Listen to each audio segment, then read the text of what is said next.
Chapter 21. Ever since Kaishu-sama gave Wu Yen benefits, the normal Kaishu-sama has become abnormal. Why did he say so? That's because Kaishu-sama used to maintain a very spirited look on her face. Her face was filled with dignity, and from time to time, you could see the flames of anger flashing across her face. Although Wu Yen would sometimes make her laugh, but ever since Wu Yen met Hinajuku, he has never seen Hinajuku blush. This was a normal state. This abnormal state only appeared after Wu Yen took advantage of Kaishu-sama. Every time she saw Wu Yen, Chuju's face would blush. Even though several days had passed since that day, Chuju still hadn't come out of the shadow of that day. Every time she saw Wu Yen, she would be the first to blush. Moreover, when the two chatted in the past, they were talking and laughing. But now, as long as they chatted, it was basically Wu Yen talking, and Chuju lowered her head and listened to Wu Yen obediently. This made Wu Yan's heart couldn't help but be troubled, because he really couldn't figure out what Chuju was thinking. Countless times, Wu Yen pondered in his heart, but the result was only one sentence: a woman's heart, don't guess. Just like today, after breakfast, the two were ready to go to school. Wu Yen swallowed the last bite, then walked out and saw Chuju standing at the door waiting for him. "I'm done. Let's go." When Chuju saw Wu Yen coming out, her face couldn't help but blush, making Wu Yen feel emotional. What a pure girl. After so many days, she is still thinking about what happened that day. This is absolutely right. It's easy to say. Chuju turned her head a little unnaturally and said softly, "Then, let's go. We're going to be late." Looking up at the sky that had just lit up, Wu Yen nodded seriously. "Well, we're going to be late." Along the way, Wu Yen kept looking for topics to tease Chuju, and Chuju listened to Wu Yen without saying a word. Then, she kept laughing, making Wu Yan's balls hurt. After arriving at the White Emperor College, Chuju finally recovered from her stroke state. She was looking at someone in front of her with a look of disbelief. That person had just gotten out of a very luxurious car. She was a petite girl, not an adjective, really petite. She looked to be 12 or 13 years old. Her blonde hair was tied into two thin and very long ponytails. She looked at the White Emperor College with a look of disgust, as if it wasn't a college but a mental hospital. Behind her, a beautiful girl with long hair so black that it was almost blue walked down. She was wearing a kimono and was about the same age as her. At this moment, she was looking at the girl with two ponytails in front of her with a gentle expression. She raised her hand that was holding the long sleeves of her kimono and covered half of her face. She looked like an elegant little princess from ancient times. "Xiao!" Chuju shouted in surprise. Hearing Chuju's voice, the two girls turned their heads at the same time and saw the surprised Chuju and Wu Yan's expression. "What? It's you, Chuju." The girl called Xiao by Chuju said expressionlessly when she saw Chuju. "What's with your expression and reaction?" Chuju's mouth twitched. "Good morning, Miss Chuju." "Good morning, I Cheng." That's right, these two were the famous young ladies of the Sanchian Academy, Xiao and Itsunomiya Izumi. Xiao of the Sanchian Academy, Level 0, Itsunomiya Izumi, Level 30, Xiao of the Sanchian Academy, the only daughter of the Sanchian Academy. Just like Lulu, she was doted on by everyone. Although she had a grandfather who liked to tease her, he still doted on her a lot. As the world's #1 female lead and the male lead's butler, how could Wu Yen not recognize this arrogant girl with two ponytails? As for the other one, perhaps she wasn't as famous as Xiao of the Sanchian Academy, but for the current Wu Yen, Itsunomiya Izumi was more interesting. From her level of 30 like Wu Yen, it could be seen how abnormal this genius spirit exorcist girl from the Heron Palace was. She was only 12 or 13 years old, but she was already on the same level as Wu Yen. Although a large part of the reason was that she inherited her family's outstanding bloodline and had extremely powerful spiritual energy, for a 12 or 13-year-old girl, what else could we ask for? Wu Yan thought that maybe in the original work, it really was Utsunomiya Izumi who subdued the spirit leader. After all, this girl was level 30 and was about the same as the spirit leader.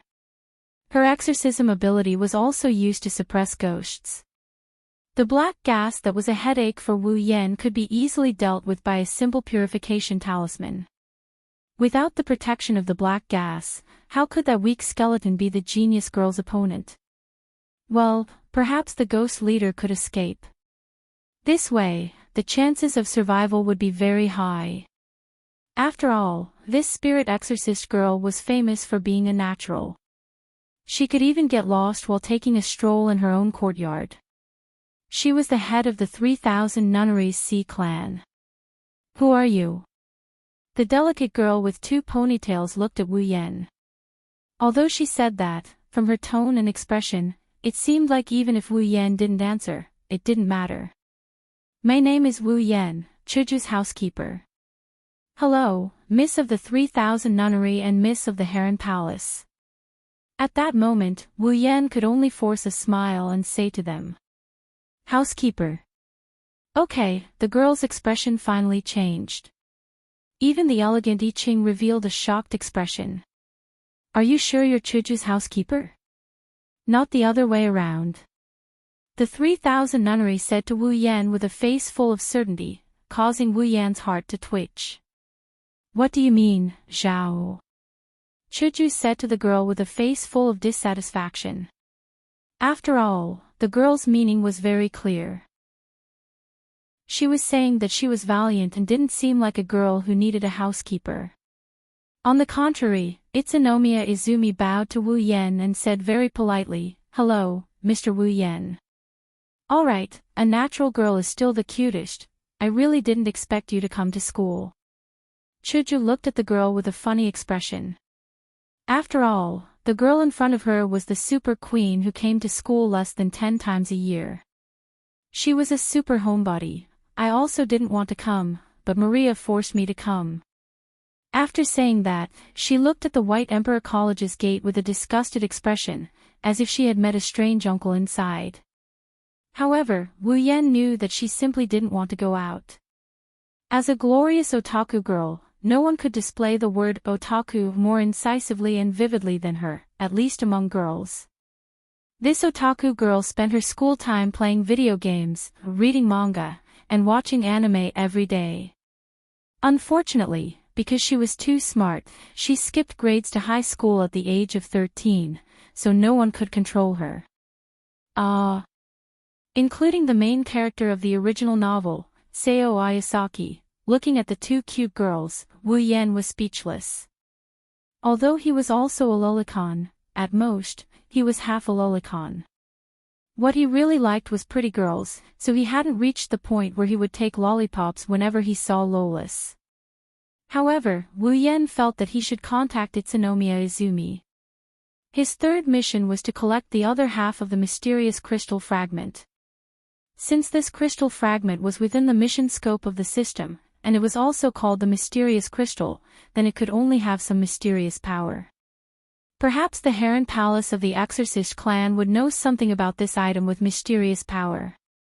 Maybe the 3,000-yard centipede could also help her. After all, she had a black pocket watch that could extract souls. Although it was lost now, it was one more way to get the soul of a person, otherwise, where would he find a crystal the size of a thumb in this vast world? Thus, Wu Yan made a prompt decision to chat with these 2 gods. Taking out the crystal shard from his interspatial ring, Wu Yan said to I Ching that, Miss Heron Palace, I want to ask you a question. A question appeared in I Chang's head. She didn't think that Wu Yan, who she had just met, would have any questions to ask her. Chiao and Chuju also looked at Wu Yan in surprise. Their eyes were filled with curiosity.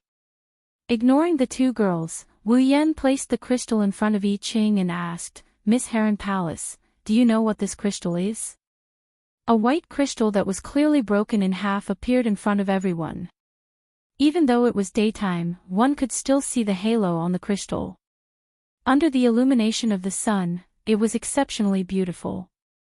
So beautiful. Beautiful things were very attractive to girls.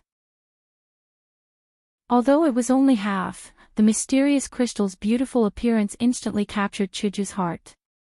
It is very beautiful. Alright, for this rich woman who could even build an amusement park and a swimming pool in the 3000 nunnery, what kind of beautiful gem hadn't she seen before? Thus, only she could say those words so casually. This is. On the contrary, Yi Cheng's expression was a bit serious. She frowned and looked at the crystal in Wu Yan's hand. What's wrong? Do you know the origin of this crystal? Seeing the slight change in Yi Cheng's expression, Wu Yan revealed a joyful expression. Yi Cheng raised her head and looked at Wu Yan. She said to him seriously, I don't know. Wu Yan's legs went soft and he almost knelt down in front of this great ant. If you don't know, then why do you have to put on a serious expression? You don't know either. Wu Yan asked helplessly. But this crystal gives me a very strange feeling. It's as if there's some mysterious power inside. Seeing Yi Cheng's distressed expression, Wu Yan was also helpless. If she didn't know, then what could he do? Then, Miss 3000 Nunnery, do you know what this is? I don't know. Very good, very straightforward, then, have you seen a similar crystal? Wu Yan put away the crystal in his hand and asked with a bit of expectation. Unfortunately, the two of them, including Chuju, shook their heads at the same time. This made Wu Yan a little disappointed. Mr. Wu Yan, where did you get this crystal? Yi Cheng asked Wu Yan. As a spiritualist, she was generally more concerned about this kind of mysterious power. If it was something bad, she would be able to deal with it in a timely manner. I got this after killing a ghost leader. Wu Yan didn't hide it and directly told Yi Cheng. After all, they were all people with power. There was no need to hide this kind of thing. Unfortunately, he forgot that there were two other people beside him. Ghost leader. The three girls exclaimed, attracting countless gazes. Ghost leader. Is it a ghost? Xiao Yun said a little timidly. This proud girl who pretended to be mature was actually very afraid of ghosts and monsters. Kill. Could it be that you went to kill this so-called ghost leader that day? Although Chuju was also a little scared, she looked at Wu Yan angrily in the blink of an eye. She seemed to be dissatisfied that he didn't give a proper funeral and went to fight and kill. Mr. Wu Yan, you were able to kill a ghost leader. Yi Cheng muttered. She looked at Wu Yan with curiosity in her eyes. Seeing the different expressions of the girls and the soft whispers coming from the surroundings, Wu Yan smiled bitterly in his heart. Well, it's my fault for not finding a secret base to talk about this kind of thing. Chapter 22. Mr. Wu Yan, are you also a spiritualist? Yi Cheng curiously asked Wu Yan. Wu Yan looked at the angry Chuju and smiled helplessly. I'm not a spiritualist. I just have some power. That's why I'm able to kill these ghosts. Ghosts and monsters. Do they really exist? Hinajiku put away the anger on her face and asked timidly.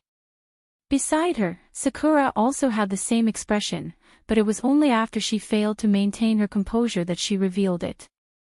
Wu Yan didn't know how to answer Chuju's question. He could only look at Yi Cheng. Yi Cheng was at a loss. She looked around for a while and decided to change the topic. Mr. Wu Yan, where did you encounter the spirit chieftain? Yi Cheng quickly asked Wu Yan. She also had the same question. Wu Yan pointed at the White Emperor College. The three girls were in disbelief. You're saying you encountered the spirit chieftain in the White Emperor College? Yi Cheng was shocked. Then, he lowered his head. As a spiritualist, he had failed to notice the existence of ghosts in the school that he had to visit every day. It was truly a dereliction of duty. There are ghosts in the White Emperor College. Are you kidding? Yen. Chuju smiled at Wu Yen. Her smile was as forced as it could be. Xiao Mu was the first to shout when she saw Wu Yen nodding his head. I told you. This school isn't a good place. There are ghosts in it. It's the worst kind of existence. Maria forced me to come here. Sob. I'm never coming here again. Wu Yan had a headache. Xiao Mu was about to burst into tears. Wu Yan quickly pulled her back by the collar. He didn't know whether to laugh or cry. I've already eliminated the evil spirits in the college. There won't be any more. You're lying. Do you think I'm an idiot? Xiao Mu shouted and struggled. Unfortunately, Wu Yan wanted to tell her that just because she had a high IQ, it didn't mean she wasn't an idiot. She was a typical high IQ idiot. Thank you so much, Mr. Wu Yan. I Ching bowed deeply to Wu Yan. If you hadn't eliminated the evil spirits, I would have committed a grave sin if they came out to harm people. I'm really grateful. Wu Yan smiled awkwardly and complained in his heart, I'm not a good person. I'm only doing this for the mission. So, you don't have to thank me. Mr. Wu Yan, where did you kill the spirit chieftain? Wu Yan could vaguely see the flames burning in Yi Chang's eyes. It was in the old school building. Wu Yan was glad that Yi Ching intervened. Wu Yan was worried that the existence of such a place full of yin energy would attract some inhuman and ghostly things. If Yi Ching, who was a spirit exorcist, dealt with it, he would definitely be able to eliminate all future troubles. The old school building. Could it be that the rumor that the people in the college saw ghosts there is true? Chuju asked doubtfully. Wu Yan is speechless. This girl sure has a lot of nerves. Normal people would find it hard to accept ghosts and whatnot, but Hinajuku was able to accept them in such a short period of time. The Senkazen nunnery had to be mentioned. After all, there were ghosts in her house before and it was I Ching who got rid of them. Hinajuku is a normal person who has never come into contact with such things. Even if she has some power, it's still a question whether she can accept it. He didn't expect her to accept the existence of ghosts so quickly. Should he really say that she was worthy of being the president? So that's how it is. The old school building. I also heard of this rumor. I originally thought that it wasn't a big deal, so I planned to take a look in a few days. I didn't expect that there would be a spirit chieftain. I Ching couldn't help but furrow her brows in annoyance. Looking at I Chang's self-reproachful expression, Wu Yan prayed in his heart that he would atone for his sins. To make a naturally lost girl look like she was in a daze, I really am a sinner, Mr. Wu Yan, I will take my leave here. Please leave the matter of the old school building to me, Mr. Wu Yan. I will definitely take care of it. Hearing that cute voice, Wu Yan couldn't help but nod his head, making I Ching reveal a dazed smile. Oh yeah, a natural girl finally looks natural again. Alright, I don't know what I am talking about anymore. Wait. Just as I Ching was about to enter the college, Wu Yan hurriedly stopped her. Excuse me. I Ching turned her head. Please be sure to bring this one with you. Wu Yan said as he brought the struggling centipede of the 3000 nunnery in front of I Ching. You're the one. Your whole family is one. The centipede of the 3000 nunnery had already forgotten about the spirit chieftain. She turned to look at Wu Yan with a face full of anger. A child will always be a child. What's there to be afraid of? What's there to be angry about? Large drops of sweat dripped down I Chang's head. She then grabbed the centipede of the 3000 nunnery who was about to escape. Ignoring her pleas for mercy, she pulled her into the campus. Miss Heron Palace, if there is any news about that crystal, please be sure to let me know. Wu Yan hurriedly shouted at I Ching. I understand, Mr. Wu Yan. After I Ching and the centipede of the 3000 nunnery left, Wu Yan and Chuju also entered the campus. The number of people at the gate gradually decreased. On the way to the student union office in the clock tower, Wu Yan and Chuju were both speechless. They walked in silence. However, Wu Yan could feel that he seemed to have fallen into an inexplicable crisis. He saw the president walking beside him with her hands on her hips. However, her head was looking in his direction. A pair of gem-like eyes stared at Wu Yan's face as if she wanted to stare 2 holes into it. Seeing that Kaishu-sama is finally back to normal, Wu Yan didn't feel happy at all. Yan, don't you have anything to say to me? Chuju inexplicably smiled and asked Wu Yan. Wu Yan could already feel the atmosphere of tragedy. If he didn't explain himself clearly, tragedy would befall him. Wu Yan dryly laughed a few times. His eyes flickered slightly. You. What do you want me to say, humph? Chuju snorted coldly, startling Wu Yan. Just as Wu Yan thought that Chuju was about to pull out the chopper, Chuju fell silent. A few drops of tears fell from the corners of her eyes. Wu Yan panicked. Chick. Chuju. Don't cry. Don't cry. Chuju turned her head and wiped the tears from the corners of her eyes. She said softly, Am I not worthy of your trust? Wu Yan fell silent when he heard that. Seeing Wu Yan fall silent, Chuju was angry. She lifted her feet and wanted to leave in a huff. However, Wu Yan suddenly pulled her back. Hinajiku was stunned for a moment, then she swung her arms hard. Let go of me. Let go. Wu Yan held Chuju tightly. He knew that if he really let Chuju leave, he would never forgive himself. Making a woman cry. That's the worst thing. With a fierce pull, Wu Yan pulled Chuju into his arms and hugged her tightly. Chuju was stunned. She didn't expect that Wu Yan would hold her in his arms. Except for her biological father, Chuju had never been touched by a man with a different surname. She had never even held hands, let alone hugged. Even her adoptive father didn't do that. At this moment, Chuju completely forgot to be angry. Her face was flushed and she didn't know what to do. She struggled uneasily. You. What are you doing?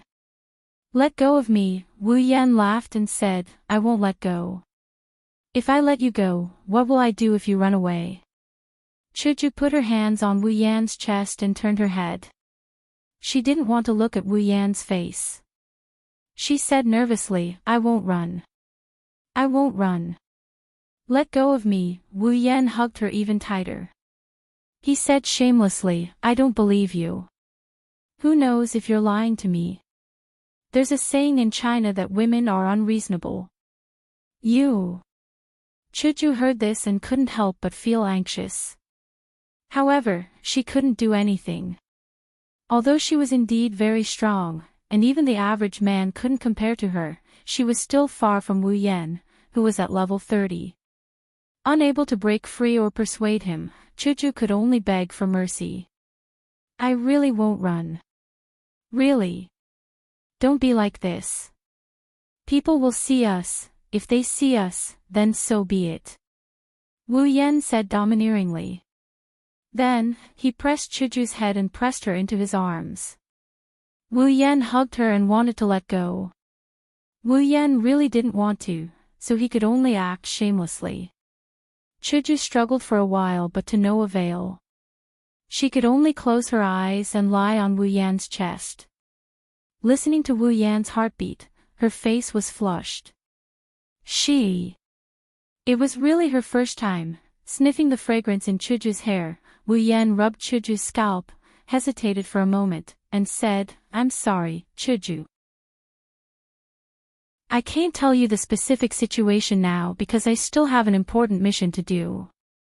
So, after I finish what I need to do, I will definitely tell you clearly. Opening her eyes and raising her head, Chuju looked at Wu Yan's smiling face. Her eyes twinkled, and she said softly, let's make a deal. You can't lie to me, does that mean that means you don't blame me for what I did. Wu Yan smiled happily and nodded. He said half jokingly and half seriously, although I've lost a lot of discipline, I'm not to the point of hugging a girl and saying things against my will. Hinajiku couldn't help but chuckle. What do you mean you've lost a lot of discipline? Your words are still so strange. Wu Yan tilted his head. Is that so? But isn't this good? At least I can make you laugh. Chuju lowered her head in embarrassment. I didn't ask you to make me laugh. Touching Chuju's tender waist, Wu Yan grinned silently. He hugged Chuju tightly and closed his eyes. Chuju also closed her eyes. The two enjoyed this warm moment. Perhaps even the heavens couldn't stand it anymore, so they sent out the messenger of justice to save the girl in danger. Ah! A pitiful shriek rang out. Following the shriek, an unknown humanoid figure fell from a tree not too far away from Wu Yan and Hinajiku. The two who were listening to each other's heartbeat jumped in fright. Chuju hurriedly pushed Wu Yan away, her face red. Wu Yan pursed his lips in dissatisfaction and glared hatefully at the person who interrupted him. He had a head of light blue short hair and was wearing a black Western butler suit. He had a sickly face. He rubbed his head and cried out in pain while his hands tightened as if he was hugging something. Seo Ayasaki, level 16, alright, the truth was out. The person who interrupted Wu Yan's pursuit was undoubtedly the protagonist of the original novel. How did you fall from the sky? Wu Yan was embarrassed. Chuju also looked curiously at Seo Ayasaki. Seo Ayasaki retorted, I didn't fall from the sky, I fell from the tree. Wu Yan slapped his forehead and said helplessly. Alright, student who fell from the tree, may I ask why you fell from the tree? Seo Ayasaki scratched his head awkwardly. I wanted to save a cat that ran onto the tree and couldn't get down, so I climbed up the tree. In the end, the cat suddenly attacked me, so I fell down. After saying that, he let go of his other hand to show the cat inside, indicating that he was telling the truth. The moment he let go, the cat suddenly went crazy and scratched Seo Ayasaki's face until it was covered in wounds. Ah! Chuju looked at Seo Ayasaki with embarrassment. Wu Yan was gloating. Who told you to disturb me? Chapter 23. Wu Yan is pissed that someone interrupted him while he's trying to get a girl, but there's nothing he can do about it. If you want to hit him, he wouldn't mind. However, the original main character Ayazaki-sa may have had a lot of misfortune in his life, but he's still a good person. Even if it wasn't for no reason, he can't just hit him like that. If you don't want to fight, Wu Yan wouldn't be happy about it. In the end, he had no choice. Well, let's say hello first. After all, he was the protagonist of the original novel. Looking at Seo Ayasaki, who was still immersed in the attack, and the embarrassed Chuju, Wu Yan forced a smile and looked at Seo Ayasaki. Hello, I'm Wu Yan, from China. Although I'm a student of the White Emperor College, I'm currently the housekeeper. Nice to meet you. Hearing Wu Yan's words, Chuju reacted and said with a smile, Hello, I'm Gue Chuju. Suppressing the naughty cat in his hand, Rinzaki-sa forced a smile with a face full of red marks. I'm Rinzaki-sa, the housekeeper of the 3000 nunnery. Hello, so you're a housekeeper too?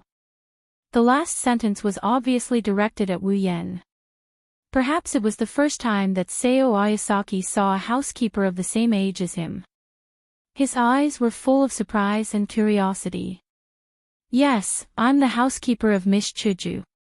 Wu Yan glanced at Chuju and said with a smirk. Seo Ayasaki was even more surprised. He was the housekeeper of the beautiful pink-haired girl. No wonder Seo Ayasaki was so surprised.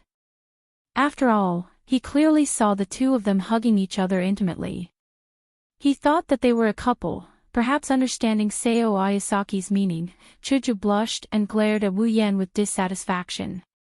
It wasn't clear if she was dissatisfied with his forceful hug or his introduction. So, Yasaki-kun, what are you doing here? You don't seem to be a student of the school. After Seo Ayasaki's antics, Chuju's shy mood finally eased a little. However, Chuju was very curious about Seo Ayasaki. She released the cat in a fluster and then she told Hinajuku and Wu Yen in an embarrassed manner.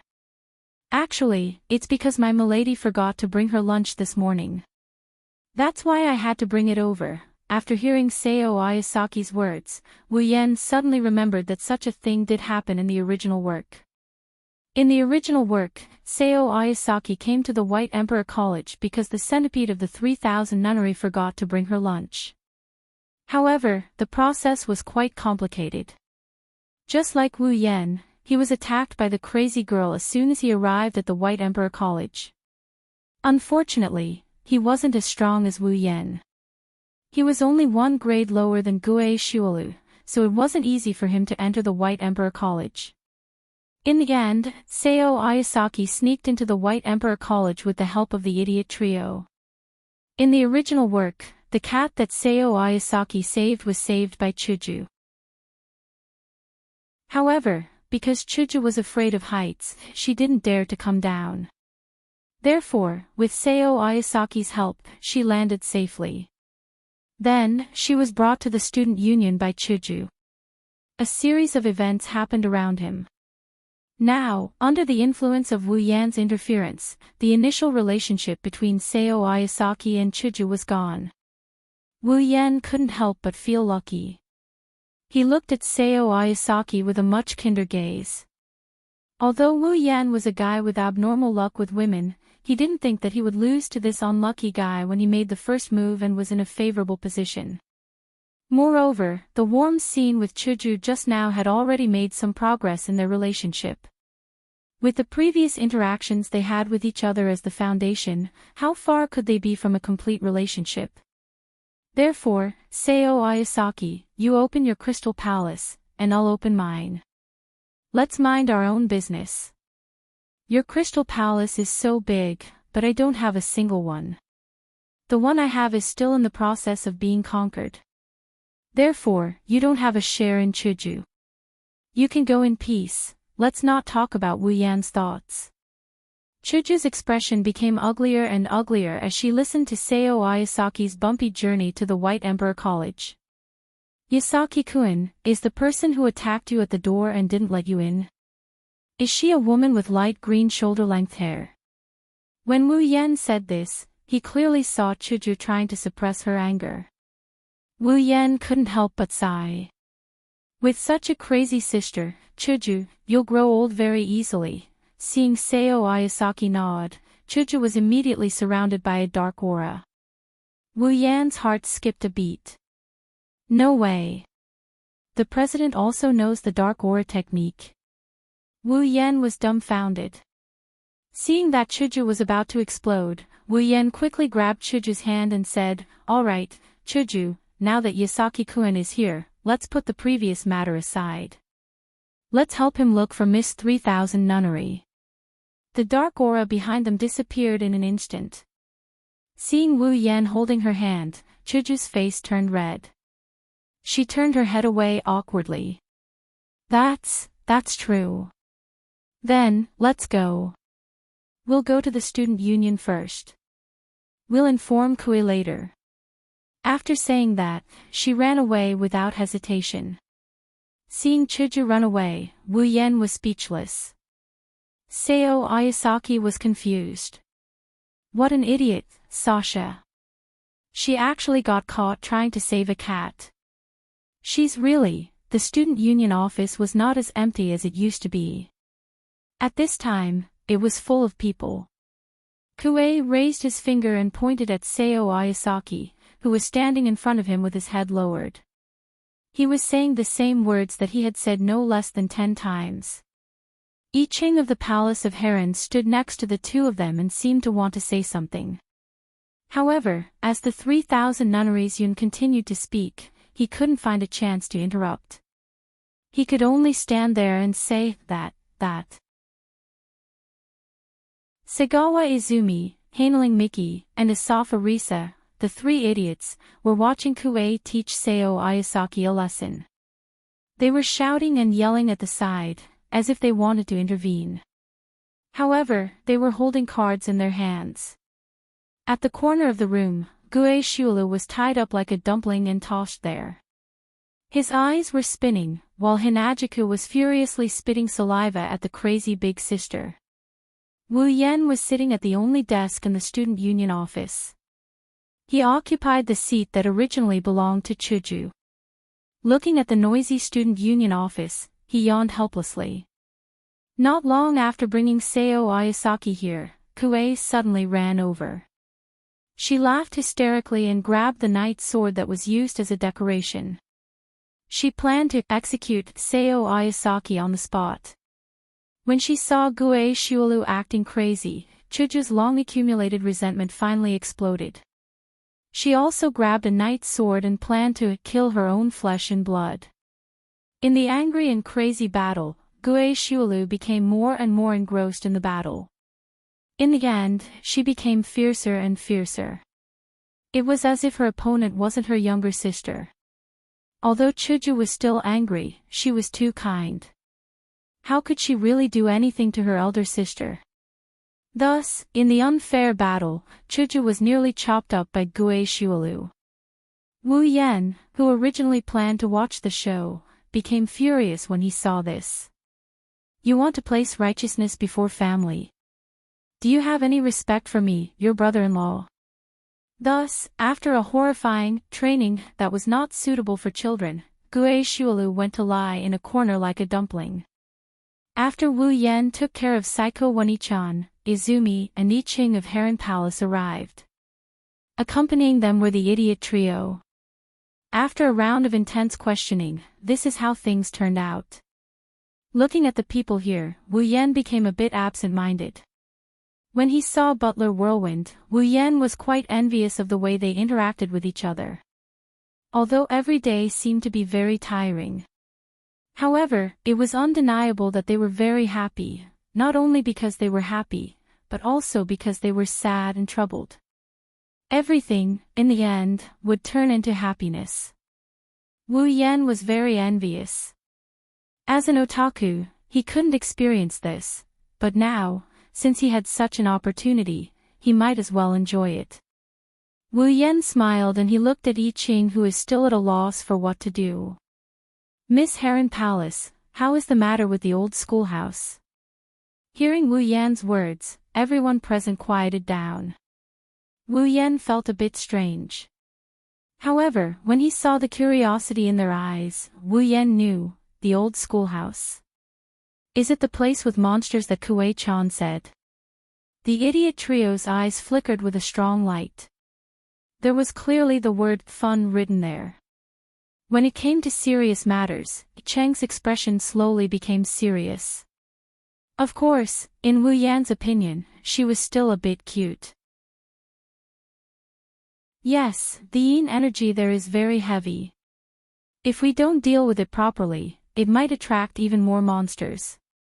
I have already used a talisman to seal the cave. As for what happens after, we can only wait for the family to come and hold a ceremony together to purify the place. But, Chuju also turned around and came to Wu Yan's side. She said to I-Ching, who seemed to be very troubled, but what?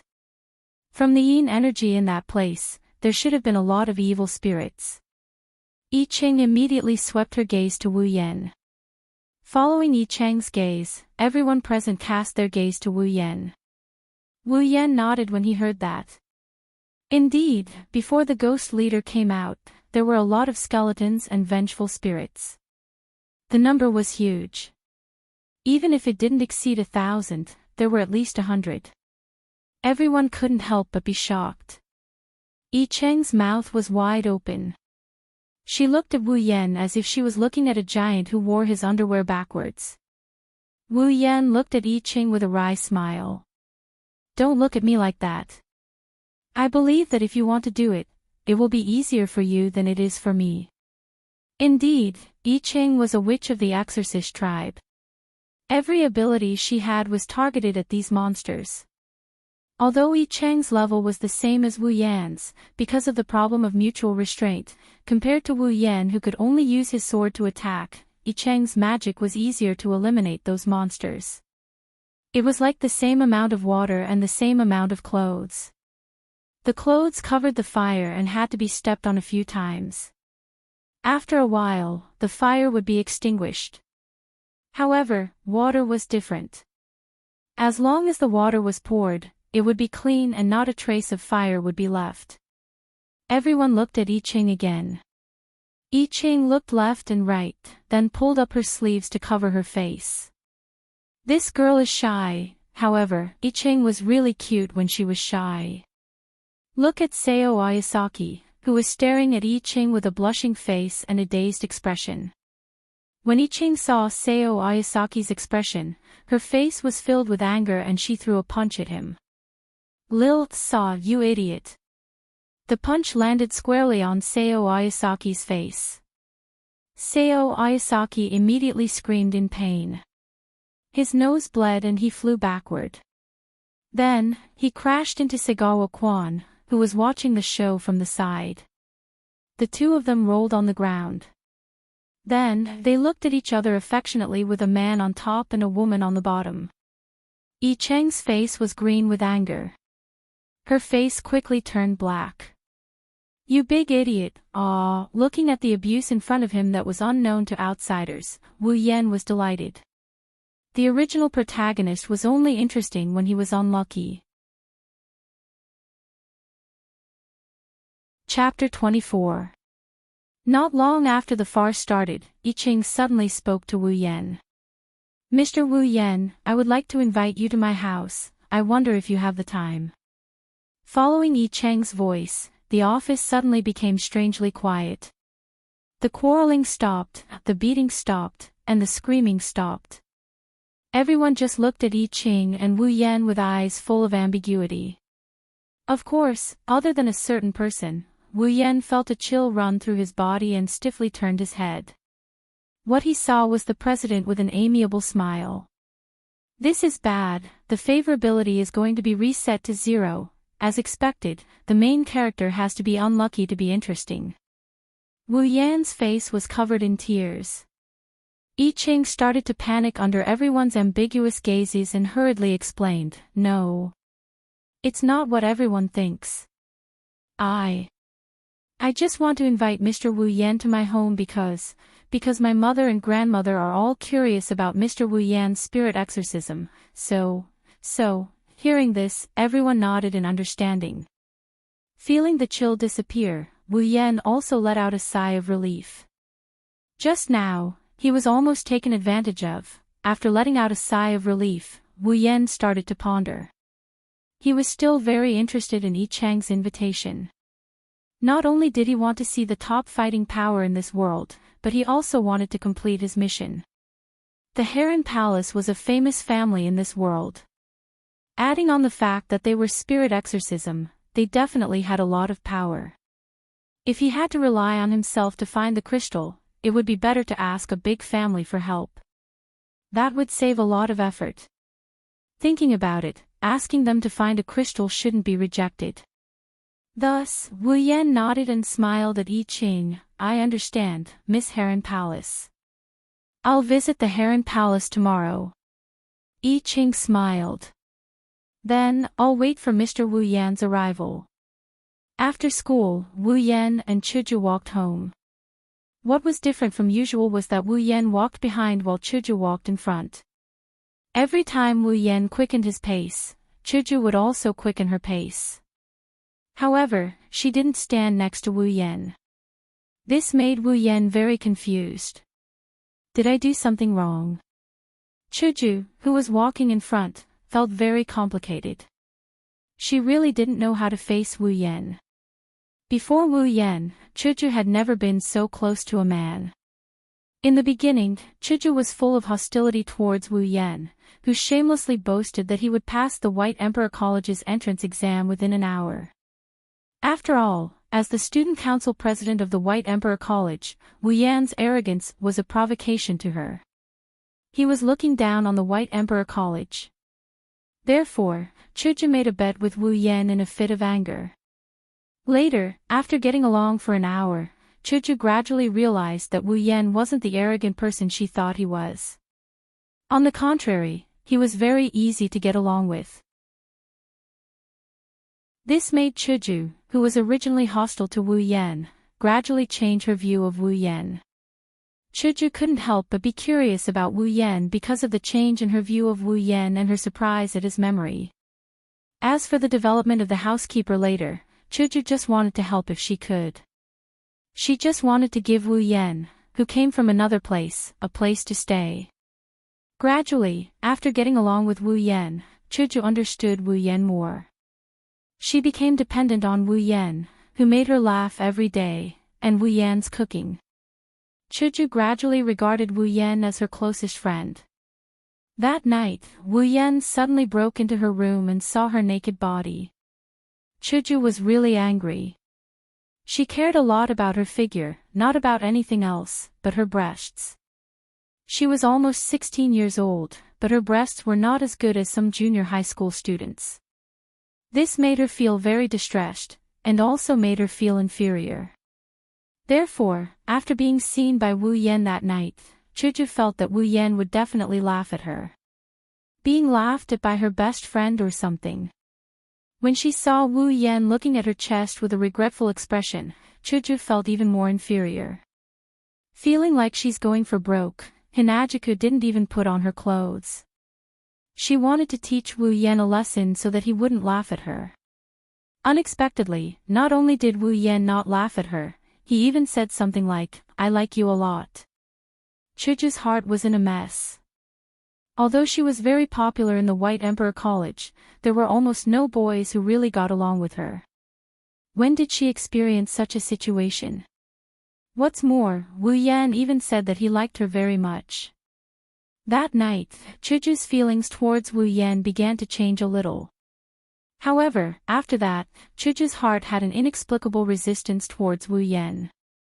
This is the first time Hinajuku had such strange feelings towards a boy. She didn't know what kind of expression she should have when facing Wu Yan. That's why her way of interacting with Wu Yan became so weird.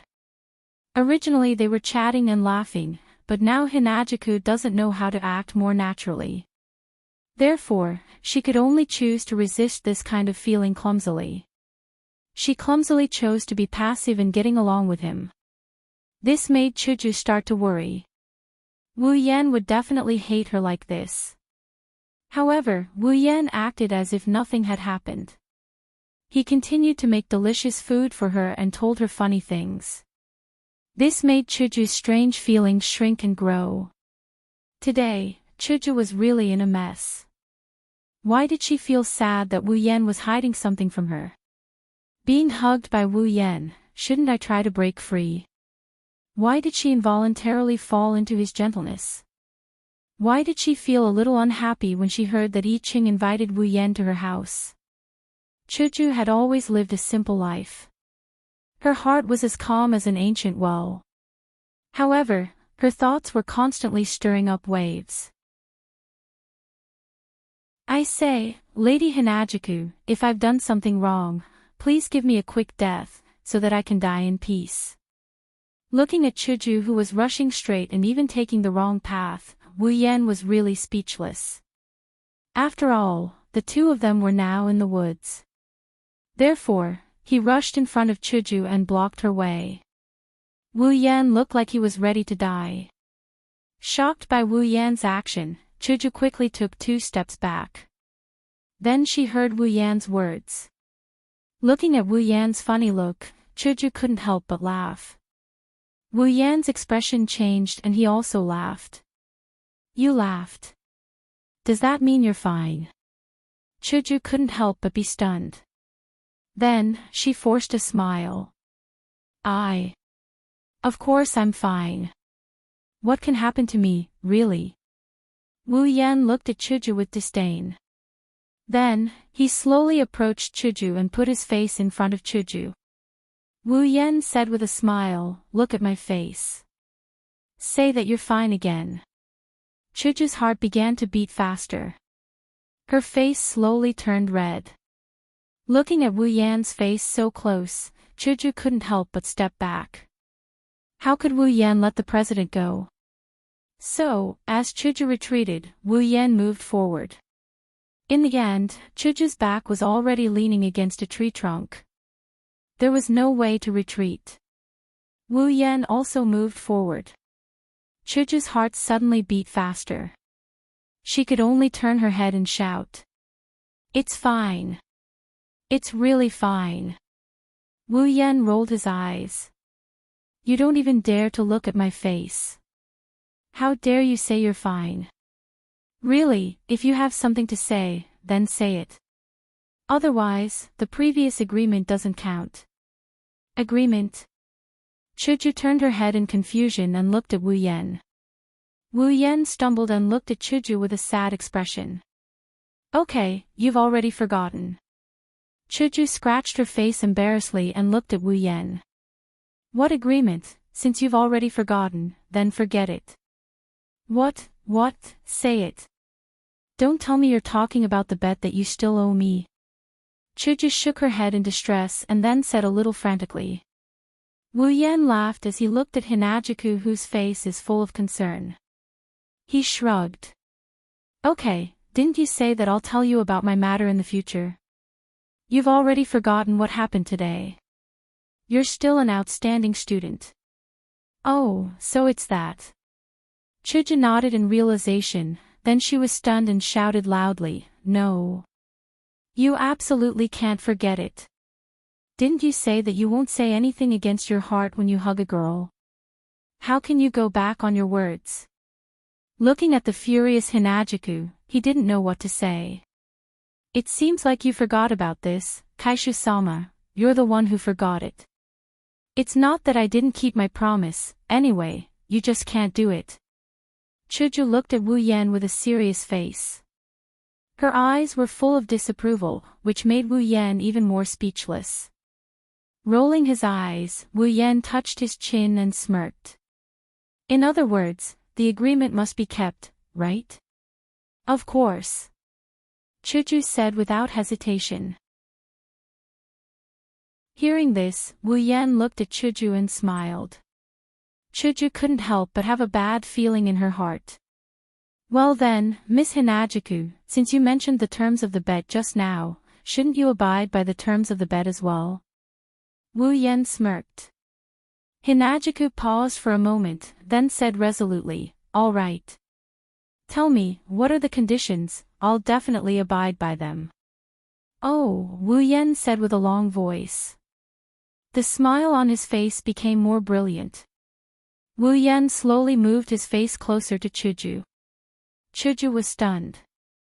Looking at Wu Yan's face getting closer and closer, she seemed to have thought of something.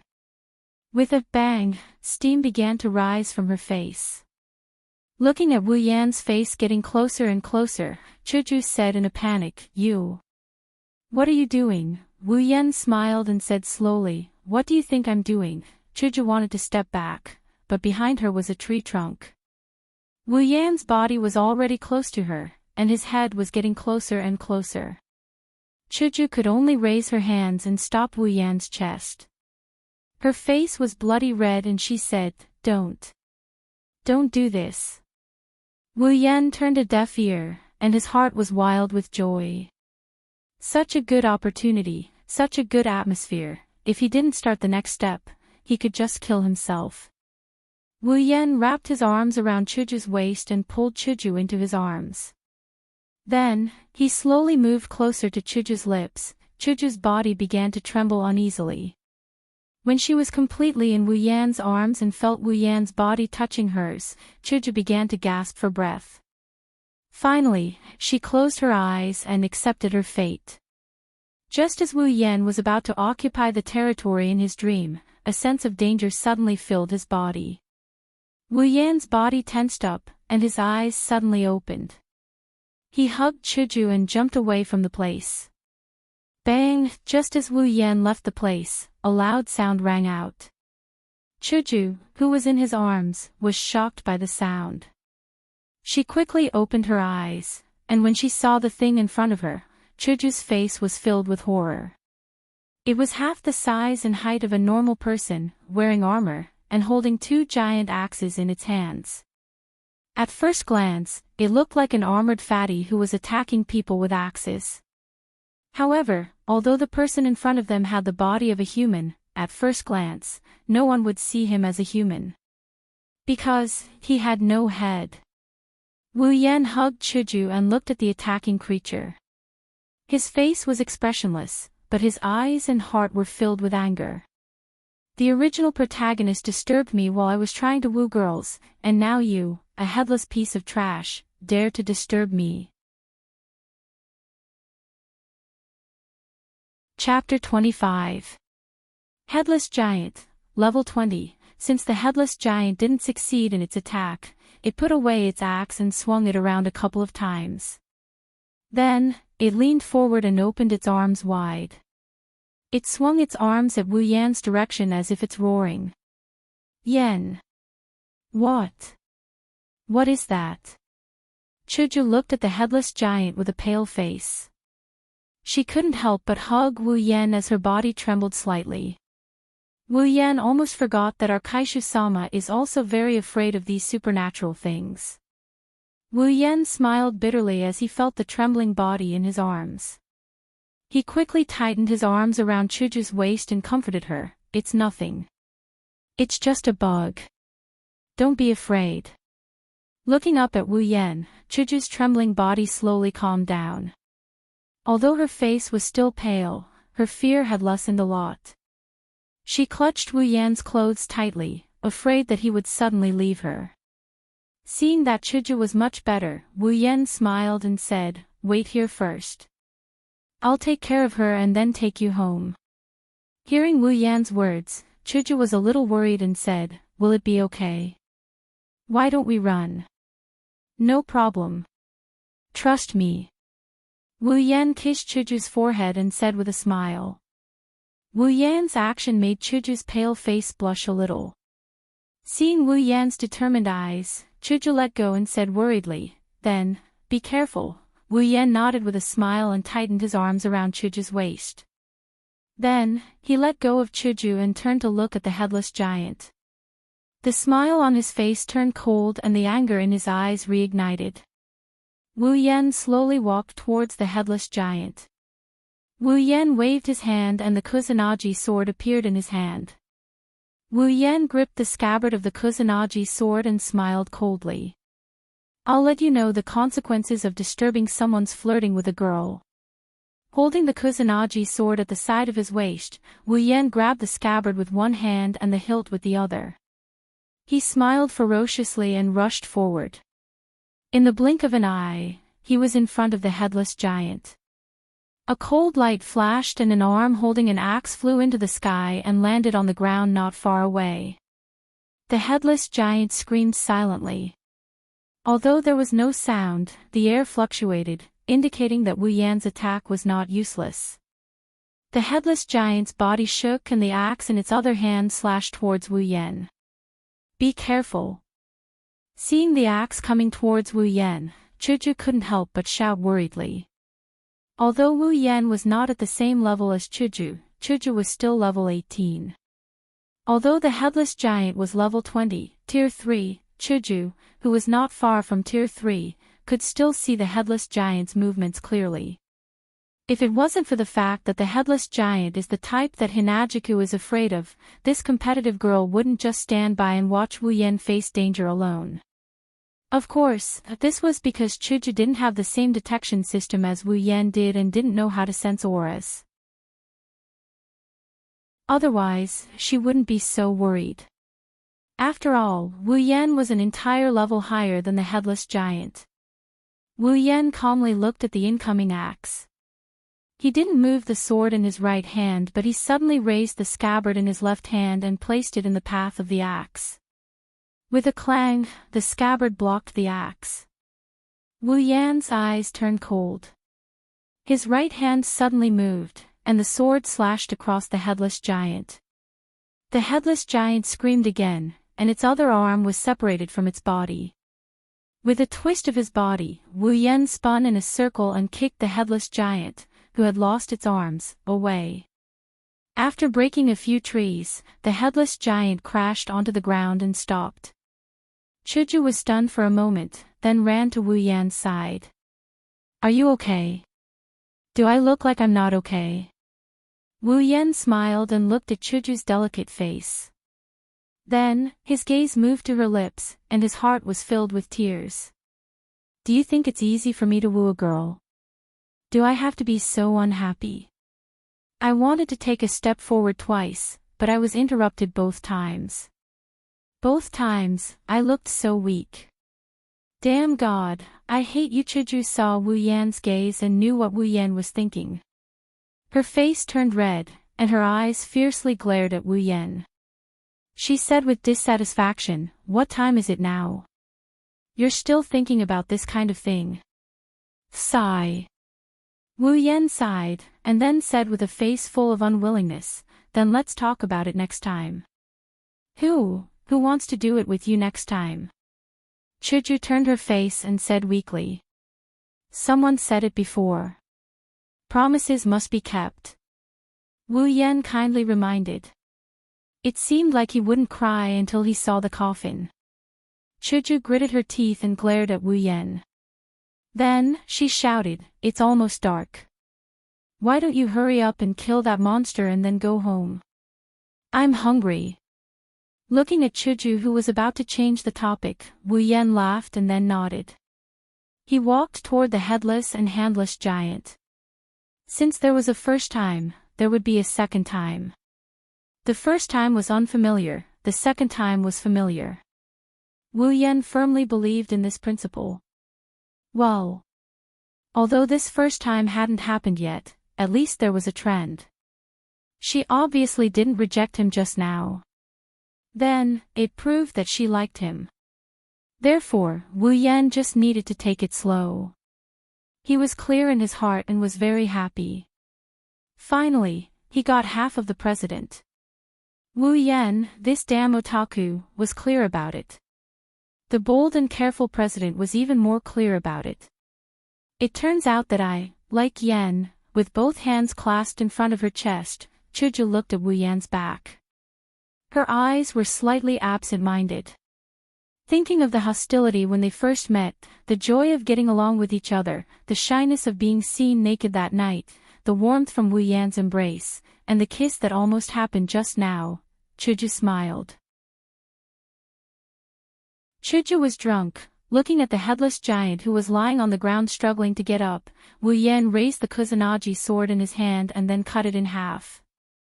Fortunately, there was no blood on the headless giant. Otherwise, Wu Yan would have to find another way to kill it. Too much blood was not good. Wu Yan was not afraid, but Chuju, who was born in the ordinary world, couldn't stand it. After the headless giant died, its body slowly turned into ashes. This saved Wu Yan a lot of trouble. After all, although this was a forest, it wasn't far from the city. Otherwise, Chuju wouldn't have come here unintentionally. If other people came here and saw such a weirdo, it would definitely be on the headlines tomorrow. Wu Yan thought that he would have to exchange for something to deal with it, such as corpse-dissolving water. After the headless giant completely disappeared, Wu Yan sighed with emotion. Ever since he transmigrated 3 months ago, Wu Yan had never experienced such a simple battle. In the past, his opponents were all higher level than him. Every time, Wu Yan had to put in a lot of effort to defeat them. Even though the monsters he encountered in the underground hall were all level 10 except for the ghost chieftain, that huge army of monsters didn't make things easy for him. This made Wu Yan feel that he had become stronger. Of course, Wu Yan knows that even though he's gotten stronger, he's still a long way from becoming a true powerhouse. What's wrong? A sweet voice woke Wu Yan from his emotional state. Wu Yan hurriedly collected his emotions and looked at Chuju, who had walked to his side and was looking at him. He smiled and said, "Nothing, weren't you hungry? Come on, let's go home. I'll make you something good to eat." When Chuju heard this, she couldn't help but reveal a very sweet smile. which made Wu Yan dazed for a moment. Okay, then let's go back. Nodding, Wu Yan scratched his head and walked out of the forest with Chuju. However, he was puzzled. For some reason, he felt that Chuju treated him differently. Whether it was from the way she talked to him or the way she looked at him with her gem-like eyes, well, forget it, as long as I'm happy. Under Chuju's curious gaze, Wu Yan put the Kusanagi sword back into the interspatial ring and said with a smile, "Hey, what about our agreement?" Although he didn't want to tell Chuju everything about himself, Wu Yan didn't want to hide it from Chuju for the rest of his life. Therefore, there were some things that he didn't want to do in front of Chuju, so there was no need to hide it from her. When she heard Wu Yan's words, Chuju originally wanted to ask him how he made the sword disappear, but she swallowed back her words. Her face turned red again, and she turned her head away and said hesitantly, "The agreement, didn't you say it already? When it's time to tell me, you'll tell me, right?" Wu Yan was stunned and looked at Chuju in surprise. "Good girl, still pretending, you know that's not what I'm talking about." "Why not? That's what I'm talking about. Are you trying to cheat?" Who wants to cheat?" "Then what about you? When are you going to fulfill your promise?" "Didn't I say it already? When the time is right, I'll keep my promise. Then I'll wait for the right time to fulfill our agreement." "Chuju, you've become bad at night." Maybe it's because of the progress he made with Kaishu-sama today. Wu Yan showed off his skills and made a table full of dishes.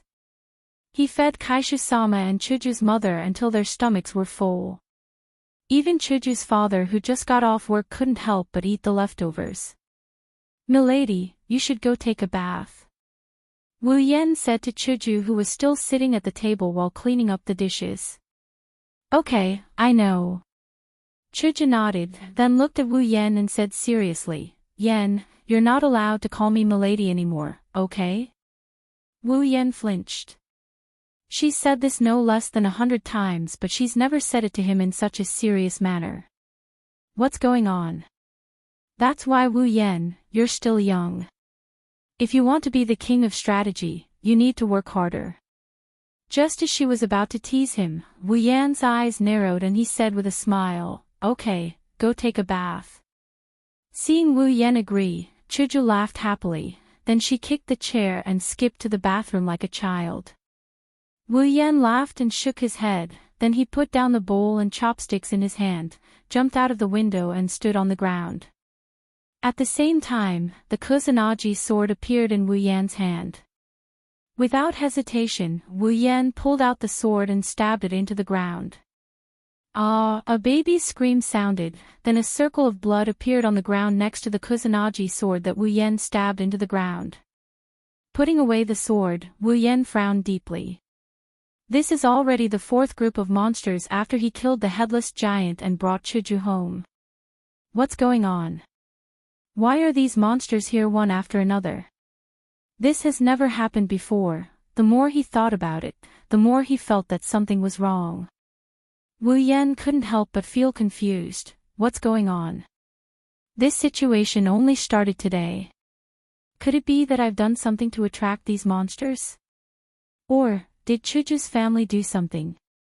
Shaking his head, Wu Yan put the Kusanagi sword back into the space ring and walked into the house.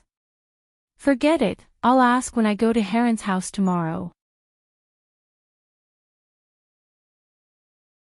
Chapter 26. The next day, Wu Yan made breakfast as usual and then called Chuju's family over. Wu Yan, Chuju, and Chuju's parents began to enjoy a delicious breakfast.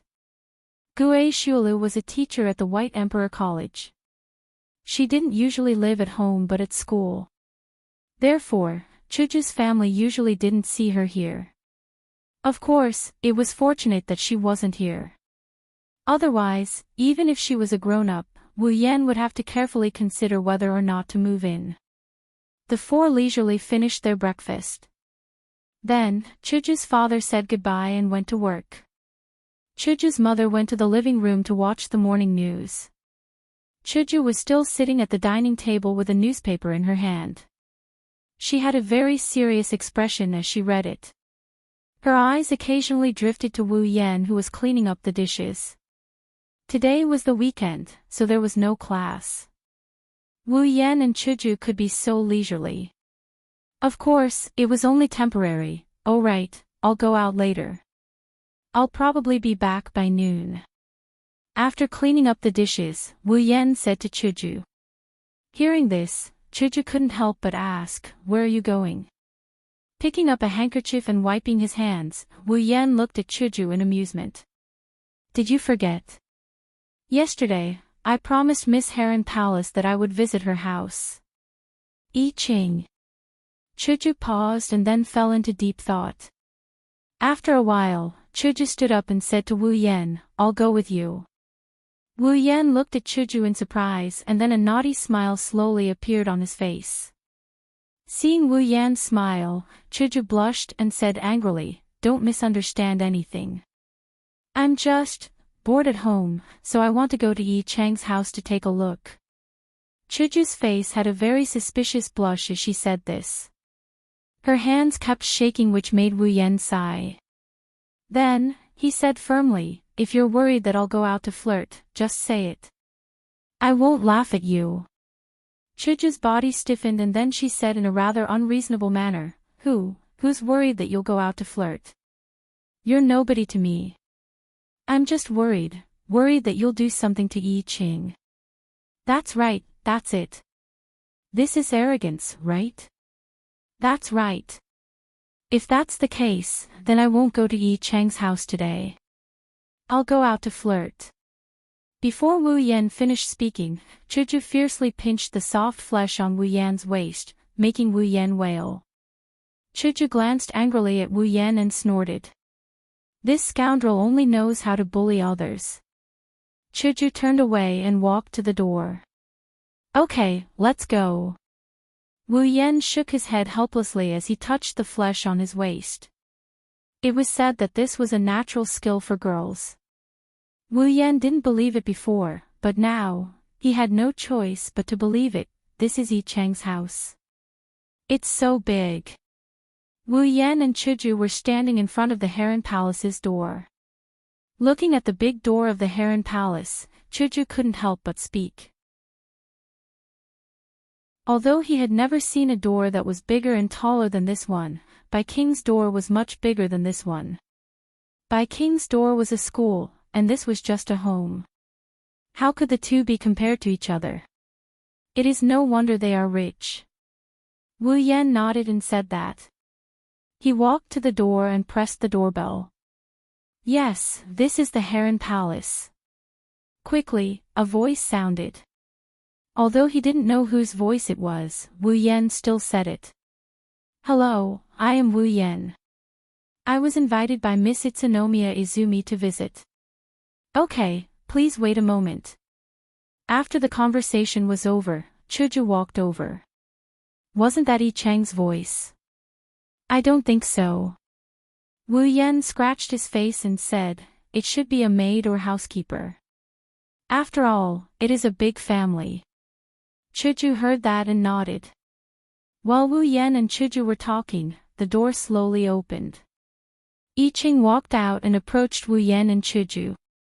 "Mr. Wu Yan, Miss Chuju, good morning."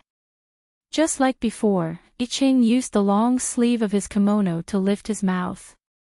He bowed and spoke to Wu Yan and Chuju. "Good morning, Miss Heron Palace." Wu Yan didn't care much about etiquette, so he just waved his hand. "Good morning, Yi Ching," Chuju also said with a smile. Although she wasn't very familiar with Yi Ching, she was much better than Wu Yan. "Please come in with me. My mother is already waiting in the living room," Yi Ching said to Wu Yan and Chuju. When he mentioned his mother, his smile was a bit forced. Wu Yan found it funny. He knew that Utsunomiya Izumi's mother was a woman who seriously went off the rails. However, Wu Yan didn't find it strange. To be able to give birth to a daughter who could get lost and come to the capital for a walk, her personality should be within Wu Yan's imagination. Yi Ching brought Wu Yan and Chuju to a living room that was a bit smaller than the square. There, a woman who looked more mature than I Ching, similar to I Ching, but with short hair was sitting. Her eyes were staring at Wu Yan and Chuju without moving. Wu Yan and Chuju felt a bit numb from being stared at. I Ching also pulled up his long sleeves to cover his slightly red face. He ran to the woman's side in small steps and called out softly. "Mom." Hearing the sound, Cheng's mother turned her head and looked at I Ching. She tilted her head and put on an expression of sudden realization. She smiled and said, "Isn't this I Ching? When did you come?" "I came from the beginning, Mom." I Ching looked awkwardly at Wu Yan and Chuju, then said with a bit of anger. "Is that so?" I Chang's mother shook her head, then raised her hand and rubbed I Chang's head.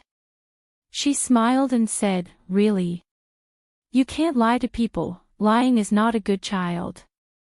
"Mom." Wu Yan and Chuju looked at each other and were speechless. They then looked at I Ching with sympathy.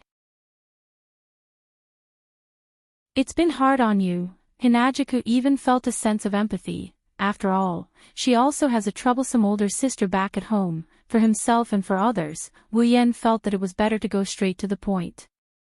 "Greet Madam of Heron Palace, I'm Wu Yan. I came this time to ask you something." I Chang's mother looked at Wu Yan blankly, then said to Wu Yan, "Ask me. Do you want to ask about the secret of maintenance?" "Actually, I want to ask Madam if you recognize this crystal." Since people who cared about details were all 9, Wu Yan directly ignored I Chang's mother and took out the mysterious crystal shard. Although he didn't expect I Chang's mother to know anything, at least, "I know," Wu Yan nodded and he subconsciously blurted out what he had in mind.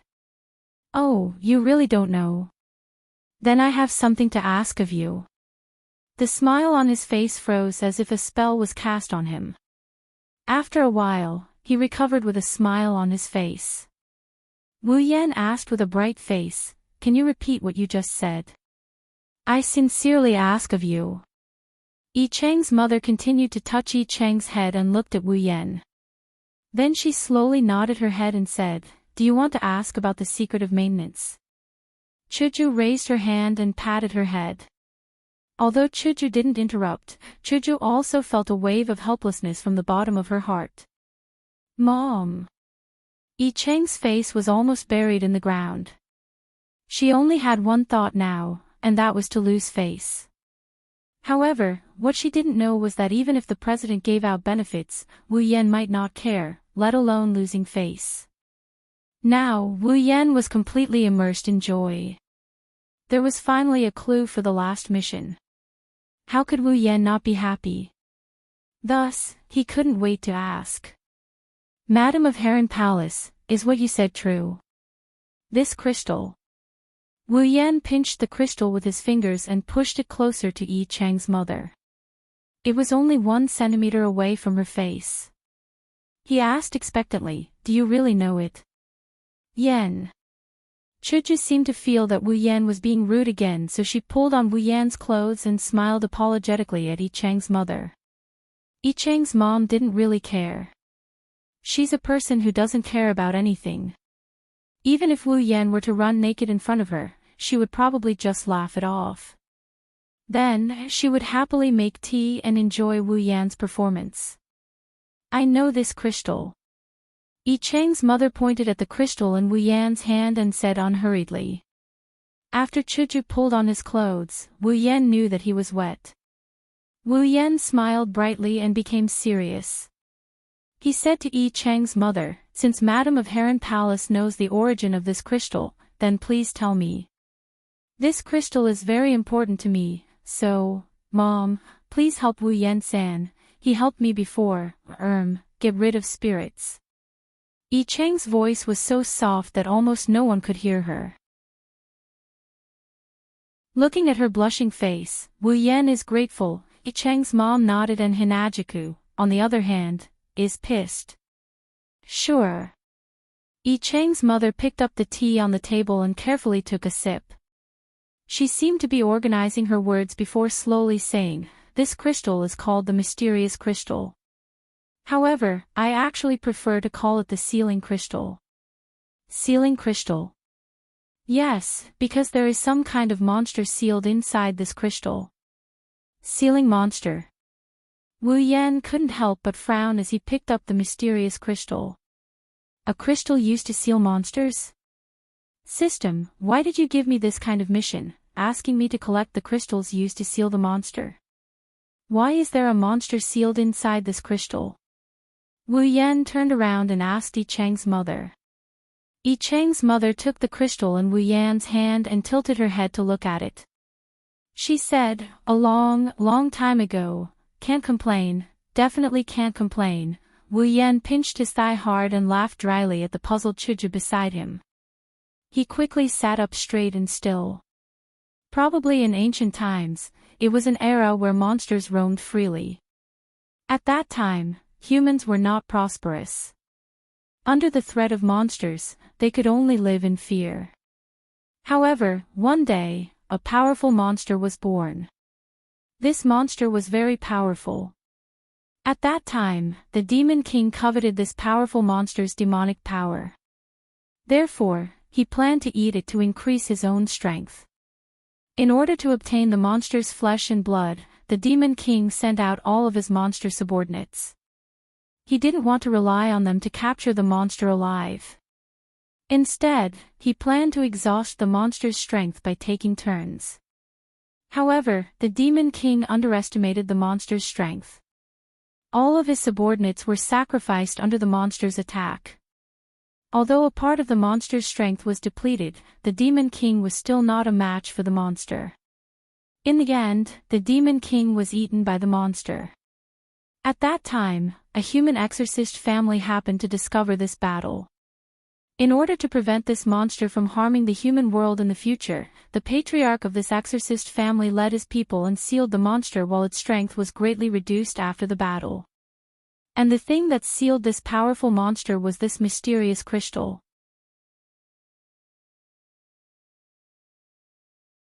Chapter 27. In other words, there is a monster inside this beautiful crystal, is that so?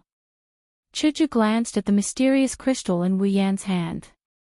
After seeing Yi Cheng's mother nod, she quickly moved to the side. Seeing Chuju's reaction, Wu Yan couldn't help but roll his eyes. In response, Chuju glared at him. Pinching the mysterious crystal shard in his hand, Wu Yan pondered. He didn't understand why the system would issue a mission to collect this kind of crystal that sealed a monster. Although he didn't know what was going on, Wu Yan didn't want to think about it. After all, anyone would want to harm him except the system. It wasn't that Wu Yan didn't think that there was someone controlling the system from behind. However, after thinking about it for a while, Wu Yan let it go. If there was someone who wanted to harm him, they would have done it when he transmigrated. Why wait until now? Therefore, no matter if the mission issued by the system was good or bad, at least it didn't pose any danger to him. Otherwise, the system wouldn't issue such a mission. Well, although the system has issued many missions that put Wu Yan in danger, looking at the crystal shard in his hand, Wu Yan sighed. I didn't expect that there was a monster inside, that's right. Back then, because of it, both the demons and humans suffered great losses. However, it was also because it killed the Demon King and his subordinates that the humans were able to suppress the demons today. Speaking of this, Yi Cheng's mother started to speculate. Even now, this monster has a great influence. Countless monsters are like the Monster King, coveting its flesh and blood. If they sense the aura of the crystal, these monsters will definitely come knocking. Wu Yan couldn't help but be startled when he heard this. Then, he gritted his teeth. No wonder since yesterday, those monsters came one after another. So it was because of this. Damn it, I really want to beat someone up. It was no wonder that Wu Yan had such a huge grudge. No matter who it was, if they were attacked dozens of times in a single night and had to get up to kill demons when they were about to fall asleep, they would definitely feel unhappy. Shaking his head, Wu Yan looked at Yi Cheng's mother and said with a serious expression, then, Madam of the Heron Palace, do you know where the other crystal is? Wait. Chuju couldn't help but be shocked when she heard this. She quickly pulled Wu Yan and said, do you really want to gather this crystal? There are monsters in there. Wu Yan rubbed his head and spread out his hands. Monsters. I know. It's not the first time I've met one, then why do you still want to collect it? Although this kind of thing looks very beautiful, it sounds very dangerous. It's better to throw it away. Looking at the crystal in Wu Yan's hand, the originally beautiful crystal was no different from a scourge in Chuju's eyes. Chuju said with a bit of worry. Wu Yan rolled his eyes and chuckled. Suddenly, he threw the crystal at Chuju. What? Scared? Chuju was shocked and screamed. She hurriedly threw the crystal back and angrily stared at Wu Yan. This scoundrel, doesn't he know that I'm very scared? Don't worry, I'm here. Seeing that Chuju was truly scared, Wu Yan's heart softened. He stopped teasing her and comforted her. The anger gradually disappeared. Chuju rolled her eyes at Wu Yan. She snorted and turned her head. Holding Chuju's hand, Wu Yan said helplessly, well, don't be angry. I have a reason to collect it. You'll know later. Be good, be obedient. Hearing that Wu Yan was coaxing her like a girlfriend, Chuju's anger disappeared. She blushed and shook Wu Yan's hand. Then, she broke away. This tsundere is so tiring. Yi Cheng's mother watched the drama from the side with interest. First, she looked at Wu Yan, then at Chuju. She looked back and forth between the two. Seeing his mother's behavior, Ching, who hated getting lost, complained sincerely. Why didn't she get lost at this time? If she got lost, she wouldn't have brought Mr. Wu Yan and Miss Chuju here. Then, she wouldn't be so embarrassed. His mother was really, after Wu Yan and Chuju finished talking, Yi Cheng's mother said with a smile, you two are a couple, right? Your relationship is so good. I'm so envious. Back then, Yi Cheng's father and I, hearing that Yi Cheng's mother was going off topic, and that the topic was about shyness, Hinajika's face turned red as she shouted, no, Auntie, we're not a couple, I'm just his sister, that's right, that's it. Aw, this tsundere is so tiring. And, I've said it once. I won't complain anymore. Yi Cheng's mother was probably used to going off topic. She was clearly talking about monsters just a moment ago, but now she was talking about love history. Moreover, there were some things that she forgot as she spoke, and now she had to say it a second time. This made the blushing Hinajiku feel embarrassed. Wu Yan said helplessly, then, Madam of Heron Palace, do you know where the other crystal is? Ah, you don't know. Actually, Yi Cheng's father is also very cute. He looked up and saw a gigantic ceiling. Hinajiku did the same thing as Wu Yan, but compared to Wu Yan, Kaishu-sama looked much cuter when she did this. Mom! Yi Cheng reached out with both hands and grabbed his mother's hand. He pulled hard and saved Yi Cheng's mother from being killed by memories. However, Wu Yan and Chuju looked at Yi Cheng with gratitude. They felt that they needed to be saved more. Afraid that Yi Cheng Ma will go off the rails again, Wu Yan clapped his hands to get her attention. Putting on an expression that doesn't look much better than crying, Wu Yan asked in a soft voice. Heron no Mia, do you know where the other crystal is? I know, okay, direct enough. Other than Yi Cheng's mom, everyone else didn't know how to react to the sudden turn of events. Even Wu Yan, who is usually the one to piss people off, didn't feel the joy of getting the answer he wanted. Instead, he felt a lump in his chest, and it's hard to describe how uncomfortable he felt. Wu Yan exhaled heavily. At the same time, he heard another exhale. He turned to look at Chuju. Chuju also looked at Wu Yan. Their eyes were filled with tragedy. Madam of Heron Palace, please tell me where the other crystal is. Wu Yan enunciated each and every word in a serious tone. If it wasn't for the fact that he's an elder, Wu Yan would have kicked him into space and brought him back. He would have used his own methods to get the answers he wanted. For example, torture or something. The sealing crystal, also known as the mysterious crystal, after that powerful monster was sealed, in order to prevent it from coming out and harming others, the chief of the exiling clan, who was in charge of the sealing ceremony, split it into two. One was kept in his clan's collection. The other was used as the core of another sealing ceremony. Yi Cheng's mother stopped here and looked at Wu Yan with a smile. Wu Yan was stunned. He said uncertainly, the core of another sealing ceremony. Could it be? That's right. It's the seal of the Heavy land. It's the underground hall of the White Emperor College's old school building. Wu Yan understood. So that was the case. No wonder there were so many monsters in the underground hall of the old school building. It was the Heavy land. The Heavy land was the place with the heaviest energy. It attracted so many monsters, including monsters at the level of a ghost chieftain. It was understandable. No wonder the people of the White Emperor College didn't notice that so many monsters were in the White Emperor College. Even I Ching didn't notice. Those monsters also didn't come out to attack humans. It was all because of the seal of this crystal. Although there were still some details that he didn't understand, such as why the mysterious crystal fragment appeared in his hands after killing the ghost chieftain, Wu Yan didn't plan to delve into the details. He just assumed that the mysterious crystal fragment was collected by the system as a treasure dropped by a monster. After understanding, Wu Yan's expression became serious. So the other mysterious crystal is in the hands of the Exterminator clan or their descendants? Yes, where is it then? Wu Yan asked in a hurry.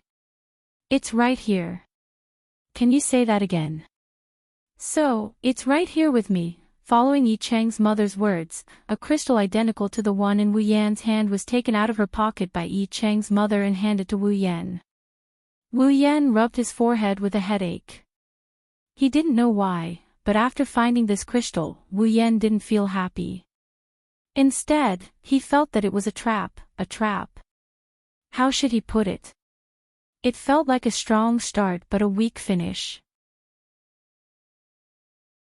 Patting his face, Wu Yan walked in front of Yi Cheng's mother and sincerely said, "Madam of the Heron Palace, can you please give this crystal to me? It's very important to me." Of course, all right, Wu Yan admitted that although he had a bit of immunity, he couldn't help but be shocked. "If that's the case, then thank you very much, madam." While sighing in his heart, Wu Yan also sincerely thanked Yi Cheng's mother. After all, she did him a big favor and didn't make things difficult for him. Just as Wu Yan was about to take the crystal, a delicate voice suddenly shouted.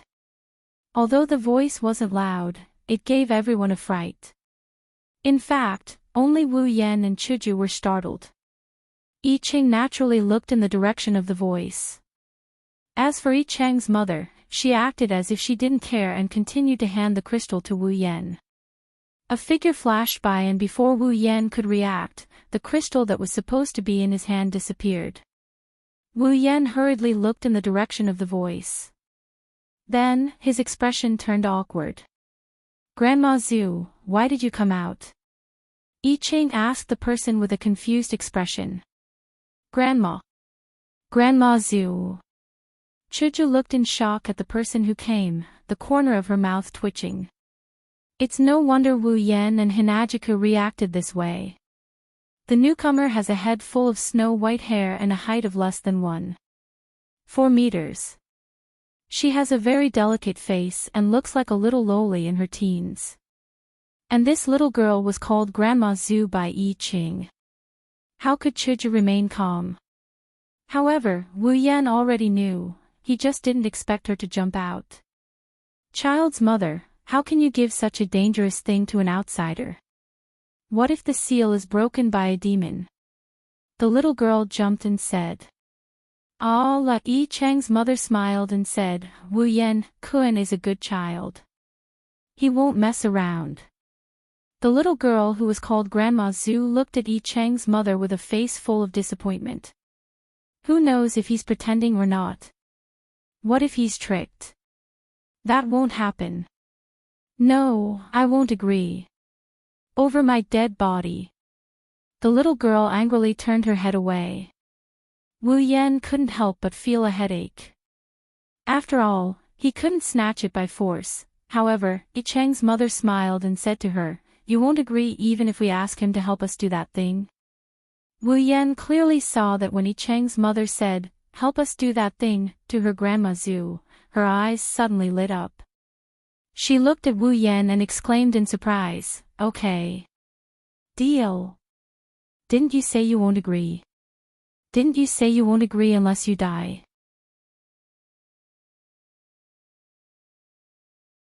Chapter 28. If he hadn't seen this creature's aged appearance in the original work, he wouldn't have believed that she's Yi Cheng's grandmother. No matter how you look at it, she's just a little lowly. Whether it was from the physical or psychological point of view, Wu Yan felt pressured as he looked at the bouncing little girl in front of him. "If there's anything you need help with, I will do my best."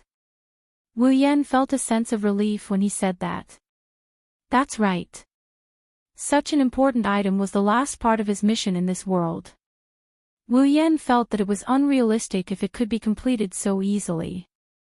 Let me explain. Yi Cheng's mother pulled the little girl and smiled gently. I will listen carefully and I hope you will be serious too. Wu Yan emphasized on the word serious. He didn't want Yi Cheng Ma to get into the topic of love history as she rambled on. He didn't know if Yi Cheng's mom understood what Wu Yan meant, but she took out a talisman from her bosom. It wasn't any different from the other talismans. If one had to describe it, it was just a little shabby. It looked like it had been there for a long time. What's this? Wu Yan looked at Yi Cheng's mother in confusion. Wu Yan was very confused about the talisman that Yi Cheng's mother took out because he felt a different aura from it. Wu Yan had seen the talisman that Yi Cheng had used before. Although it was powerful, it was only Yi Cheng's power that had taken effect. The talisman was just like a switch that displayed its effect. It didn't have any power on its own. If Yi Cheng didn't add his own power to the talisman would be just an ordinary piece of paper. Now, the talisman that Yi Cheng's mother took out unexpectedly had a trace of aura. This proved that someone's power was attached to it. Judging from the shabby appearance of the talisman, Wu Yan guessed that the power on it didn't belong to Yi Cheng or Yi Cheng's mother. This talisman is a pass to a certain barrier. Yi Cheng's mother's expression gradually turned serious. Wu Yan glanced at Chuju. Seeing that she didn't have any intention of speaking, he looked at Yi Cheng's mother. Our Heron Palace is a family of exorcists. Up until now, the number of evil spirits and ghost demons we've gotten rid of is innumerable. Speaking until here, a hint of pride involuntarily appeared on Yi Cheng's mother's face. It seemed that she was quite proud of her family, but she returned to her original state in an instant. However, no matter how powerful our family is, there are demons and ghosts that we can't exorcise. They are much stronger than ordinary demons and ghosts and ghosts and ghosts and ghosts. Usually, we can only use seals to restrict them and prevent them from hurting humans. Seal. Wu Yan could already guess what Yi Cheng's mother wanted him to do. Nodding, Yi Cheng's mother continued, although there aren't many of these powerful demons and ghosts, after generations of accumulation, there are still quite a few of them. Thus, in order to prevent an accident from happening due to the excessive number of locations being sealed, a certain generation of the House of Heron's family combined the strength of the entire family to construct a huge sealing barrier.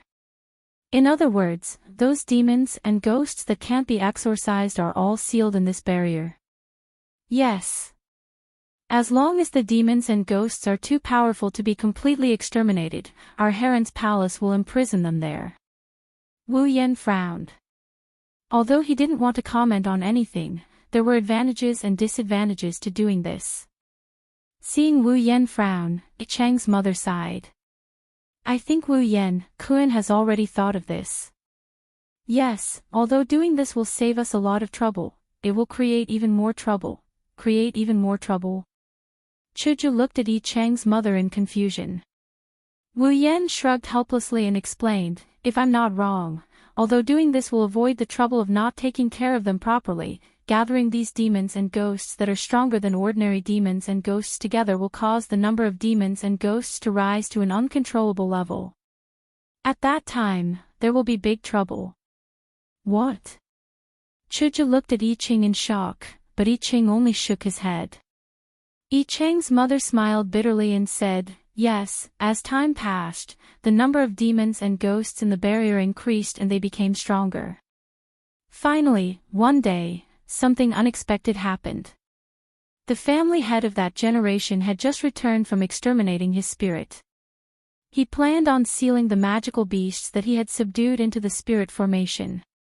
However, after that family head entered the spirit formation, he never came out again. At that time, the Heron Palace family almost caused an uproar because of this.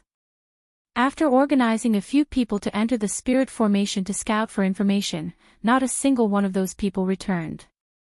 So, the new family head strengthened the spirit formation and completely sealed it. He did not allow the family members to seal magical beasts inside. Wu Yan looked at Yi Cheng's mother and said, since that's the case, then what's the problem? Could it be that the barrier has been broken? It can't be. Chuju laughed dryly as she looked at Yi Cheng's mother. Yi Cheng's mother quickly waved her hand. No, the barrier has been forbidden from sealing demons. With the current state of the barrier, as long as nothing unexpected happens, the barrier will definitely not be broken. Seeing Chuju sigh in relief, Wu Yan shook his head in amusement. Then he said to Yi Cheng's mother, since nothing will happen to the barrier, then Madam of the Heron's Palace, what you want me to do is related to this barrier. Yes. Yi Cheng's mother raised the talisman in her hand and said, this is the only pass to enter the barrier. As long as you hold this talisman, you can enter the barrier. Wait. Chuju said in shock, could it be that you want to enter the barrier? Yi Cheng's mother looked at Chuju and lowered her head in silence. No. I absolutely won't agree. Chuju shouted, aren't you going to die? There are a lot of powerful demons there. Wu Yan quickly pulled Chuju over and said with a bitter smile, Chuju, don't get agitated. Let's see what Madam of the Heron's Palace has to say. Yan, you can't go. Seeing that Wu Yan didn't immediately refuse, Chuju couldn't help but worry. Wu Yan patted Chuju's back and indicated for her to calm down. Then he looked at Yi Cheng's mother. Can you tell me the details? Yi Cheng's mother sighed and said, actually, we want to ask Mr. Wu Yan to help us retrieve something. Retrieve something? Wu Yan looked at Yi Cheng's mother. It's the treasure of our Heron's Palace, the jade of the Heavenly Palace. Following Yi Cheng's mother's words, a servant appeared in the living room with a simple book. He handed it to Yi Cheng's mother and then left. Yi Cheng's mother opened the book and placed it in front of Wu Yan. She pointed at a jade tablet and said to Wu Yan, it's this jade tablet. What appeared in Wu Yan and Chuju's eyes was only an ordinary jade tablet. Looking at the jade tablet in the book, Wu Yan asked in confusion, this is the treasure of the Heron's Palace. It looks like an ordinary jade tablet. Why is it in that enchantment filled with demons and ghosts? Hearing this, Yi Cheng's mother lowered her head with a bitter smile. The Heavenly Palace's jade is our family's treasure. Only the current family head has the qualifications to possess it and wear it. However, as I said earlier, one of the family heads of the Palace of Heron never returned after entering the spirit formation. He has likely been killed. However, at the same time, he brought the Heavenly Palace's jade into the spirit formation. Wu Yan nodded in understanding. He glanced at the jade tablet and was silent for a moment before saying, is it something very important? Yi Cheng's mother's expression was firm. She sat up straight and looked at Wu Yan without blinking. She said to Wu Yan without hesitation, "Yes. Very important. Very important." Hearing Yi Chang's mother's words, Chuju couldn't help but say, "Isn't it just a jade tablet? Even if it's important, you can't send people to their deaths." Yi Chang's mother said expressionlessly, "If going to their deaths can take back the jade of the heavenly palace, then I hope that person is me." "Mom." Yi Chang looked at his mother in shock, seemingly frightened. Wu Yan and Chuju were also shocked by Yi Chang's mother's words. Everyone present could hear the firmness in Yi Chang's mother's voice. "The jade of the heavenly palace, is it that important to you? You can even throw away your life." Wu Yan frowned as he looked at Yi Chang's mother. Although it was a family treasure of the Heron's palace, with Yi Chang's mother's personality, she shouldn't be so obsessed with worldly possessions. There must be some inside story. "I want to hear your reason, the real reason." Wu Yan waved his hand and he said in a serious tone. Yi Chang's mother hesitated and looked at Yi Chang with flickering eyes. For a moment, everyone was silent. Although the jade of the heavenly palace is our family's treasure, its use is only a symbol. If you insist on saying what function it has, then it's just that it can stabilize the user's spirit power. However, it's this function that we really need right now. Yi Chang's mother closed her eyes and sighed before speaking faintly. Stabilize spirit power. Wu Yan was surprised and then looked at Yi Chang. Wu Yan, Kun really has godlike foresight. Yi Chang's mother lovingly patted Yi Chang's head, her eyes filled with the doting of a mother towards her child. Yi Chang was born with spirit power that ordinary people couldn't match. Because of this powerful spirit power, Yi Chang was able to become a powerful spirit exorcist at a young age, even surpassing everyone in the family, including me and Yi Chang's grandmother. However, because of this, Yi Chang's spirit power isn't stable. If we don't find a solution, Yi Chang won't be able to control his spirit power and become an ordinary person. Mother. Yi Chang's eyes began to mist. Wu Yan and Chuju also became silent. Everything was for her daughter. For her daughter, Chang's mother would give away such a dangerous mysterious crystal. For her daughter, Chang's mother would rather die. For her daughter, in the face of such great maternal love, Wu Yan and Chuju couldn't find a reason to refuse. Therefore, they could only remain silent. Of course, I won't force Wu Yan, Kun. Yi Chang's mother said with a smile, but her eyes were fixed on her daughter. Wu Yan smiled bitterly. Not to mention the task at hand, Wu Yan couldn't bear to refuse Yi Chang's mother's selflessness. Moreover, although it sounded very dangerous, powerful demons and ghosts also meant a large amount of experience. With his strength, he should be able to deal with this world that didn't have a high degree of mystery. At the very least, there were many heaven-defying things in the system. With the points he had accumulated over a long period of time, it shouldn't be difficult to protect his life. In other words, it seemed like this trip was a must. I understand, Madam of the Palace of the Heron. Leave the matter of the jade of the heavenly palace to me. Standing up, Wu Yan rubbed his shoulders and said with a smile. Yan. Chuju opened her mouth and wanted to say something, but in the end, she lowered her head. Yi Chang's mother raised her head in surprise and handed the talisman to Wu Yan. She bowed deeply and said solemnly, I'm counting on you.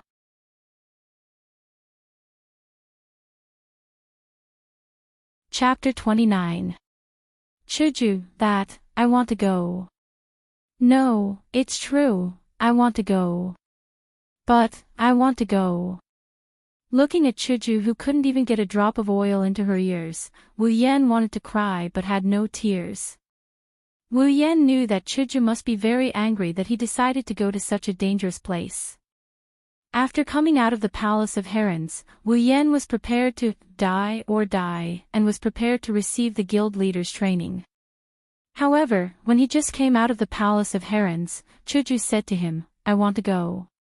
It wasn't that Wu Yan didn't think that the guild leader might beat him up, or give him a cold face, or give him a grand farewell, or even give him a kitchen knife. Wu Yan even thought about it. However, he didn't think that the guild leader would actually ask to go together. This time, it wasn't like the trash headless giant from before. Even that time in the underground hall wasn't as dangerous as this time. Wu Yan could calmly ask to go, not only because he had the system as his backing, but also because he lived in the behemoth forest and more or less had some experience in dealing with situations. However, if the guild leader was included, then it would really be troublesome. The guild leader was only level 18, stage 2.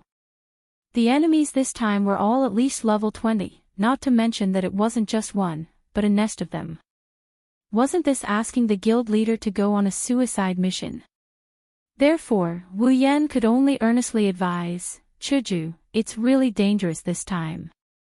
I might not even be able to take care of myself, how can I let you go?" Chuju immediately turned her head and said, "It's because it's dangerous that I have to go. But, do you think I'm annoying? Do you think I'm a hindrance?" Chuju angrily looked at Wu Yan and shouted loudly. This misunderstanding was huge. Wu Yan quickly waved his hand and shook his head. "It's not like that. I'm just worried that something might happen, I don't care. If you're going, I'm going." Wu Yan hesitated. Chuju didn't listen to him at all. Once she decided on something, even 9 bulls might not be able to pull her back. If he ran away without a care, then with Chuju's personality, the probability of her coming to find him alone was 100%. But if he let her follow him, "Sigh, can't you listen to my advice?" Wu Yan said helplessly. Chuju stared at Wu Yan's face with tears in her eyes. This can't be right. Wu Yan looked at Chuju, dumbfounded. Was she going to cry? "No, I can't do anything about a girl's tears, not to mention the tears of a girl I like. Anyone who knows Hinajuku would know that for this competitive girl, making her cry is harder than making the boys in the academy wear skirts." Wu Yan, on the other hand, has only known Hinajuku for less than a month and he almost made her cry twice. If he really made Hinajuku cry, then it would be a huge sin. Carefully looking at Chuju, Wu Yan said weakly, "Chuju, I'm scared." Chuju suddenly said, interrupting Wu Yan's words. Wu Yan couldn't help but be stunned. Wiping her eyes, Chuju raised her head again, looking at Wu Yan, and said softly, "I'm scared, I'm really scared. I'm scared that once you go there, you won't come back. So I'm scared, really scared." As she spoke, Chuju's eyes started to moisten. "So I want to follow you, at least I can stay by your side and help you." Faced with Chuju's words, Wu Yan was silent. He had completely forgotten that he could face danger calmly, but would Chuju be able to calmly watch him face danger? For someone like him who was planning to take the risk, the person he was most worried about was none other than Gue Chuju in front of him. As for Wu Yan, who planned to use the barrier as a training ground, how could he understand Chuju's worries? Lowering his head, Wu Yan laughed self-deprecatingly. "That's right, I didn't think about your feelings when I agreed to someone else's request. I'm really bad." Chuju suddenly swayed, directly into Wu Yan's arms, startling Wu Yan. In a fluster, he hugged Chuju's waist, his face was completely dazed. The guild leader threw herself into his arms. Wu Yan's mind was filled with such thoughts, this is completely out of his expectations, this kind of super development. Chuju was extremely embarrassed that she did such a thing, she didn't think about it at all, her body moved on its own. By the time Chuju reacted, she heard Wu Yan's heartbeat. Eyes closed, face red, Chuju's body trembled slightly, but since she had already done it, Chuju had no choice but to go all out. "I don't know why you would take the risk for that crystal, but you have your reasons, I have mine too, let me go, please." Smelling the fragrance of Chuju's hair, Wu Yan couldn't help but sigh in his heart. Don't you blame me. For a crystal, I took the risk. Shaking her head, Chuju laughed and said, didn't you say that one day, you will tell me about your matter? This is our agreement, so I believe that you must have your own reasons. Hearing Chuju's words, Wu Yan couldn't help but tighten his arms, letting Chuju closer to his body. His heart was full of emotions. Wu Yan was an otaku. Wu Yan liked 2D beauties. There was no reason. This was a feeling that only an otaku would understand. And when the person you like treats you like this and trusts you, what kind of feeling is that? Wu Yan didn't know what other people's feelings were, but Wu Yan himself knew what kind of feelings he should have. I want to tell her my feelings. Chuju, I like you, I like you, I like you very much, very much. When she heard Wu Yan's loving voice, Hinajiku's body couldn't help but tremble. She bit her lips to stop herself from expressing her emotions. However, the emotions that she didn't have an outlet to express rushed to her eyes and tears slowly flowed down her cheeks. Wu Yan, who was originally very afraid of girls crying, at this moment, smiled at Chuju's tears, because he knew that the meaning of these tears was different. Raising her hand, Hinajiku hugged Wu Yan's neck and buried her head deep into his chest. She expressed her feelings without saying a word. Tears flowed down her cheeks, but she had a beautiful smile on her face that tugged at one's heartstrings. Reaching out to wipe Chuju's face, Wu Yan wiped the tears on her face, and said to Chuju, do you know? Actually, I'm not from this world. Chuju couldn't help but raise her head, looking at Wu Yan. She didn't speak, but her eyes were full of doubts. I'm from another world, Earth. It's not the same as this world. There are no demons, ghosts, or spiritualists. It's just a very ordinary world. 4 months ago, I woke up one day and found myself in another world. In that world, there are powerful people and magical beasts, but I only have a system. Chen Shu's voice slowly sounded in the world where only the two of them were in. As Wu Yan's affairs were slowly revealed, Chuju's face constantly showed expressions of doubt, astonishment, and confusion. It was no wonder, Wu Yan's words were too shocking. Chuju's face showed all kinds of expressions, but there was no doubt. And Wu Yan, who saw everything, waited until he finished talking about his mission after coming to this world, then he couldn't help but ask, this is a fantasy story, don't you doubt it? In response to Wu Yan's doubts, Chuju opened her mouth, and her face couldn't help but blush. She said softly, didn't you say that one day you'll tell me about your affairs? So, I've already mentally prepared myself. Besides, didn't you say that when you're hugging a girl, you won't say anything against your heart? Wu Yan couldn't help but be stunned when he heard this, and the emotions in his heart burst out. Wu Yan raised Chuju's face, and under her shocked expression, he suddenly kissed her. Woo! Chuju's eyes widened, and her body stiffened. She didn't react at all. Everything happened too suddenly. If she said that she was mentally prepared for Wu Yan's matter, then Chuju wasn't mentally prepared for her first kiss at all. By the time she reacted, Wu Yan's tongue had already broken into her mouth, entangling with her own. Chuju's eyes couldn't help but widen a few more times. Under Wu Yan's attack, Chuju's body began to relax, and finally fell into Wu Yan's arms. Her eyes were open, and she felt the sensation on her tongue. Was it a second? Was it a minute? Or an hour? Time was completely forgotten by the two who were immersed in love. When Wu Yan left Chuju's lips, Chuju was still in a daze. Her first kiss was gone just like that. Wu Yan licked his lips and laughed. It's really sweet. Wu Yan's voice woke Chuju up from her daze. Seeing Wu Yan's smirk, Chuju finally realized what she had done. Chuju's face quickly turned red, and her watery eyes were filled with disbelief. Her mouth slowly opened, and Chuju screamed. She pushed Wu Yan away, and raised a trembling finger, pointing at him. You, what did I do? Wu Yan looked at Chuju with amusement. He was very interested in Chuju's behavior. How could you, how could you? Chuju had a lot of words to say, but in the end, she only said this sentence. Why can't I do this? Without my consent, you. Seeing Wu Yan's shameless face, Chuju's heart went crazy. Ha!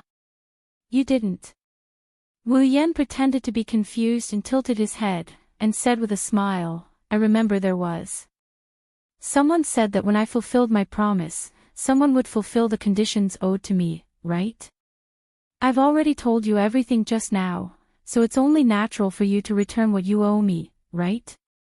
Although that's what he said, Wu Yan complained in his heart, I told you everything except that you're an anime girl.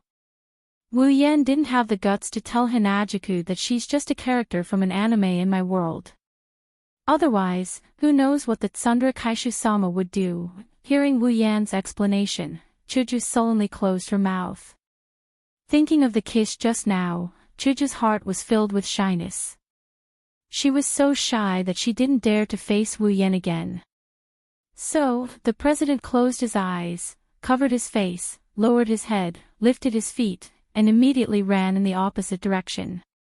Touching his lips, Wu Yan's heart sighed. Things developed to this point, Wu Yan was a bit unable to react. After all, at that time, he was infected by Chuju's words. His heart was already filled with Chuju's figure, and he only thought of how to vent this feeling. When he realized what he did, he was already in a state where he stole Chuju's first kiss. So, Wu Yan could only use teasing to ease his violently beating heart. It was also his first time. Although such a shameful thing was hidden by him. It's really easy to get shy, President, it seems like I have to train more in the future.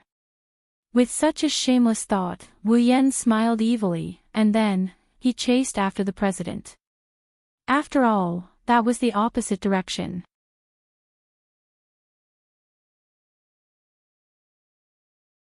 Chapter 31. The light gradually faded, and the girl slowly appeared before Wu Yan's eyes. Her eyes were tightly shut, and her expression was indescribably serene, as if she was a princess waiting for her prince to wake her up. She had shoulder-length brown hair, a heroic and beautiful face, and a petite figure. She was wearing the Tokuwadai summer school uniform that Wu Yan was very familiar with. Even though he had seen this figure countless times on the screen, Wu Yan still felt very excited. The feeling of seeing the real person and seeing it on the screen was naturally different. When the strong light completely dissipated, a dazzling silk thread suddenly shot out from the girl's heart. Before Wu Yan could react, it pierced through Wu Yan's skin and connected to Wu Yan's heart. Wu Yan looked at the light thread that pierced through his heart in horror. At the same time, two different heartbeats began to sound in Wu Yan's ears. The two heartbeats fought to beat each other, and as time passed, the heartbeats began to get closer and closer. Until a certain moment, when the two heartbeats became exactly the same frequency, the sound dissipated. The light thread that connected the two hearts also broke off from their bodies, and then began to distort. In Wu Yan's eyes, the light thread turned towards the center and gathered together to form a small light bead that was the size of a glass bead. The small light bead mischievously jumped up and down in Wu Yan's room. After it circled the room once, it suddenly trembled and quickly entered Wu Yan's body, fusing with him. Wu Yan's face was a little strange. He touched his body, and it didn't seem like there were any changes. However, Wu Yan could feel that there was an additional feeling in his body. It was like adding a little more water to a half-filled cup. Was this the life fusion that the system mentioned? Wu Yan narrowed his eyes. As he groped his body, he turned his gaze to the girl in front of him. The young girl's pretty face began to move. Her eyelids trembled as if she had just woken up. Her eyes, which were the same color as her hair, were filled with confusion as she opened them. The girl blinked a few times, tilted her head, and looked around. Then, her gaze landed on the only survivor on the scene. The two of them instantly looked at each other, and just like that, they were in a deadlock. The girl's direct gaze made Wu Yan feel a little uncomfortable. Even if it was a normal girl staring at him, he would still feel a little embarrassed, let alone the fact that she was a 2D character that he liked very much. Even if Wu Yan's skin had been trained to be quite thick, he would still feel a little embarrassed. Misaka Mikoto's eyes darted up and down Wu Yan's body as if she was trying to familiarize herself with him. Just as Wu Yan was about to speak, Misaka Mikoto suddenly spoke. "Are you my master?" Instantly, a huge sense of dissonance surged into Wu Yan's heart. Wu Yan's face was filled with astonishment. Wu Yan raised his finger and pointed at his own nose. "The master you're talking about, are you talking about me?" Misaka Mikoto's small face made her look like an old-fashioned official. She nodded at Wu Yan and said, "Yes, it seems like you're my master." "Wait." Wu Yan immediately raised his hand to stop her. He looked at Misaka Mikoto sternly. "Are you sure you're Misaka Mikoto and not some heroic spirit, familiar, or whatever?" "I'm Misaka Mikoto." Misaka Mikoto raised her voice a little. Although she didn't know what a heroic spirit familiar was, she was still her.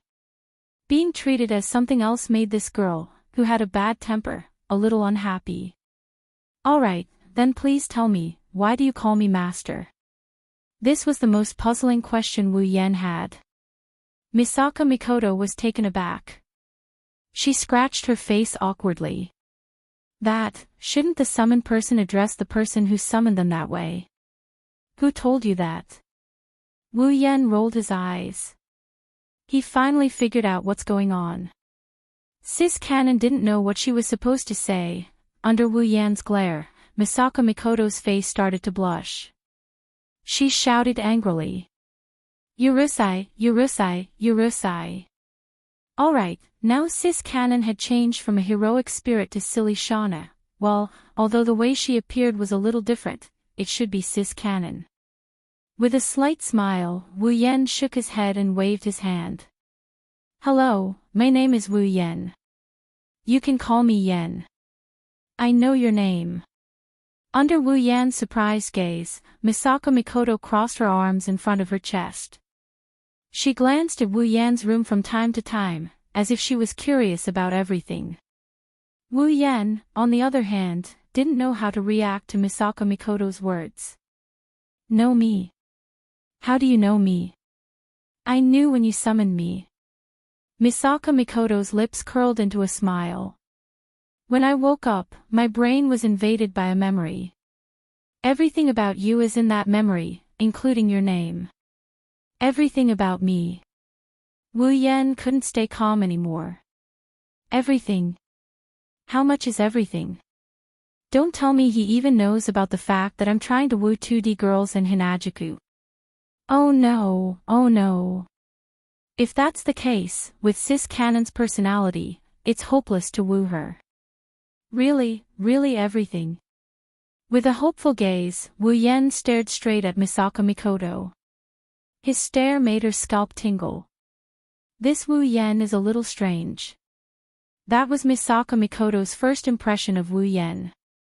However, Misaka Mikoto came to a realization. Everyone has their own privacy. If a stranger found out that she liked Guta for no reason, she wouldn't be happy either. Of course, if Sis Cannon knew that Wu Yan was thinking about how to woo her, she would be so angry that her face would turn green and she would give him a shot with her super electromagnetic gun. Not everything. It's just about transmigration, the system, summoning, and basic information about you. Misaka Mikoto smiled. Wu Yan could feel that Misaka Mikoto's tone was more of a consolation than an explanation. It was as if she was teasing a child. However, Wu Yan heaved a sigh of relief. "Good, as long as it's not everything, it'll be easy." Looking at Misaka Mikoto, who was fiddling with her bangs, Wu Yan hesitated for a while before saying softly, "So, you know that if I die, you'll die too, right?" Misaka Mikoto nodded, but Wu Yan frowned. "Don't you feel uncomfortable?" Like your life is in someone else's hands. Misaka Mikoto stopped fiddling with her bangs and looked at Wu Yan as if nothing had happened. It was as if she could see through his heart. Wu Yan, on the other hand, did not say anything. Instead, he looked straight at Misaka Mikoto. Misaka Mikoto suddenly laughed. Her slightly steady voice started to spread. To be honest, if my life is in someone else's hands, I should feel uncomfortable. However, I don't know why, but I don't feel that way at all. Instead, I feel very close to you. No, that's not right either. It's that, as she spoke, Misaka Mikoto looked around in embarrassment. The more she spoke, the more flustered she became. In the end, she did not know what to say. She paced back and forth, not knowing what to say. Wu Yan, who felt that the atmosphere was a little heavy, suddenly felt embarrassed. How should he put it?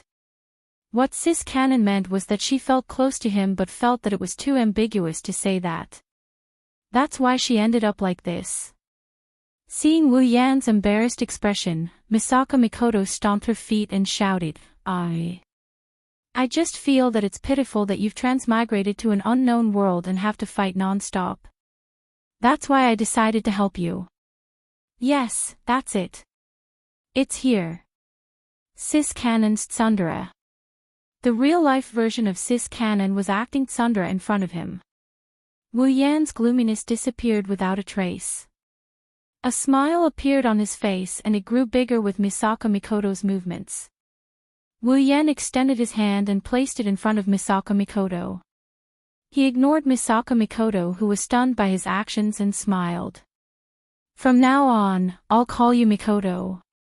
Mikoto looked at Wu Yan's extended hand and glanced at Wu Yan's smiling face. She turned her head away and placed her hand in Wu Yan's. Don't misunderstand. I'm just doing this for myself. If you die, I'll die too, so, I understand. Wu Yan praised in his heart as he squeezed Mikoto's fair hand. For you, I'll try my best to live on. It's good that you understand. Mikoto quickly pulled her hand out and turned around. This guy who summoned me isn't too bad. He regretfully retracted his empty hand, but a smile hung on his face. He was worried that Mikoto would be controlled by the system and obey his orders, but it seems like Misaka Mikoto is still Misaka Mikoto. Due to the fusion of life and death, Mikoto had a preliminary acknowledgement of him. This was also the reason why Mikoto said that she felt close to Wu Yan. After all, her life depended on him. However, it was only a feeling of closeness. It was impossible for him to be worried that Misaka Mikoto would be controlled by the system and forcefully increase her affinity with him. After coming to this conclusion, Wu Yan felt relieved. If the 2D character he liked had feelings for him due to external factors, no matter what, he wouldn't feel good about it. Luckily, the reality is that Sis Canon is still Sis Canon. Just as Wu Yan was thinking about how to improve his relationship with Sis Canon, someone knocked on the door. Yan, are you there? It's Chuju. Wasn't this girl hiding in her room to be shy? Coming. Wu Yan glanced at Mikoto, who was also looking towards the door. He gestured for her to wait before opening the door. Wu Yan's face appeared in front of Chuju. Chuju blushed slightly, but she forced herself to remain calm. I think I heard you talking to someone. Is it a guest? Chuju poked her head into Wu Yan's room. When she saw Mikoto standing in the room, Chuju's face darkened. Who is she? With a bright smile, Wu Yan quickly pulled Chuju into the room. She's called Mikoto. She's a companion I summoned using the system I told you about before. She'll be coming with us to find the Jade of Heaven. You two should get to know each other. After Wu Yan finished speaking, the room was silent. Chuju's eyes were filled with hostility. It seems that Mikoto's cute appearance made her feel threatened. Mikoto's eyes were filled with confusion. She didn't understand why the person in front of her was looking at her like that. Looking at the two of them staring at each other, Wu Yan's heart started to beat faster. This won't suddenly start a fight. Suddenly, Chuju's and Mikoto's eyes lit up at the same time. Then, they smiled at the same time. Chuju waved her hand in a friendly manner. Hello, I'm Katsura Hinajuku, just call me Hinajuku. Mikoto also had a smile on her face. Hello, I'm Misaka Mikoto. You're Chuju, right? You can also call me Mikoto. The two of them shook hands like sisters.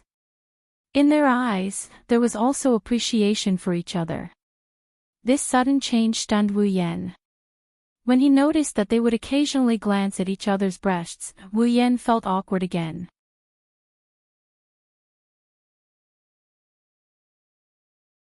Chapter 32. It was the same as Wu Yan's original plan, but also different. Similarly, the two sisters got along very well. After the introductions, Wu Yan was tossed aside and the two of them occupied Wu Yan's bed to chat. When it was time to sleep, they even laid down in the same room. From an outsider's point of view, they are closer than real sisters, but from Wu Yan's point of view, they are more like Yuri girls. What's different is that the reason why the two can get along so well isn't the same as what Wu Yan initially thought. It's not because they have the same cuteness but because they have the same body type. This made Wu Yan curse in his heart. Summoning Mikoto cost him 70,000 summoning points. Wu Yan only had 11,000 summoning points left. It wasn't that he didn't have cheap girls, but Wu Yan had already decided on his next summon, so now was the time to save up. Of course, the 70,000 summoning points weren't spent for nothing. At first, Wu Yan didn't pay attention to Sis Cannon's level, but when he did, character, Misaka Mikoto ability, Electromancer, LV 5, Strength, C Endurance, C Agility, B Spirit, A Equipment, None level, 68. After Wu Yan summoned Mikoto, Wu Yan's status appeared under Wu Yan's status in the system. When he saw the level of Mikoto's character status, he stayed in his clicking position for a while. Level 68. Tier 7. No wonder she was one of the top espers in a world full of magic and superpowers. Even though she wasn't the strongest esper in the Forbidden World, as the third strongest esper in the Forbidden World, Mikoto's strength was second only to the strongest esper in the Forbidden World. The highest level Wu Yan had seen before was only level 60, which was Feifei's level. Now, it was Mikoto's turn.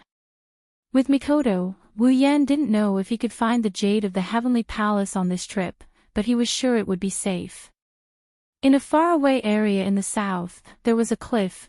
No one knew how high the cliff was, and no one had ever tried it on themselves. This place was desolate and uninhabited.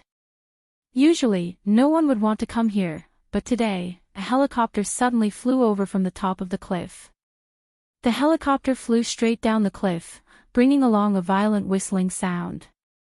About 2 or 3 minutes later, it landed on an inconspicuous protruding rock and stopped at the edge of the cliff. As the helicopter's engine stopped, the helicopter's door was opened by a hand. Then, 5 people came out, 1 male, 3 females, and a driver. The Heron Palace's ceiling barrier wasn't actually in the Heron Palace. Instead, it was on the edge of a cliff. In order to prevent people from entering and leaving the location of the ceiling barrier and accidentally touching the barrier and causing irreversible consequences, the Heron Palace had spent a large amount of resources and manpower to open the barrier on the edge of the cliff. Ever since that unlucky Heron Palace's house master met with an accident, this place was completely forbidden. Because it was a cliff, no one would come here. So, no one had come here for at least 100 years. No one had even come to the top of the cliff, let alone come to this protruding rock on the edge of the cliff. Is this the entrance to the ceiling barrier? Raising his head, Wu Yan looked inside the rocky outcropping. There was a huge hole there. The hole flickered with a fluorescent light that couldn't be seen if one didn't get close. Yes, there's a barrier set up by our Heron Palace's ancestors in the hole and on the hole. All of the captured monsters will be thrown into the hole and locked up. Yi Chang's mother answered casually on the side, then continued to look at Mikoto. How could Yi Chang's mother not be interested when such a little girl suddenly appeared and wanted to follow Wu Yan into the barrier to find the jade of the Heavenly Palace? Moreover, it was impossible for Wu Yan to not know how dangerous it was inside, yet he didn't object. Yi Chang's mother didn't believe that Wu Yan would let a little girl go in and throw away her life. Then, there was only one explanation. This little girl had a bit of strength. I wonder who is more outstanding between Yi Ching and me. There was a little girl about the same age as her daughter who also had a bit of mysterious power. Yi Chang's mother couldn't help but compare Mikoto to Yi Ching. However, what she didn't know was that Yi Ching couldn't be compared to Mikoto. After all, the two came from different worlds. In terms of talent, one was born with spiritual power that could rival a veteran spirit master, while the other was a LV5 Esper. The difference in talent could be said to be not that big. It's just that, different worlds would cause them to develop in different ways. Butler Whirlwind is a world with very few mysteries, while the Magic Forbidden world has magic, superpowers, angels, and saints. Among the worlds that Wu Yan knows of, this world's mysteries are at the top. Butler Whirlwind's world is not something that can be compared to it. Mystery couldn't be compared in front of a higher-level mystery. Mikoto, who grew up in a higher-level mystery world, was naturally much stronger than Yi Ching, who grew up in a lower-level mystery world. At this time, Wu Yan was staring at the cave in front of him. Other than the faint flickering light, it was no different from any other cave. However, the constant warning from the system almost made Wu Yan faint. One must know that the system's warning only sounded when there was a less than 10% chance of winning a battle. Just like when Wu Yan had just transmigrated, when he fought a LV0 wind snake. Wu Yan had heard this warning the most when he was in the Behemoth Forest. With it, Wu Yan had avoided countless dangers that he couldn't win. And now, the system's warning sounded again. This time, it sounded no less than 10 times. In other words, there were at least 10 Wu Yans in this cave that had a less than 10% chance of winning against demons and ghosts. The tragedy was that Wu Yan couldn't avoid it. Instead, he had to charge in. Of course, if Mikoto was to act, there shouldn't be a problem. The only problem was whether or not Wu Yan would let her. Wu Yan turned around. Then, Madam of the Heron Palace, will go in first. Yi Chang's mother stopped looking at Mikoto. She took out a tattered talisman and handed it to Wu Yan. Be careful. The food we brought is only enough to last us a week. If you don't come out in a week, then you don't have to wait for us. Wu Yan said with a smile. He took the talisman from Yi Chang's mother and flipped it over. He held it in his hand and looked at Mikoto.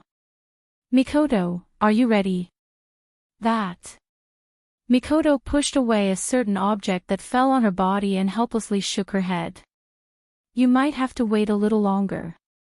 I told you didn't have to come, but you insisted on coming. Wu Yan looked at the object and said to Wu Yan. Maybe Mikoto's actions woke him up, or maybe Wu Yan's words woke him up. He tried his best to straighten his body, but his face is still ashen. His lips have turned completely white and his eyes are rolling around in a way that would make anyone feel uncomfortable just by looking at him. I said. I'll come, don't even think about leaving me behind. Chuju tried to move her lips but she couldn't. She could only give up. One of her hands was still on Mikoto's body. She used all her strength to support herself. You know you have acrophobia but you still forced yourself to come. Aren't you just looking for trouble? Chuju didn't look like she wanted to give up. Wu Yan could only smile bitterly. Who doesn't know that Kaishu-sama has acrophobia? Ahaha, it's nothing, big deal, let's go. Chuju's eyelids were about to close but she still said to Wu Yan intermittently. Seems like it's impossible for her to give up. Yi Chang's mother turned a blind eye to Chuju's acrophobia. More accurately, she found it amusing to see Chuju's unlucky face. She just smiled at her. "Alright, let's go." Hinajuku stuttered as she supported Mikoto to prevent herself from collapsing to the ground. After all, they're on a high ground, and below them is a cliff. Sighing, Wu Yan raised his hand that was holding the talisman at the entrance of the cave. The fluorescent light at the entrance started getting brighter and brighter. The talisman in Wu Yan's hand started rippling with visible ripples. When the ripples met with the fluorescent light, the ripples from the talisman pierced a hole in the fluorescent light. When the hole was big enough for one person to pass through, the ripples from the talisman stopped. Wu Yan couldn't help but smile at this. He put the talisman in his space ring and said to Mikoto, "Let's go, Mikoto. I'll have to trouble you to take care of Chuju." "I can do it." The weak voice was ignored by the two. They waved at Yi Cheng's mother and the two entered the cave together with the limp thing. "Be careful." Yi Cheng's mother couldn't help but shout. What she got in return was a swinging arm. After the three entered the cave, the fluorescent light at the cave entrance slowly closed. The light dimmed and the cave returned to its original state. The cave entrance was huge, but the inside was even bigger. Wu Yan's group was currently walking in a huge tunnel. The deeper they went, the wider the tunnel became. At the end, the walls on both sides of Wu Yan's group were already 50 meters away from them. As the tunnel got wider and wider, there were no other sounds besides their footsteps. Mikoto couldn't help but ask, "Didn't you say there were a lot of demons and ghosts? Why aren't there any?" Turning his head, Wu Yan saw Mikoto's calm face. However, Wu Yan wasn't looking at her face but the sweat that was quietly flowing down her forehead. Wu Yan was also puzzled. After all, according to Yi Cheng's mother, there should be a lot of powerful demons and ghosts here. Wu Yan's group had been walking for almost 10 minutes. Let alone demons, they didn't even see a ghost. However, this didn't affect Wu Yan's mood to tease the girl. Curling his lips, Wu Yan looked at Mikoto, who was pretending to be calm, and directly said, "If you're scared, just tell me." "Mikoto, I won't laugh at you." Mikoto stopped and looked at Wu Yan fiercely. She bit her lips. I'm not scared. If something comes out, it's good. I'll definitely electrocute it into charcoal." As if to prove her words, sparks of electricity flashed on Mikoto's forehead. Blue arcs of electricity appeared around her body, adding light to the dark cave. Unfortunately, Mikoto forgot that she wasn't the only one on her body. Wah! Chuju, who was lying on Mikoto's body, was electrocuted. Chuju, who was originally lifeless, jumped up from the shock. So sorry, Chuju. Are you okay?" Chuju chuckled and gasped for breath. "I'm fine. Actually, I'm a lot better. After being electrocuted by you, ahaha." Mikoto laughed dryly. The speechless Wu Yan could only choose to pretend he didn't see anything and continued walking. Mikoto and Chuju quickly followed. The two of them tacitly held each other's hands. Alright, Kaishu-sama is also very afraid of demons and ghosts.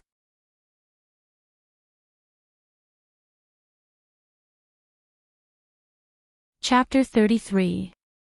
When Wu Yan, Mikoto, and Chuju first entered the cave, it was completely dark. They could only see each other. However, as Wu Yan and the other two went deeper into the cave, it became brighter and brighter. Even though it was still not as bright as day, at least the three of them could see things effortlessly. Looking around, Wu Yan didn't see anything that could shine. In a world without any mysteries, this strange situation could only be blamed on the ghosts. But in this place, it could only be blamed on the demons and ghosts. The two girls who were usually so bold were now cowering behind Wu Yan. Even the level 68 cis cannon looked scared. Only when Wu Yan turned around did she quickly straighten her face. She didn't know that all her actions were seen by Wu Yan. So, even if she was strong, a little girl was still a little girl, walking in the quiet tunnel. The three of them didn't speak. There were many demons in this cave. Even if they didn't do anything, it was better to avoid alerting the enemy. When they entered the cave, Wu Yan took out his Kusanagi sword. He wasn't confident that he would have the time to retrieve his sword under the attacks of the demons. At this time, Wu Yan activated the detection function of the system. As long as something appeared in front of him, even if it was invisible, the detection function would be able to find it.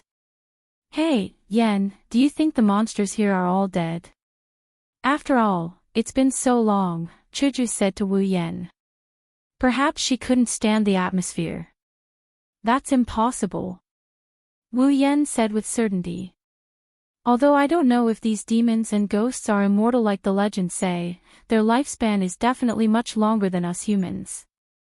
Even if we die, they might still be alive. Plus, Madame Heron said that there are many demons here. If that's the case, there must be females as well. Then, they can reproduce. If that's the case, why haven't we seen any demons or ghosts? Although Mikoto was summoned for less than a day, the system had already passed on some necessary knowledge to her. Compared to the unbelievable system, demons and ghosts weren't something she couldn't accept. However, as a 14-year-old girl, accepting demons and ghosts didn't mean she wasn't afraid. Well, although Sis Kanon always acted fearless in front of Wu Yan, she wouldn't be called Tsundere Kanon if she wasn't Tsundere. That's what I thought too, up until just now. Wu Yan stopped in his tracks. Mikoto and Hinajuku couldn't help but be surprised. They looked around vigilantly with fear in their eyes. What's wrong? Yen. Chuju gulped and asked nervously. Wu Yan turned around with a puzzled look on his face. Wait. Wu Yan waved his hand and looked left and right. He frowned and lowered his head. Phew. Just as Wu Yan lowered his head, a light breeze blew in from nowhere and gently caressed the trio. It lifted Wu Yan's hair and lifted Chuju's and Mikoto's skirts. Wu Yan, Chuju, and Mikoto were facing each other. Wu Yan's head was also lowered, so when the wind lifted Chuju and Mikoto's skirts, Wu Yan's eyes were on them. Two pairs of safety pants, one white and one black, appeared in front of Wu Yan's eyes. Wu Yan's eyes widened as he kept his head down. Looking at the two pairs of safety pants in front of him, Wu Yan's face was full of shock. Although they were usually very tomboyish, they were still girls. When their skirts were blown up, no girl wouldn't feel embarrassed. The two of them exclaimed at the same time and pressed down on their skirts. Then, they looked at Wu Yan with reddened faces. You didn't see it right, Yen. A crystal sword appeared in Chuju's hand. Chuju looked at Wu Yan with an unfriendly gaze. As long as Wu Yan shamelessly said that he saw it, Chuju would cut him in half. After all, she had seen Wu Yan's shamelessness more than once. For example, last time when she was seen naked.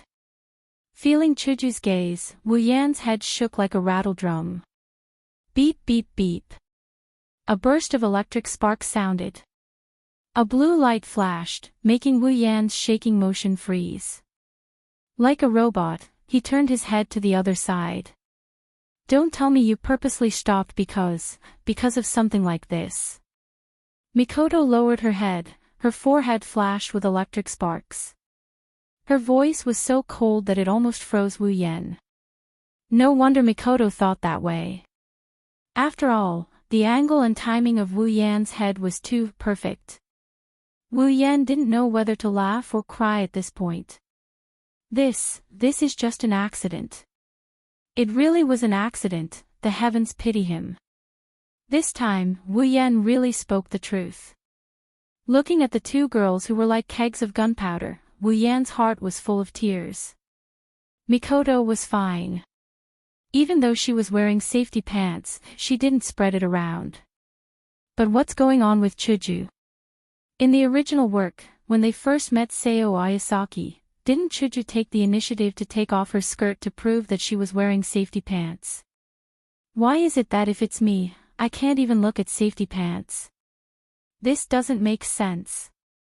Don't try to guess a girl's thoughts. Looking at Mikoto and Hinajuku's increasingly unfriendly faces, he quickly raised his hand to stop them from flipping out. He then said in a grief-stricken voice, "Wait, please listen to my last words." "What else do you have to say?" the two girls said in unison. "If I say I didn't do it on purpose, would you believe me?" Looking at Chuju and Mikoto with a bitter smile, Wu Yan gave his final explanation. "Then tell me, why did you stop?" Chuju stopped Mikoto, who was about to electrocute Wu Yan, and said to Wu Yan in a bad mood. Looking at Chuju with gratitude, Wu Yan only got a cold humph. Wu Yan coughed and quickly became serious. "The reason I stopped is because I found out that we've already been here before." The two girls were stunned. Even Chuju, who didn't expect Wu Yan to give an explanation, was the same. She thought that Wu Yan really wanted to see the scenery under their skirt, so he purposely acted mysterious. She didn't expect Wu Yan to say this. It can be seen that Wu Yan has a very good impression in Kaishu-sama's mind, this place. Chuju turned her head and looked around. "We've been here before." Mikoto also stopped using her powers and looked around. She then exchanged a look with Hinajuku. Both of them had the same blank look in their eyes. Wu Yan shook his head. It's no wonder they couldn't find out. Other than the rock walls and rocks, there's nothing else. Things that can be used as a reference are very few, and things that can attract people's attention are even rarer. If it wasn't for Wu Yan's perfect memory ability, he probably wouldn't have found out either. "Have we really been here before? I didn't notice anything." Mikoto twisted her face and looked at Wu Yan. But Wu Yan didn't answer Mikoto. Instead, he turned to Chuju. "Chuju, did you forget my memory? It's impossible for me to remember wrongly." Seeing Mikoto's confused expression, Chuju nodded. "Yes, Yen won't remember wrongly. His memory is exceptionally good. He can remember everything he saw once. Since he said we've been here before, it must be true. You saw it once and you remembered it." Mikoto looked at Wu Yan in surprise. That's already in the category of ability, right? As expected of Sis Canon, LV5 doesn't make you stupid. She instantly saw through Wu Yan's perfect memory ability. "So you're saying we're lost?" Chuju said with uncertainty. "You can't say we're lost." Wu Yan raised his hand to refute. "You should say we're in a maze." "Maze?" The two girls looked at Wu Yan in surprise. "Yes." Wu Yan walked to the wall and patted it. "Have you forgotten? Ever since we entered this cave, we've been walking on the same path. There's no fork in the road. How could we be lost?" "So you're saying," Chuju said in a low voice, "we've been walking in circles?" Mikoto saw through the situation. "Yes." Wu Yan opened his system list. "I think this is a tunnel with very little distortion. The tunnel is in a circle. Ever since we came in, we've been walking around it. Because the distortion is very small and the tunnel is very big, we didn't notice anything." "Is that so?" Chuju lowered her head and pondered. "Of course. Otherwise, do you really think I stopped because I wanted to look at two pairs of safety pants that have nothing to look at?" Of course, Wu Yan swallowed the last sentence back into his stomach. Otherwise, he wouldn't even have the chance to fight for his life. He might as well just die. Then what do we do now? Turn around and go back? Mikoto asked. Although she's quite smart, but at this time, the man should make the decision. No. Wu Yan shook his head. Even if we turn around, we probably won't be able to get out. Chuju and Mikoto looked at Wu Yan. Why? Wu Yan smiled bitterly. Do you even need to say it? After we entered the cave, we circled around it. However, after circling around it, did you see the entrance of the cave when we came in? Mikoto and Chuju froze. That's right, after walking around, we should be able to see the exit, could it be? Chuju shrunk her head. Is this the legendary ghost wall? It can't be. Mikoto, who was still frowning and pondering, suddenly didn't know what to do after hearing Chuju's words. She laughed dryly. Rolling his eyes at the two girls who were still scaring him, Wu Yan deeply felt that if he wanted to rely on the two of them, he would really have to go around the ghost wall for the rest of his life. Seeing Wu Yan shaking his hands, Chuju asked. Yan, what are you doing? Have you thought of a way? Compared to Chuju, Mikoto curiously stretched her head and leaned in front of Wu Yan. Oh, this is the system. Wu Yan paused and looked at Mikoto in surprise. He pointed at the system list. Can you see the system list? Mikoto. Mikoto nodded. I can see it, it's right in front of you. System. That's the system you were talking about? Why can't I see anything? Chuju kept looking left and right but still couldn't see anything. Wu Yan tapped his chin. Looks like as my summon, you can also see the system. Then Mikoto, can you use the system? No. Mikoto answered without hesitation. Although it's very cool and interesting, but I can't use the system, I can only see it. Why can you all see it but I can't? Chuju was dissatisfied. Wu Yan and Mikoto's actions gave her the feeling of two people's secret, and the subject wasn't her. This made her very unhappy. How is it? Do you have a way? Seeing Wu Yan fiddling with the system, Mikoto asked. Wu Yan chuckled. He flipped his hand and a compass appeared in his hand.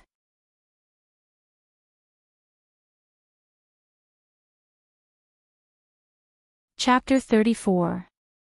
What is this? It's a double-sided needle that's no different from a compass. But if it's something exchanged from the mysterious system, it shouldn't be anything ordinary. At least, that's what Chuju thinks. Could this compass help us find the exit? Mikoto pointed at the compass in Wu Yan's hand and said with a smile. Even though she knows about the system and can see the list, but she doesn't know anything about the system. If it wasn't for the fact that it's in Wu Yan's hand, she might even have the mood to look at it. Shaking the compass in his hand, Wu Yan looked at Mikoto speechlessly. Are you sure you're not mistaken? We're going in, not out. Mikoto flinched and awkwardly scratched her head. Then what's the use of it? Is it just to find the exit? You guessed right. Wu Yan shook his head with a smile. He raised the compass and said, this is a special compass. Normal compasses can only point south, but this compass can guide the user in the direction of concepts, such as enter. So mystical. Hinajuku looked at the compass with interest. She's heard Wu Yan talk about the mystical things in the system, but this is the first time she's seen it in action, other than the summoning she's never seen with her own eyes. Let's give it a try. Mikoto was also curious. Even though there are many strange things in Academy City, but in that world full of science and technology, everything can be explained by science. She's never seen an item that uses concepts as its driving force. As a 14-year-old girl, it's normal for her to be curious about new things. This means that she's still at the age where she likes to play. I'm already using it. As soon as he said that, the compass in Wu Yan's hand floated up into the air. It gurgled and spun twice before shooting in a certain direction. Hinajuku and Mikoto were stunned as they looked at the compass that was shot out in surprise. This compass can lead the way automatically. Chuju pointed in the direction where the compass flew, her mouth wide open. Shouldn't the so-called compass only have a finger? How could Hinajuku, who was still living in a normal world a month ago, not be surprised when she learned how to lead the way? Looks like it's going to be fun. Let's catch up. Mikoto excitedly clenched her fist and said. Then she took a step forward and ran away without waiting for Chuju and Wu Yan. Wait! Chuju quickly chased after them.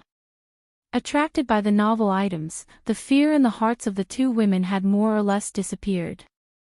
Wu Yan chased after them with a wry smile. For the sake of this fun, I spent 1,000 item points on it. In the passageway that wasn't too dark and had a bit of light, the three of them immediately started running, chasing after the compass that had been shot in front of them. The chaotic sound of their footsteps spread far and wide in the wide passageway, bringing about echoes of their footsteps.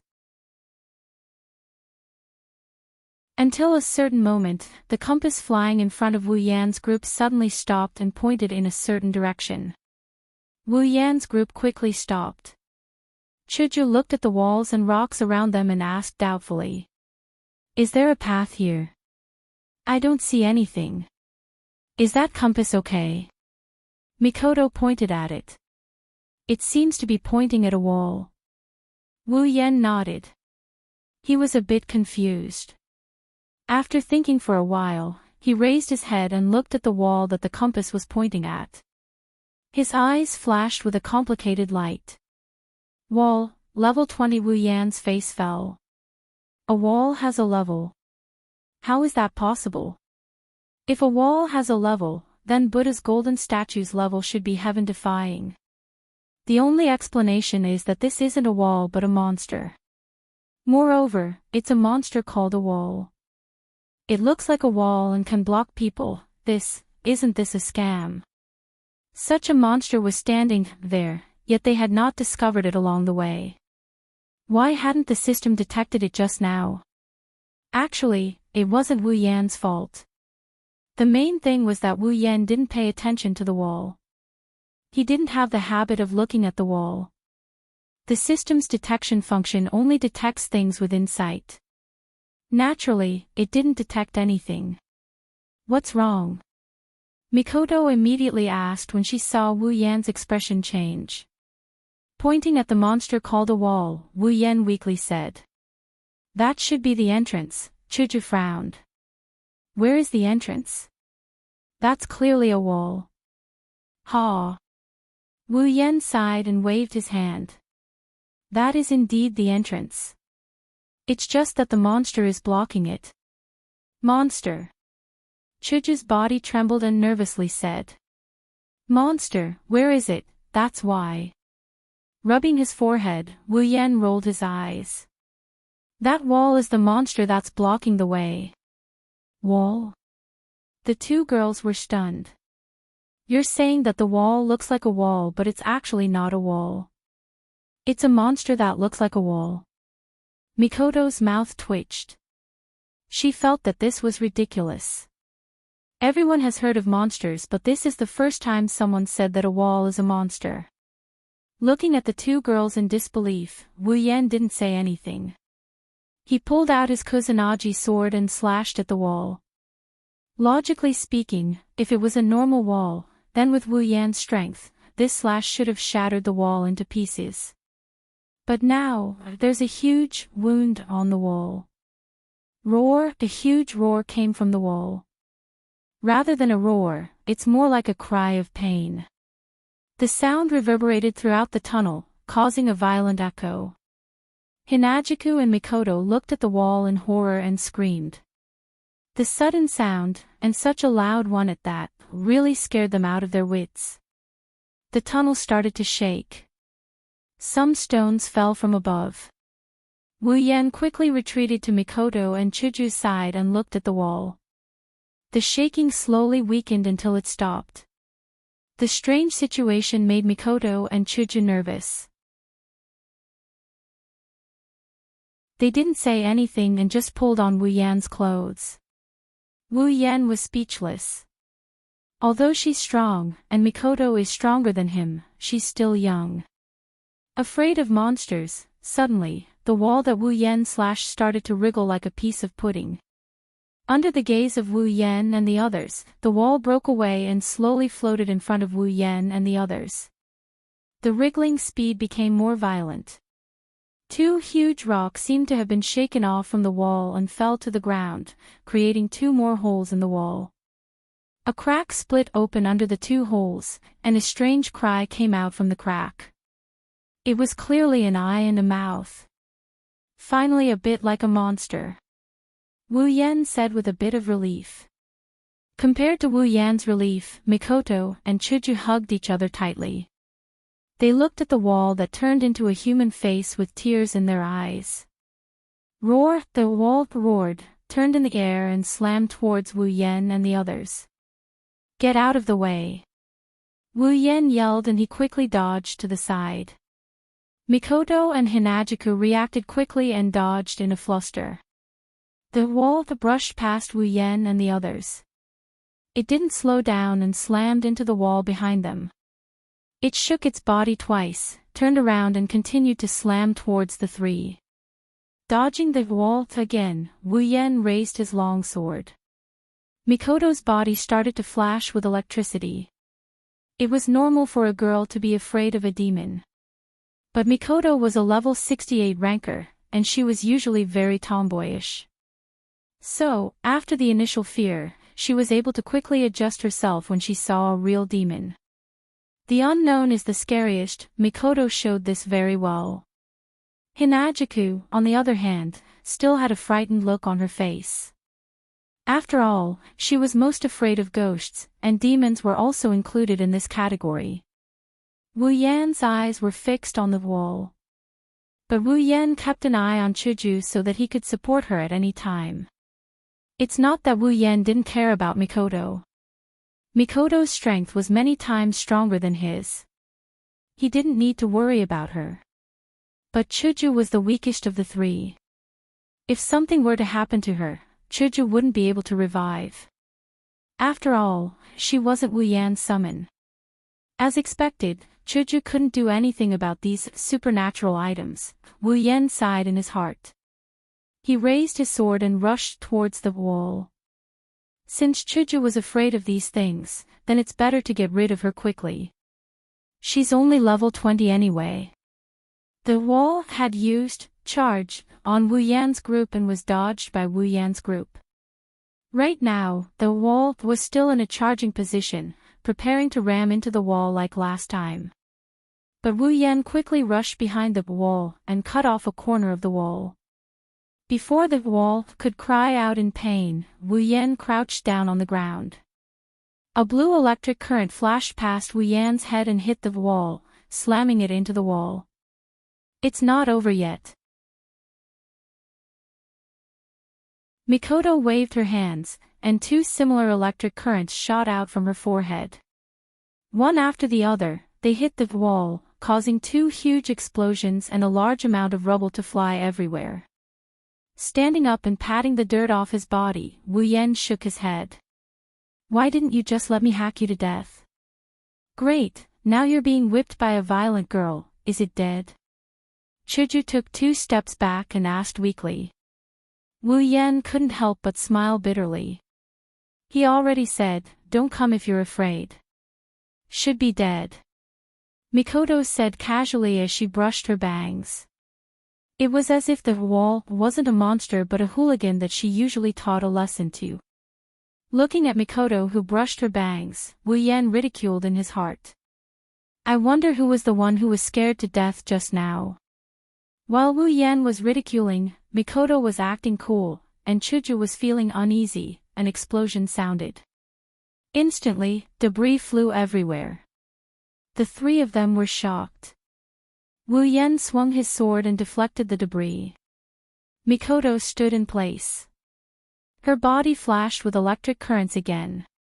The moment the debris came into contact with her body, it turned into dust. As the debris was continuously deflected, the wall that had shrunk suddenly rushed out and crashed into Chuju. Wu Yan and Mikoto were shocked. They wanted to help Chuju, but who knew? Looking at the wall that was about to crash into her, the fear on Chuju's face became deeper and deeper. Just as she was about to be hit, the fear on her face suddenly collapsed. Don't come over, with a broken expression, Hinajuku smashed the wall to the ground with a single punch. With a clench of her fist, the crystal sword White Cherry appeared in her hand. She continued to smash the wall with all her might. Don't come over, don't come over, don't come over, don't come over, don't come over. Looking at the wall that was getting smaller and smaller under Chuju's relentless attacks, Wu Yan and Mikoto couldn't help but take a step back at the same time. The two of them looked at each other and laughed dryly. They had the same thought in their eyes. Chuju is someone that they definitely can't mess with.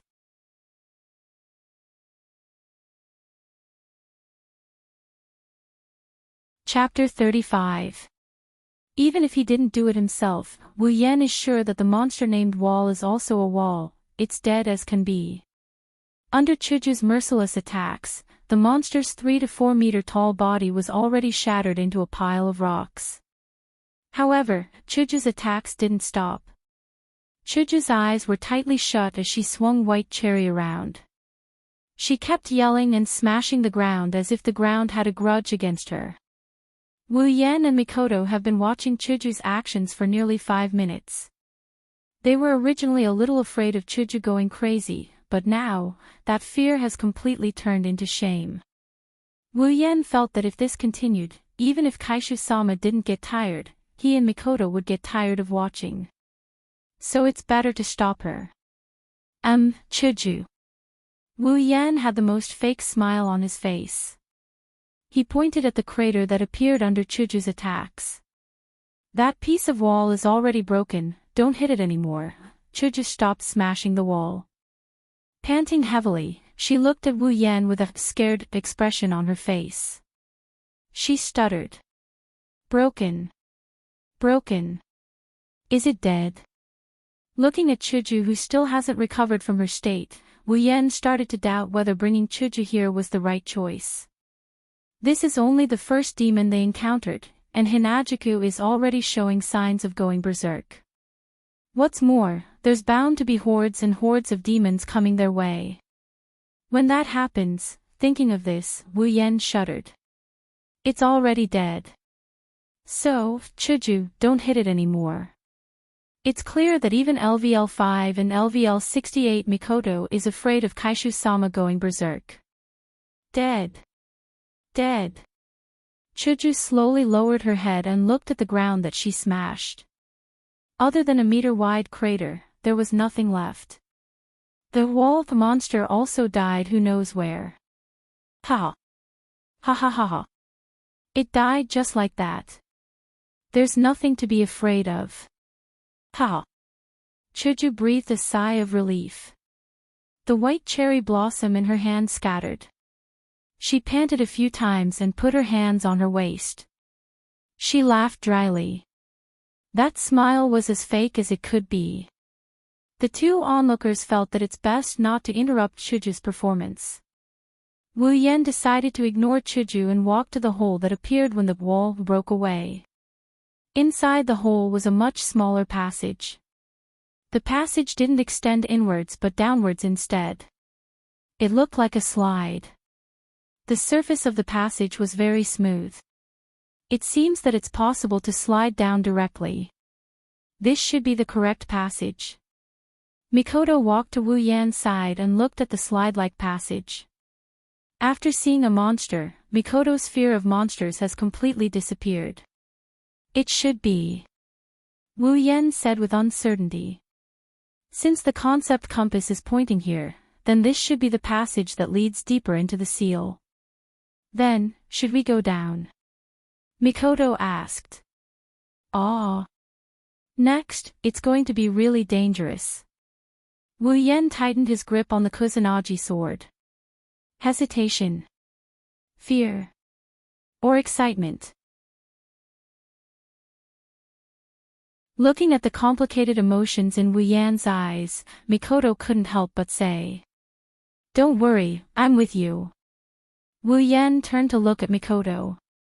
He stared at Mikoto until her face turned red and her eyes drifted away. Don't misunderstand. I'm only doing this for myself. Yes, for myself. If you die, I'll die too. Wu Yan laughed. His laughter made Mikoto's face redden even more. Before Mikoto could act like a tsundere again, Wu Yen said solemnly. Yes, thank you, Mikoto. Mikoto was stunned. She humphed and turned her head away without saying anything. Don't forget about me. I'll help too. The voice behind them made Wu Yen and Mikoto's body stiffen. Both of them giggled like idiots. Hinagiku walked over with a face full of dissatisfaction. There's even a hint of jealousy in her eyes. Even though she was out of line for a bit, she still saw the interaction between Wu Yen and Mikoto. However, she didn't glare at Mikoto, instead she glared at Wu Yen like she's looking at a big heartless rat. Scratching his face, Wu Yen smiled at Chuju. This made Chuju even more dissatisfied. Better to change the topic. With that in mind, Wu Yen quickly turned back to look at the passage. Okay, let's go. Wu Yen jumped into the passage and slid down. Let's go down as well, Chuju. Mikoto said and slid down as well. Chuju stood at the entrance and watched the two leave. She looked around and saw that there was no one around. She quickly followed them. The passage wasn't very long. After a while, Wu Yen saw the exit of the slide. He slid down quickly. A sense of discomfort came over him. Wu Yen quickly adjusted his posture. He looked down and saw that he was in midair. The ground was at least 10 meters away from him. Wu Yen was shocked when he realized that he was in midair. He quickly adjusted his posture and stood firmly on the ground. Ah! A scream came from above. Wu Yen looked up and saw a creature named Misaka Mikoto falling down on his head. Her skirt fluttered and her safety pants were exposed. Wu Yen was stunned. He quickly reached out and caught her. I'm going to faint. How did you fall down? I thought you could use electromagnetic force to stick to the wall. Wu Yen was speechless as he looked at the girl in his arms. Being carried like a princess by Wu Yen, Mikoto's face couldn't help but redden. I didn't make it in time, she needs training. This is the consequence of not having any combat experience. Even though Mikoto was LV5, she hadn't fought a single real battle yet. Those fights weren't called battles, they were called sparring sessions.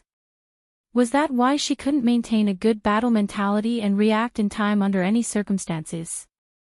Wait. If Mikoto fell down, that means, Hinagiku shrieked as well, startling the two who were having an affair. Wu Yen put Mikoto down and caught Hinagiku in the same way before opening his dead fish eyes. I really don't know if I'm suffering or enjoying. Helplessly putting down Chuju, who was still in a state of shock, Wu Yen picked up the kusanagi sword he threw on the ground and looked at the two girls. Come on, can you be a little more alert? If I didn't catch you, you'd probably fall to your death from a height of 10 meters. Under Wu Yan's helpless and teasing gaze, the two girls lowered their heads like defeated roosters. Then they raised their heads again and refuted loudly. What? I just didn't react in time. Next time I'll definitely. By Mikoto. Yeah, you just didn't react in time. How dare you teach us a lesson after taking advantage of us? By Chuju.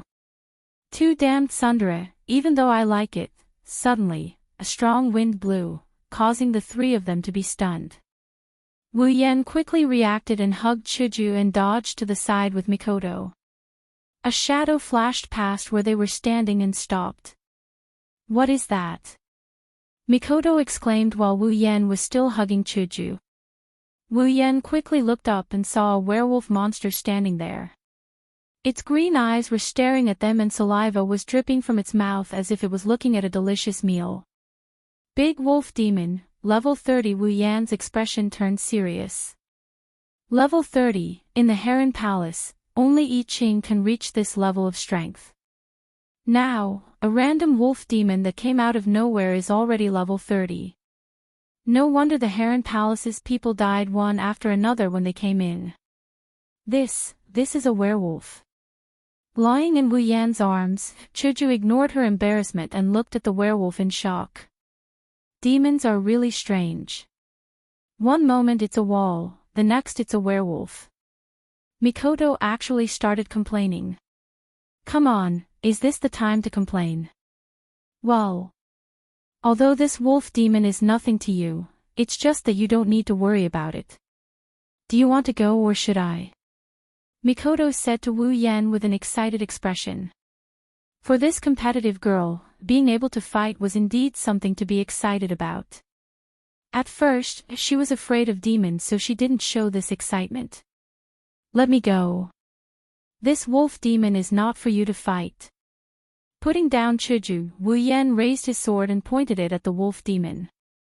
Even though Mikoto could take care of the big wolf demon in a matter of seconds, and even if Mikoto did manage to take it down, he would still gain experience.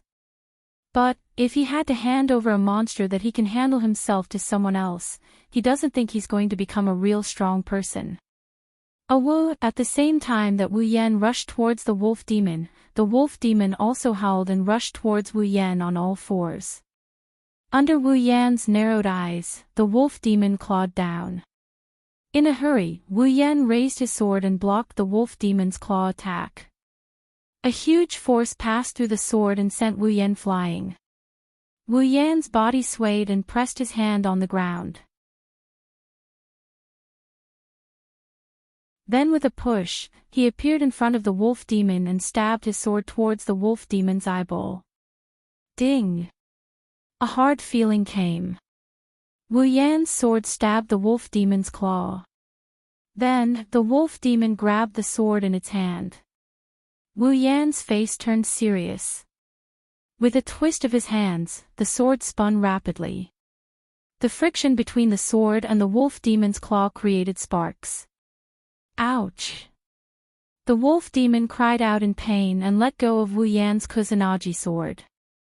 Wu Yan held the sword in his hand again and kicked the wolf demon away.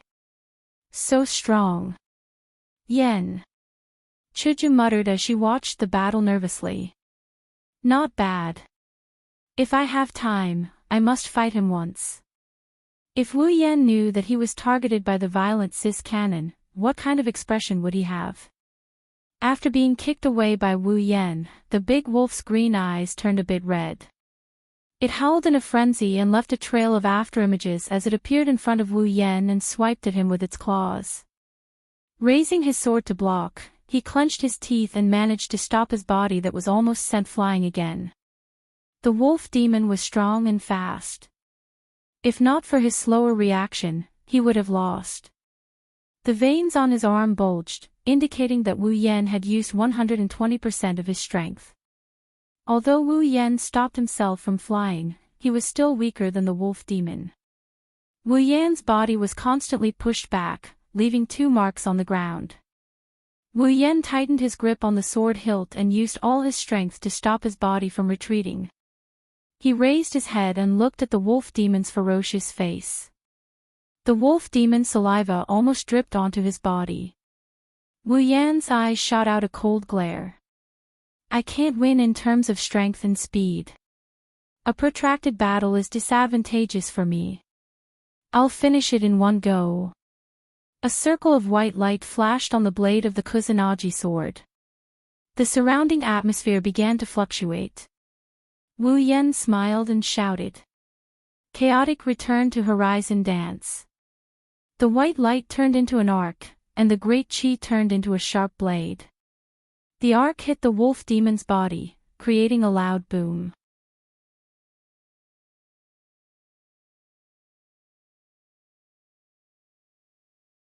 Chapter 36. The arc-shaped chaotic return to Horizon Dance hit the big wolf demon's body. The big wolf demon let out a howl of pain, blood splattered everywhere. The arc-shaped sword pierced through the big wolf demon's body and took away one of its wolf claws. Ah! Seeing such a bloody scene, the 2 girls let out a scream at the same time. Before Chuju met Wu Yan, she was just an ordinary student. Although it's not like she hasn't seen blood from killing chickens, fish, or sports injuries, but seeing such a bloody scene, Chuju couldn't help but feel a little scared. As for Mikoto, although she was second only to the strongest in the magic forbidden world, she was like a flower in a greenhouse. She lived in the bright side of Academy City and studied at Tokuwadai where the milady studied. She really hasn't killed a chicken before, how could she stand such a bloody scene? Hearing Mikoto and Chuju's screams, Wu Yan's face was expressionless. He once again swung his sword at the big wolf demon that lost an arm and howled in pain. Although he knew that the two girls behind him were definitely not calm, but to care for them, he had to wait until the battle was over. Otherwise, if he was careless and got hit, then it would be other people's turn to care for him. The sword cut a huge wound on the big wolf demon's body. Blood splashed out again and the big wolf demon howled in pain again. A pair of wolf eyes stared at Wu Yan, blood vessels began to fill the wolf demon's eyes. The big wolf demon angrily roared, opened its mouth, and bit towards Wu Yan's head. The distance between Wu Yan and the big wolf demon was less than 2 meters. Therefore, the big wolf demon's mouth quickly reached Wu Yan's face. In this moment of crisis, Wu Yan quickly lowered his head and avoided the big wolf demon's sharp teeth. Although the big wolf demon's attack was very sudden, Wu Yan had more than one encounter with wolves when he was in the behemoth forest. Their special characteristic is that the bigger the injury, the crazier they get. Even if he didn't know what kind of attack the wolf demon would use, Wu Yan was already prepared, so he should be able to deal with it. Lowering his head to avoid the big wolf demon's mouth, Wu Yan crouched under the big wolf demon's body, twisted his body, and turned in the air. Aiming at the big wolf demon's neck, Wu Yan raised his sword up. The long sword pierced the big wolf demon's skin, the big wolf demon's neck, and the sword blade came out from the back of the big wolf demon's neck. Time, at this moment, stopped. I won. Hinajiku shouted in surprise, as if she had won. She was no longer afraid of monsters or blood. Just like that, she cheered on the spot and laughed happily. Not bad at all. Mikoto clicked her tongue. Wu Yan and the big wolf demon's fight didn't intimidate someone of her level, but it's still something else. After all, the Mikoto of the past only fought with electric shock, electric shock, electric shock, electric shock. If not, she would just use her railgun to finish off her opponent. However, Wu Yan's fighting style may not be on her level, but he is fighting in a different style. When it comes to technique, Mikoto would resort to trickery and use a bit of iron sand to attack. Thus, this battle made Mikoto realize that fighting can be done this way. Mikoto's level may be high, but she might not even be able to defeat Fei Fei, who is 8 levels lower than her. Fei Fei came from the cruel world of Silveria, while Mikoto's strength was developed step by step through the use of technology. Fei Fei's combat experience was much higher than Mikoto's by a notch. Fei Fei's combat experience was much higher than Mikoto's. From this, it could be seen that Mikoto was still very malleable. She still had a lot of room for growth. Once she experienced a real battle, maybe her level wouldn't increase by a lot, but her strength would definitely undergo an earth-shattering change. Wu Yan kicked the big wolf demon's body and pulled out his sword. Because the wolf demon was under him, when it died, it fell on top of Wu Yan. Wu Yan can only brace himself to prevent the blood from staining his clothes. After pulling out the sword, Wu Yan handed over the big wolf demon's body to the system. Because there are no magic crystals, there are no ability points, only some item points. But it's better than nothing. Seeing the wolf demon's body disappear, Mikoto and Chuju's eyes flashed with a trace of surprise, but they quickly recovered. With the system, anything can happen, not to mention it's just a body disappearing, and it's not like Wu Yan disappeared. Are you okay? Sizing up Wu Yan, Chuju said as if nothing happened. She had already forgotten about the bloody scene. Mikoto was in a similar state. If it was a human, she might feel a little uncomfortable, but for this kind girl, even the most heinous crimes are forgivable. Otherwise, in the original work, when she saw her sister being tortured to death by accelerator, she wouldn't have subconsciously diverted the railgun away from the opponent's vitals. Isn't that the embodiment of her kindness? But this time, it's not a human, it's a group of demons and ghosts. Although it's inevitable that she would be frightened when she saw the blood, compared to a human, the impact on her was not as great. This also made Wu Yan sigh. With this personality, if she were to meet a real enemy, she might get herself killed. But this is the real cis canon, Wu Yan will not be dissatisfied. After all, cis canon's enemy will be his enemy in the future. If she doesn't dare to take care of it, I'll take care of it. Ugh, wait for me to be a little stronger, it's okay. Wu Yan smiled and swung his Kanagi no Tsurugi sword to get rid of the blood on it.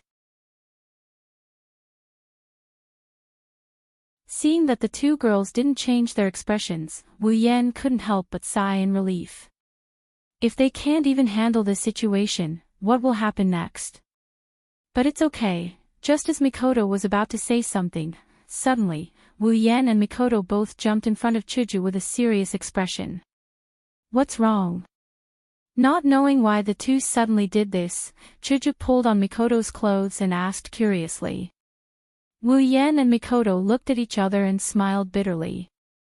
We're in big trouble. Suddenly, one after another, gigantic shadows appeared and streaked across the sky above the trio's heads.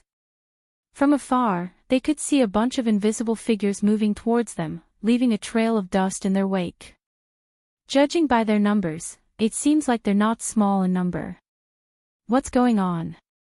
Looking at the crisscrossing shadows above, Chuju's eyes were a little dazed. These shadows are exactly the same as the ones left behind by the big wolf demon. Holding his Kanagi no Tsurugi sword, Wu Yan tensed up and forced a smile. It seems like we've entered a demon's lair. Mikoto rolled her eyes at Wu Yan and refuted. You're wrong, we came here to enter the demon's lair from the beginning. That's true. Wu Yan paused and then smiled bitterly. The shadows passed by, bringing along a gust of wind. The dust got closer and closer, causing the ground to shake. The three of them had different expressions on their faces as they looked at this scene. Finally, it's close. The dust settled, the shadows disappeared, and the enemy appeared, roaring. On Chuju's face, there was a smile, there was no fear or despair. In her eyes, Wu Yan's figure was reflected. Mikoto's body emitted a huge electric current. The current was stronger than any time before. Beep beep beep sounds rang out continuously. Her bangs fluttered under the influence of the electric current. Her brown eyes stared straight ahead without fear. Fiercely waving the Kanagi no Tsurugi sword in his hand, the blade shone brightly and drew an arc in the air. Wu Yan held the sword with one hand. All of his expressions disappeared at this moment. His heart was as calm as an ancient well. The more dangerous the situation, the calmer he had to be. For victory, for survival, and for the girls behind him and beside him, in front of them, there were demons of different sizes, different appearances, different strengths, and different voices. Every pair of eyes had a bloodthirsty glint, their mouths were constantly opening and closing, the roars reverberated in the air without any pattern. That number, there are hundreds. Thousands of them. Or tens of thousands. Wu Yan, Mikoto, and Chuju didn't know, because the figures behind them were completely blocked by the figures in front. That terrifying formation is enough to scare any coward out of their wits. Chuju, Mikoto, are you scared? Wu Yan suddenly said to Chuju behind him and Mikoto beside him.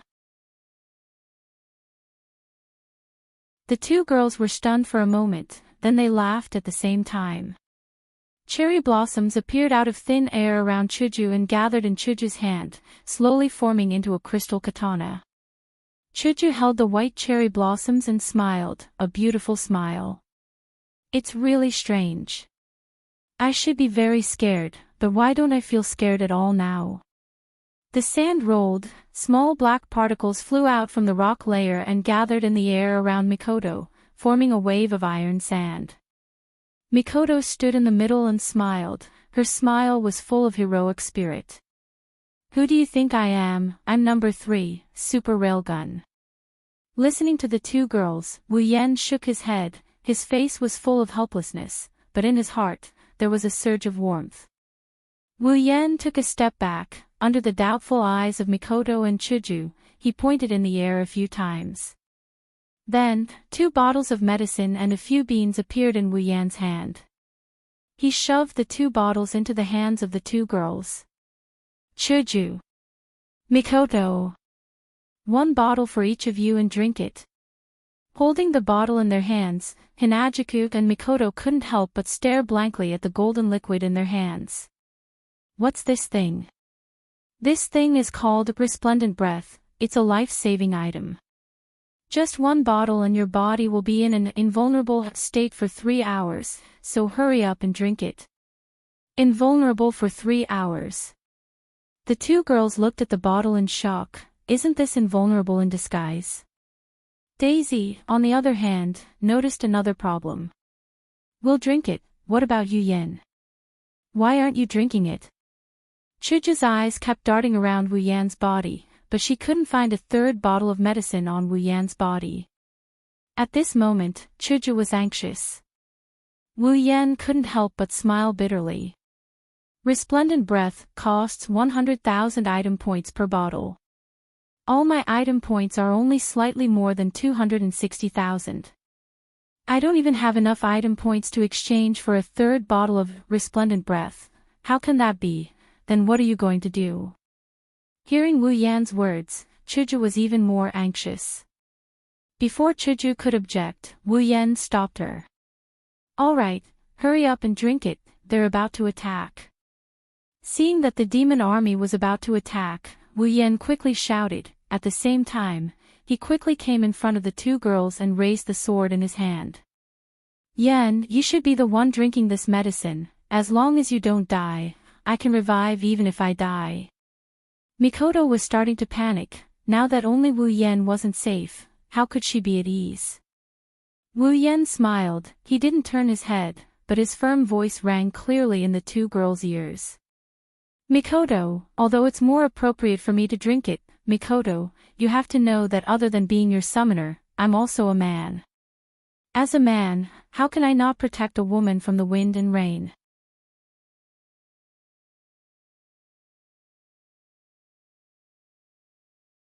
Chapter 37.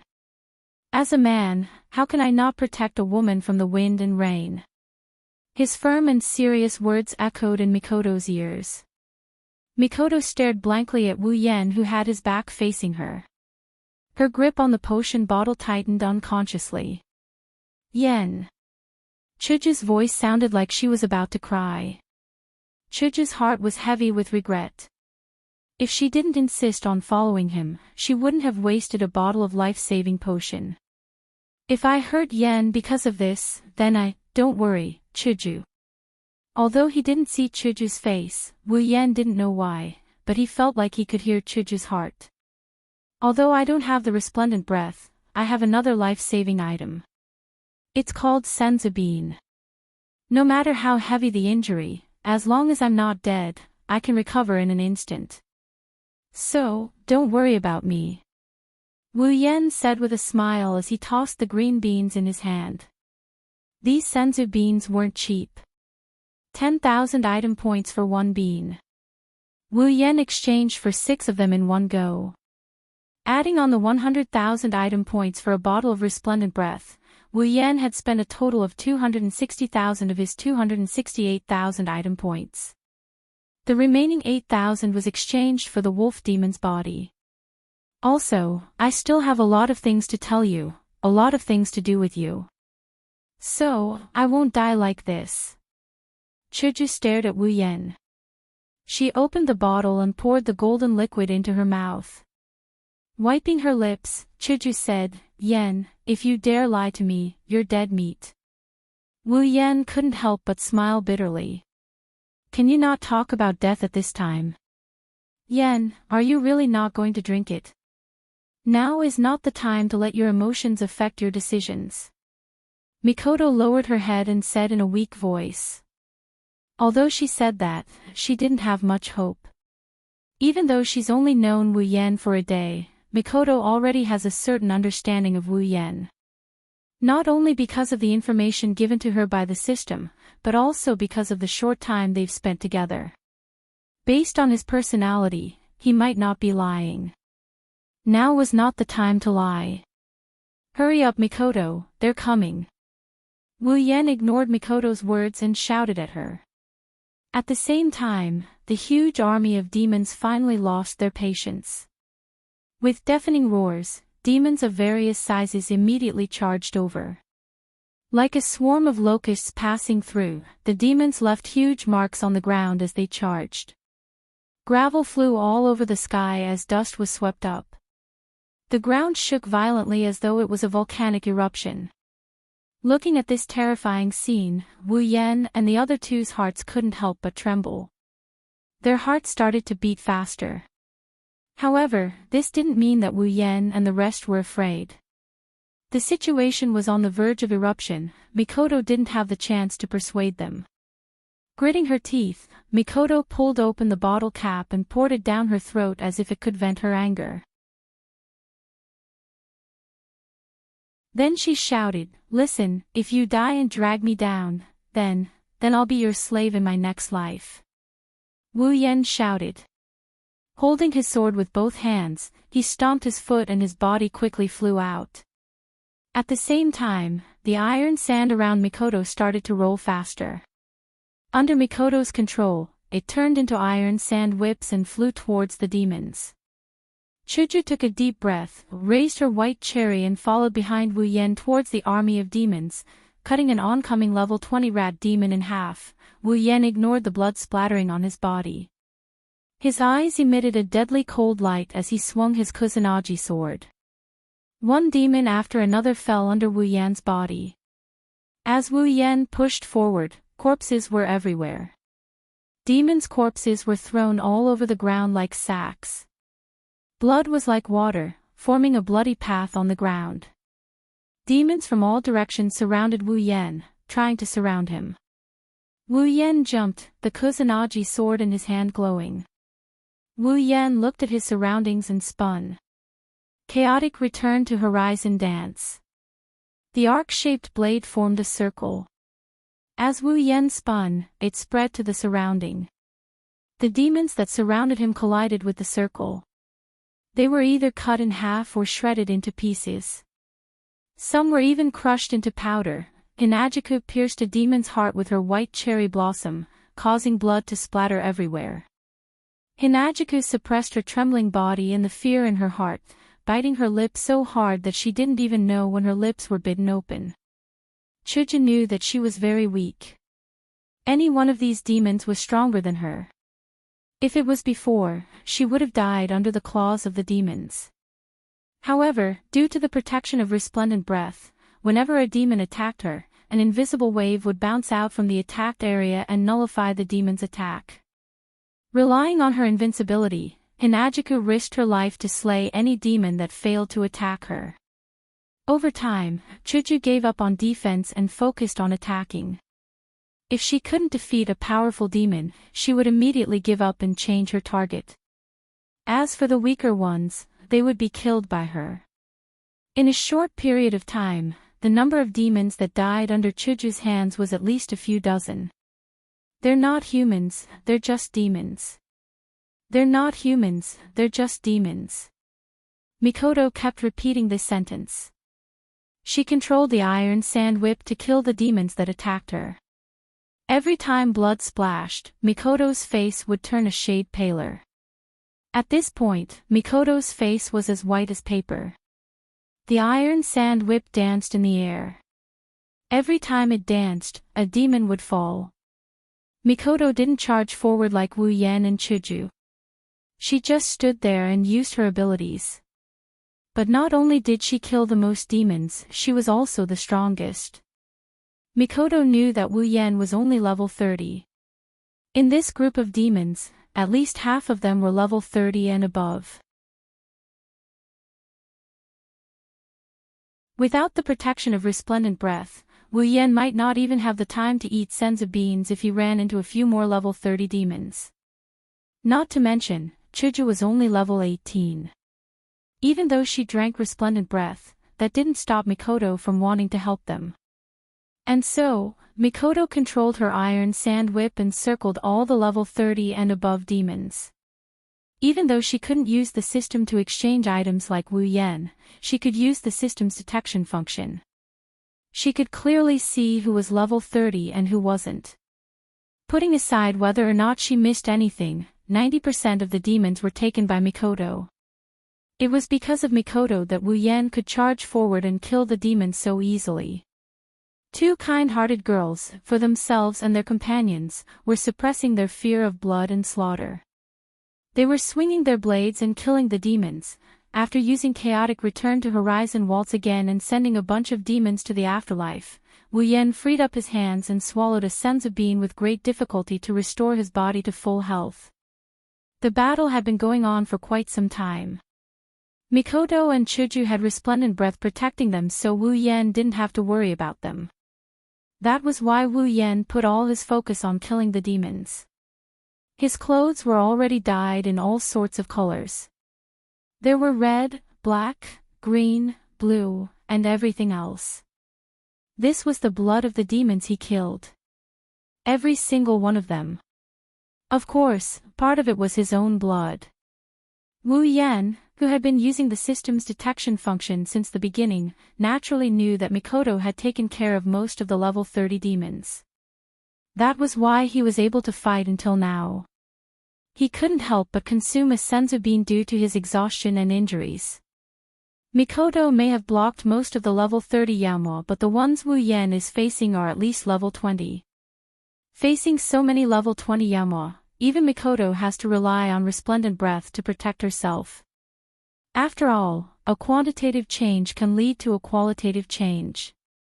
Once the numbers reach a certain point, even a level 86 would have a hard time dealing with them, let alone a level 68.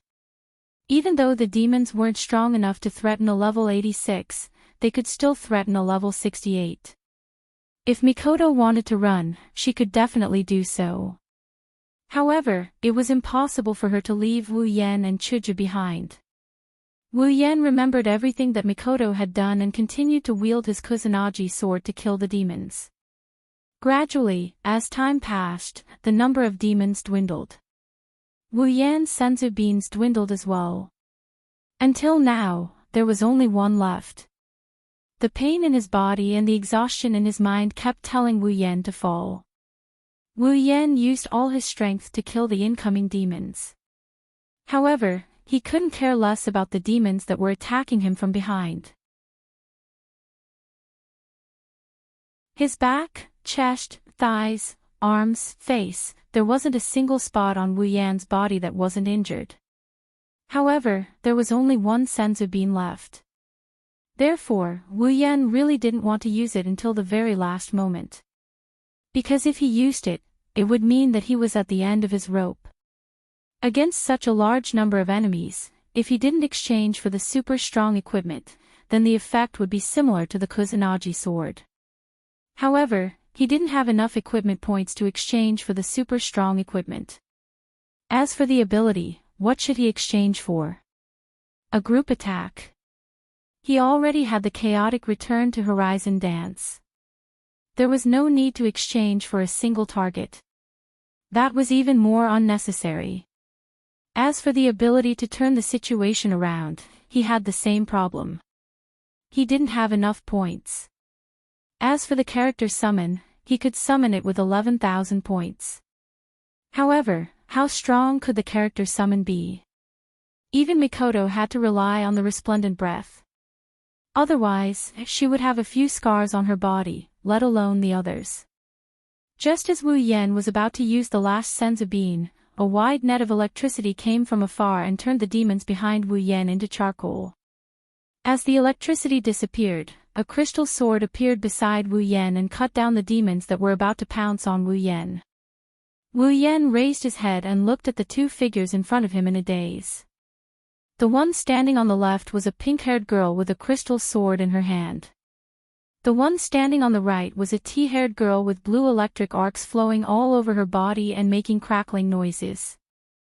Although he could only see the side of their faces, Wu Yan could clearly see the fear of unknown creatures and bloodshed in their eyes. Even with this emotion, the two girls stood there unwaveringly and killed the demons that attacked them. A smile appeared on his bloodied face. After swallowing the senzu bean, Wu Yan stood up and walked to the two girls to fight side by side.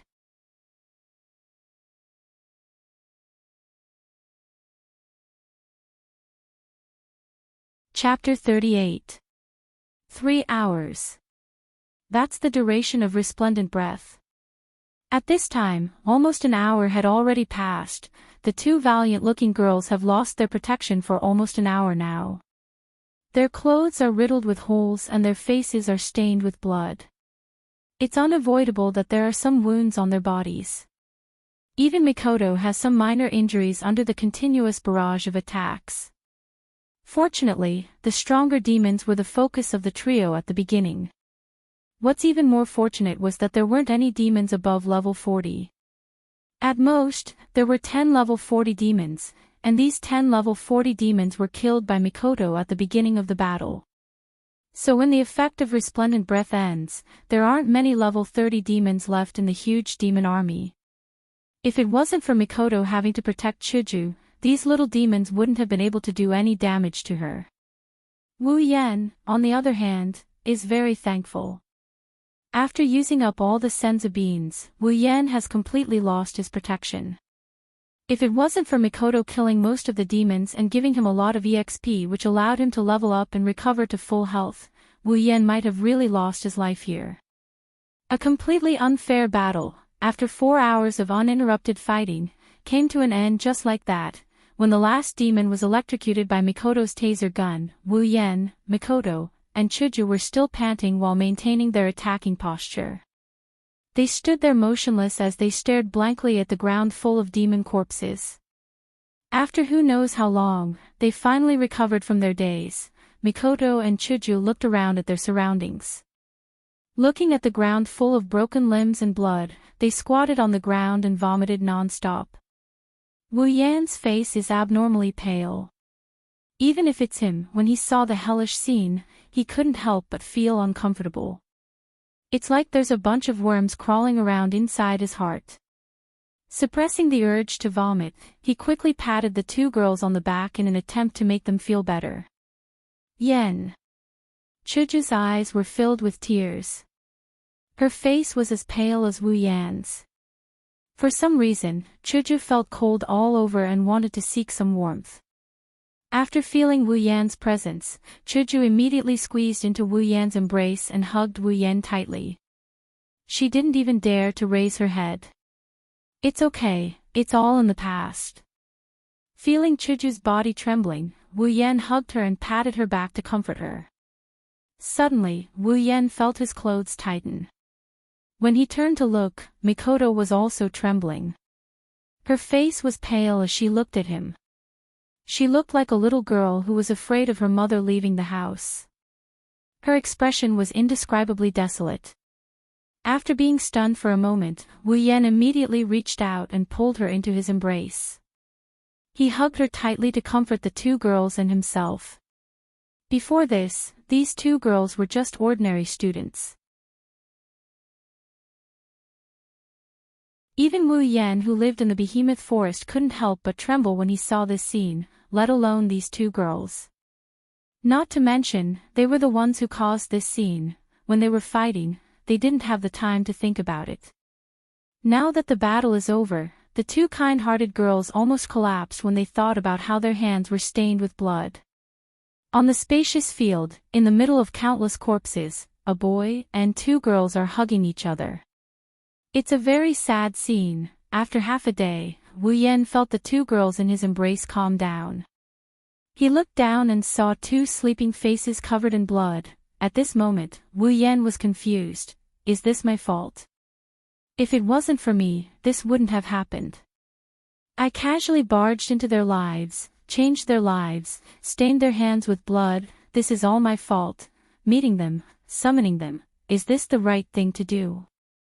Shaking his head, Wu Yan buried this question deep in his heart. He placed the two girls on the ground and looked at the monster corpses. If it weren't for resplendent breath and senzu bean, the three of them would have suffered casualties. Just Hanajuku alone, Wu Yan doesn't have the confidence to protect her from such a large army. Maybe even Mikoto can only protect herself. From this, it can be seen how important item points are. For this battle, Wu Yan used up almost all of his item points. If something else were to happen, he would be in big trouble. Fortunately, the corpses of monsters could also be turned into organic materials and handed over to the system in exchange for item points. Even the level 30 big wolf monster could be exchanged for 8,000 item points. How many item points could this floor of corpses be exchanged for? There were hundreds of level 30 little monsters and 10 level 40 little monsters. The rest were all level 20 little monsters. Even if there were not thousands of them, there were definitely more than level 30 little monsters. Thinking about the large amount of item points he'll get, Wu Yan's pale face turned red. What a practical guy. Wu Yan waved his hand and the hundreds of meters of corpses disappeared. Wu Yan turned them over to the system. Ding! Obtained 8322000 item points, 8 million item points. Awesome! Looking at the large amount of item points, Wu Yan's face finally showed a smile. If it wasn't for the fact that he just went through a slaughter and his mood was a little heavy, Wu Yan would be jumping for joy. 8322000 item points plus the 8,000 item points he had on him made up for a total of 8330000 item points. The item points he squandered were all recovered in an instant. In fact, they were multiplied by more than 10 times. From this huge amount of item points, one could see the scale of the monster army just now. One had to know that a level 30 big wolf demon only cost 8,000 item points. If it wasn't for the fact that Wu Yan didn't have to turn them over one by one, Wu Yan's hands would probably go soft from exchanging item points. The scene became spacious again and all the corpses disappeared. It was as if nothing had happened. If it wasn't for the blood on the ground telling others that there was a cruel battle here. Wu Yan carried the two girls to the wall and let them lean against it. Then he kissed Chiju's forehead. After hesitating, he kissed Mikoto's forehead before standing up. Looking at the clothes on his body in disgust, he tore off the red and green clothes on his body and threw them to the side. He didn't even leave the pants behind as he tossed them away. Wu Yan frowned. Although he threw away his clothes, there were still bloodstains on his body. Some of his wounds were still bleeding. During the battle, he didn't feel anything, but now, Wu Yan only felt pain, accompanied by the smell of blood. Opening the system list, he used 9,000 item points to exchange for 3,000 item points for 3 bottles of quick healing potion. Wu Yan immediately drank one of them. After waiting for a while, the wounds on his body slowly healed at a speed visible to the naked eye. Moreover, the healing speed was getting faster and faster. In the end, all the wounds disappeared. Seeing this, Wu Yan smiled. Then he fed the other 2 bottles of quick healing potion to Mikoto and Chiju. Thinking for a bit, Wu Yan walked to the side and exchanged for a gemstone that glowed with water. Portable hot spring, normally in the form of a gem. If thrown on the ground, it will quickly expand into a 5-meter hot spring. Can be recycled at any time. Has automatic water purification function.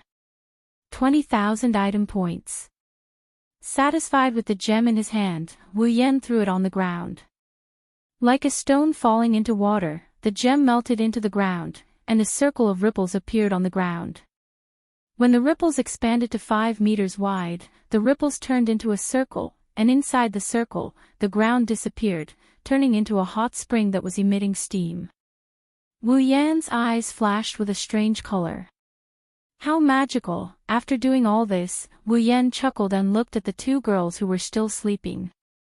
Suddenly, the smile on his face widened a bit. Wu Yan walked to the two girls with small steps. He nodded and said seriously, Mikoto, Chuju, look, you're covered in blood. You must feel uncomfortable like me. It's okay, leave it to me. I'll definitely wash you clean, okay? After muttering to himself to Mikoto and Chuju, Wu Yan immediately said, Why aren't you answering? Are you shy? It's okay, I understand. Since you're not answering, I'll take it as a yes. As if it's true, Wu Yan smiled. His smile was very sly.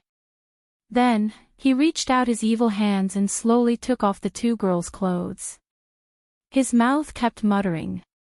If you look closely, you'll see that he's saying I won't be polite anymore. Poor Mikoto and Chuju.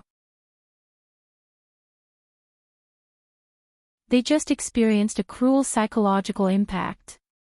Before they could wake up, they were already stripped naked by a certain wolf. After taking off all their clothes, the pure white body that appeared in front of him almost blinded his wolf eyes. He stared at the bodies of the two girls and after a few fierce glances, he stood up, picked up Hinajuku and walked to the edge of the hot spring. With a splash, he walked in. His wolf claws kept touching Chuju's body. Wu Yan's face had a beeped smile. His heart was very happy. When his hand reached Chuju's chest, Wu Yan sighed regretfully. Still needs to be developed. After groping around for a bit, he reluctantly put down the two meat buns and moved to another location to continue the siege. A certain part of his body is already so shamefully hard that it can't be helped. Looking at the delicate body in his arms, then looking at Chuju's tightly shut eyes, Wu Yan sighed again and carried her to the shore. Who told me to be a pure person? I never take advantage of people when they're in danger. This is the thought of a certain wolf who stripped and touched a sleeping girl. After changing into a set of clean clothes and putting it on Chuju, Wu Yan put Chuju back in her original position. Then, he carried the naked Mikoto and walked into the hot spring. Her body was not much different from Chuju's, but Wu Yan really enjoyed it. After cleaning off the blood on Mikoto's body, Wu Yan didn't stop. He continued with a new round of oil-collecting battle. After touching the girl's body from head to toe, Wu Yan started to regret. He realized that he shouldn't have taken advantage of these two girls. It's not that he found his conscience or anything, but as he washed, Wu Yan started to feel uncomfortable. But these two proud girls, he absolutely couldn't take advantage of them. Taking advantage of them is fine, but if he ate them in their sleep, would Wu Yan die a horrible death? Even a child could guess the answer. After changing into another set of clothes and helping Mikoto put it on, he dived into the water with a plop. Lying in the hot spring, Wu Yan couldn't help but cry. Why not cold water?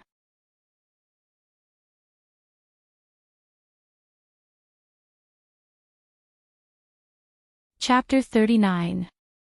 When Wu Yan's hand touched a certain part of the hot spring, it quickly shrunk and turned back into a gem, lying quietly in Wu Yan's hand. Tossing the portable hot spring into the SPCE ring, Wu Yan sat down on the spot. He picked up a few random rocks and gathered them together. Then, he took out a black circle from the SPCE ring. Wu Yan placed the circle on the stones. Wu Yan fiddled with the circle for some unknown reason.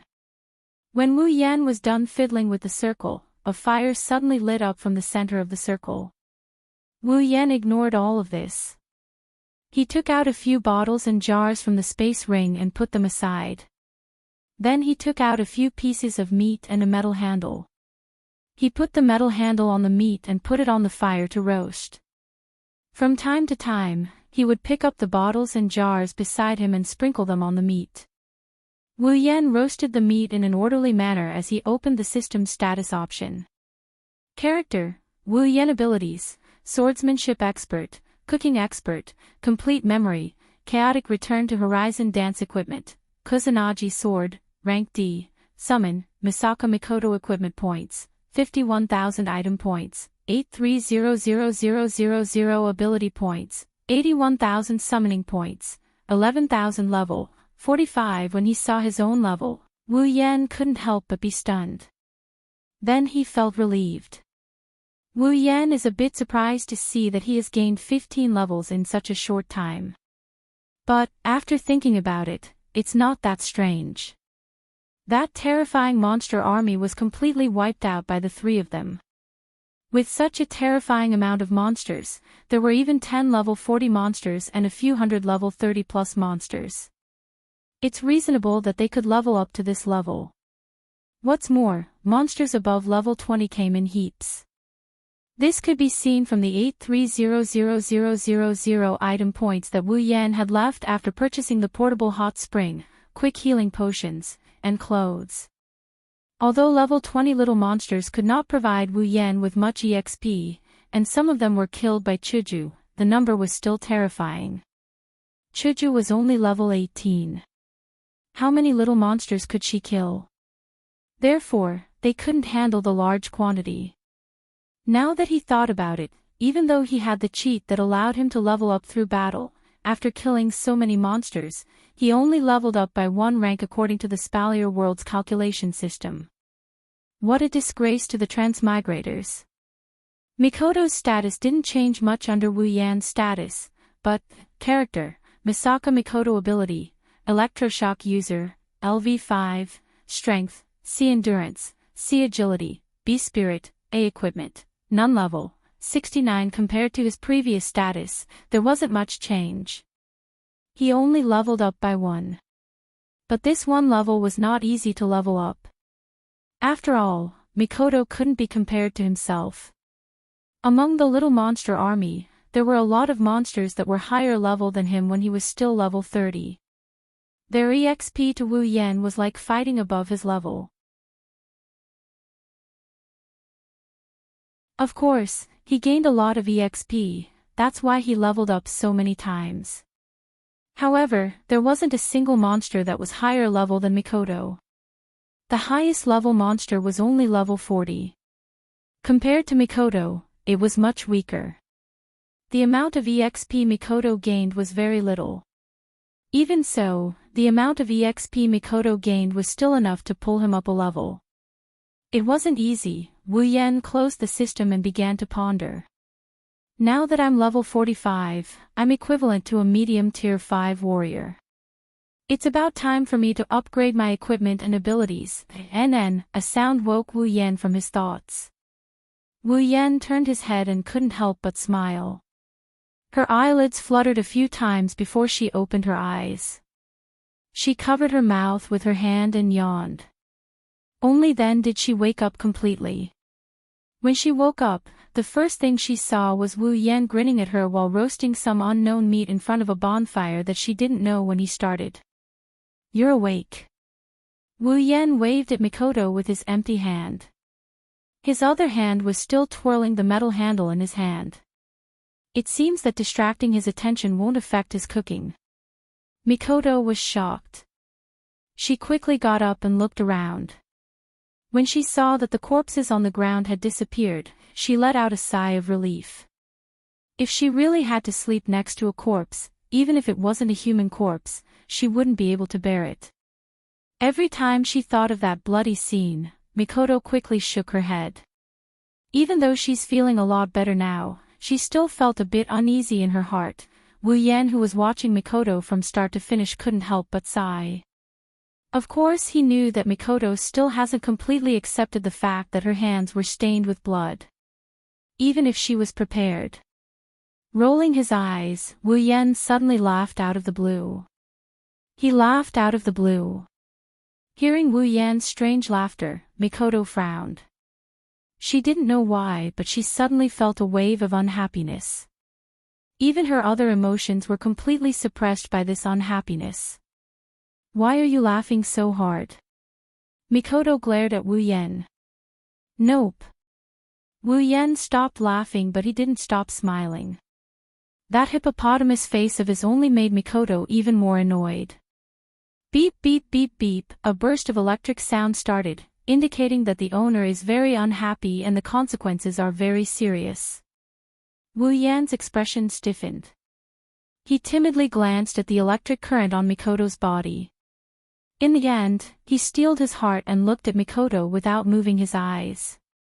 His expression changed again, into an expression of reminiscence. Wu Yan's wretched expression finally made Mikoto realize that something was wrong. She looked at herself and instantly her eyes widened. Her eyes were blank and her mouth was wide open. She didn't even release the electric current. Snow-white short-sleeved shirt and an ordinary gray skirt. It was a very ordinary and simple outfit. But it was this outfit that made Mikoto's expression look like she's seen a ghost. My clothes were changed. Mikoto now understood what happened. But, it wasn't her who changed the clothes and Chuju was still sleeping. So, there's only one answer. Why? Mikoto's face was blank. She turned to Wu Yan and her mouth opened and closed. As for why, she asked why, it's just that she didn't want to face reality. After seeing the effect he wanted, Wu Yan's smile became even more brilliant. What why? Her hands slowly pressed on her body like a machine. Mikoto crossed her arms and said blankly, My clothes. Wu Yan stretched out his hand and waved his finger in front of his face. Is there even a need to say it? It's covered in blood. Of course it had to be changed. Beep. The electric arcs that were jumping around restlessly showed that Mikoto's heart wasn't calm at all. She forced a smile on her face and asked, Then, who was it that changed my clothes? Did you change it when Hinajika woke up? Mikoto's hopeful eyes stared at him, making him feel a lot of pressure. He's already regretting using such a method to distract Mikoto's attention. Wu Yan stopped smiling. After taking a deep breath, he said confidently, How is that possible?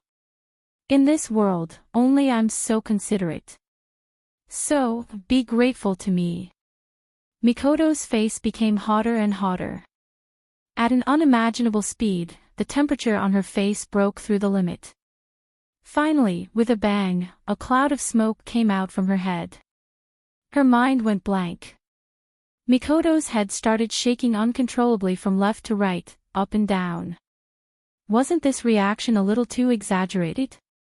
Wu Yan's mouth twitched as he watched Mikoto's eyes turn into circles. Her face was red as she shook her head. She's so pure. While Wu Yan was feeling proud, Mikoto suddenly stopped. She lowered her head with a gloomy expression. Beep beep beep. A blue light suddenly burst out. Electric arcs crazily flashed on Mikoto's body. With a wicked smile, Mikoto looked at Wu Yan. A chill ran from Wu Yan's spine to his head. Wu Yan's body couldn't help but shiver. Looking at Mikoto, who slowly stood up like a thunder god, a big drop of cold sweat slid down Wu Yan's head. Revealing a smile uglier than crying, Wu Yan swallowed a mouthful of saliva. Cold, calm down. Mikoto, calm down. A devilish voice came out from Mikoto's mouth. What last wish do you have? Tell me. Although I don't know if I'll remember it, but if one day I happen to remember it, I'll consider fulfilling it for you. Haha, ha. Wu Yan laughed dryly at Mikoto. Don't joke around, Mikoto. You see, I'm doing this for your own good. You're a girl, you should be clean. It's not a big deal, it's not a big deal. Mikoto's voice rose a little, but it didn't make Wu Yan happy. Instead, it made him feel even more despair. So that's how it is. To you, it's not a big deal. If that's the case. Blushing, Mikoto glared at Wu Yan and shouted, No need for last words, you, Mikoto. If I die, you'll die too. Wu Yan let out his last cry. Die? Beep beep beep. As soon as Hinajika woke up, she was startled by the terrible sound, thinking it was a demon attacking. She jumped up and summoned Sakura in her hand, looking ahead vigilantly. When she saw the situation clearly, her vigilant expression froze. Mikoto's face was blood red, smoke was coming out of her head from time to time. She crossed her arms in front of her chest and stared fiercely at the mess on the ground. On the ground, Wu Yan was lying there. Unlike Mikoto's red face, his face was black and so was his body. Smoke was coming out of his mouth and he kept spitting it out. What's going on? Chuju looked at the crime scene in shock. She couldn't react at all. Mikoto looked at Chuju, who was still in shock. Tears welled up in her eyes, she covered her face and lowered her head. How was she supposed to say this? Scratching her head in confusion, Chuju looked at Mikoto, who was blushing to the point that smoke was coming out of her face. She felt a little strange, but she couldn't figure out what was so strange about it. Rolling her eyes helplessly, Chuju walked towards the two. But as soon as she took a step, Chuju froze. Why did she feel a little cold down there? Reaching out her hand, Chuju froze. She could feel that the underwear she was wearing was different from before. The edge of the underwear that reached her legs was slanted, and it was quite slanted. Her underwear was gone, combined with Mikoto's performance and Wu Yan's pitiful state, coupled with her slightly fresh body and wet hair, as well as the fact that she's wearing the same outfit as Mikoto's, a bad idea formed in her mind. Chuju's face started to turn red. Looking at Mikoto, Chuju whispered. Mikoto, could it be that our clothes and the blood on our bodies are? Hearing Chuju's voice, Mikoto didn't put down her hand. Instead, she opened her fingers, revealing two watery eyes. Looking at Wu Yan on the ground, she wanted to cry but no tears came out. She nodded her head. After Mikoto nodded, Chuju's face turned even redder than her hair. Her heart was burning with anger. She strode in front of Wu Yan and gave him a vicious slap. Slap. Ah!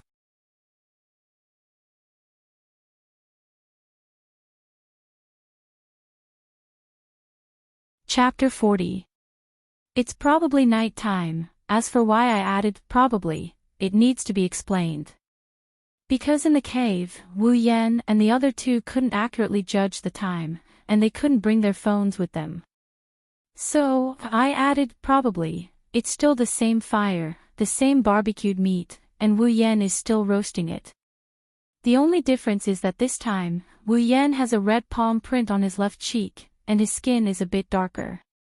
The two girls are now awake, sitting next to the fire. Their faces are red, and they're glaring at Wu Yan. After roasting the meat, Wu Yan lifted the meat in his hand and handed it to Mikoto and Chuju. Take it. Ouch! Halfway through, Wu Yan felt the red palm print on his face burning with pain. His mouth twitching, Wu Yan wanted to cry but no tears came out. Even though he knew that the two girls would teach him a lesson when they wake up, he didn't expect the lesson to be so deep. It can only be said that the lack of awareness before transmigrating killed him. Because in Wu Yan's subconscious mind, even if he saw the two girls naked, they can't do anything to him, right? Could it be that he could be so ruthless? Unfortunately, he had already forgotten that this is no longer the harmonious society that he once lived in. The girls from the 2D world are not the kind of people who would show mercy to others, but Wu Yan can be proud that he saw the two girls naked. Mikoto glared at Wu Yan fiercely before taking the barbecued meat from Wu Yan's hand. Wu Yan laughed foolishly and handed it to Chuju. She snatched it, snorted, and threw it to the back of his head. Clapping his hands in dissatisfaction, Wu Yan mumbled. What? It's not like I haven't seen it before. Blushing again, Chuju immediately turned her head, gritted her teeth and glared at Wu Yan. She wanted to eat him alive. Shrinking his head, Wu Yan quickly raised his hands, indicating that he surrendered. When Chuju no longer wanted to look at him, Wu Yan let out a sigh of relief. At the same time, he was even more determined in his heart. Next time, he would definitely summon a soft girl. At the same time, Mikoto, who was sitting there chewing on a piece of barbecued meat, couldn't help but look at the meat in her hand with surprise. This is a little too delicious. The eyes of a certain super electromagnetic gun, who had never eaten Wu Yan's dishes, immediately lit up. She chewed even faster. As for the previous uncoordinated feeling, it was thrown to the back of her mind. As for why there was a feeling of disharmony, it was very simple. It was because the super electromagnetic gun's underwear, which was the safety pants, had been thrown away by Wu Yan, just like Chuju. Although the fact that they like to wear safety pants is their cute point, compared to the cute underwear, this point can be discarded. Moreover, Mikoto and Chuju already have a lot of cute points on them. Chuju's situation was similar to Mikoto's. Although she had already tried Wu Yan's dishes, she still couldn't stop herself from eating them every time. Well, who told these two girls to not get fat no matter how much they eat? Let them be. Helplessly shaking his head, Wu Yan finished the barbecued meat in a few bites. After filling his stomach, Wu Yan opened the system list and clicked on the equipment option. As of now, Wu Yan is already level 45, which is the 5th step of the Spalier world. Although the Kusanagi sword has only accompanied him for 4 months, it's time to change it. The current Kusanagi sword can no longer keep up with Wu Yan's needs. If Wu Yan's idea was heard by the warriors in the Spalier world, they would definitely spit at him to death.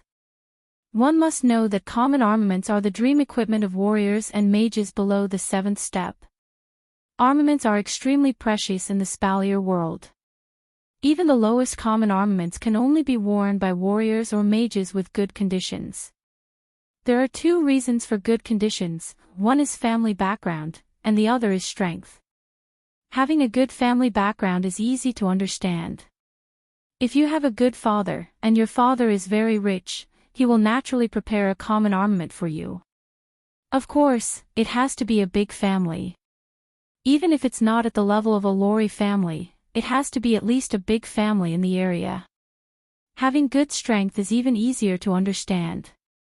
With strength, do you have to be afraid of not having enough money? Go into the giant beasts forest and hunt high-level demonic beasts for 10 days to half a month. The money you can get from that would be enough to buy a mass armament. As for how strong you need to be, it's not much different from Wu Yan's current strength, around Tier 5. A Tier 5 warrior or magician would only be able to equip a common armament at this point in time. Yet, Wu Yan thinks that common armaments can't keep up with his needs. How can those warriors and mages below the 5th step who don't have a good family background and who still have iron armaments endure this? Well, with the system, this heaven-defying thing, Wu Yan can be considered to have a good family background, so he can't be counted. And now, Wu Yan wants to change his equipment. Naturally, he won't be interested in common armaments anymore. What he wants to change is a C-rank equipment, which is a rare armament. In the Spalier world, rare armaments can only be worn by those above the 7th step. Also, only those with a good family background can have one, such as Fei Fei. Of course, people like Lulu are the real, good family background. She is only at the 4th step and she already has a rare armament. But she is the only daughter of the first family of the Ailu Empire, one of the 3 big empires. If you compare yourself to her, you will only be angered to death. Some of the poorer 7th step warriors and mages may not even have a rare armament. This is the main reason why Wu Yan didn't exchange for a rare armament in the Spalier world even though he had enough equipment points.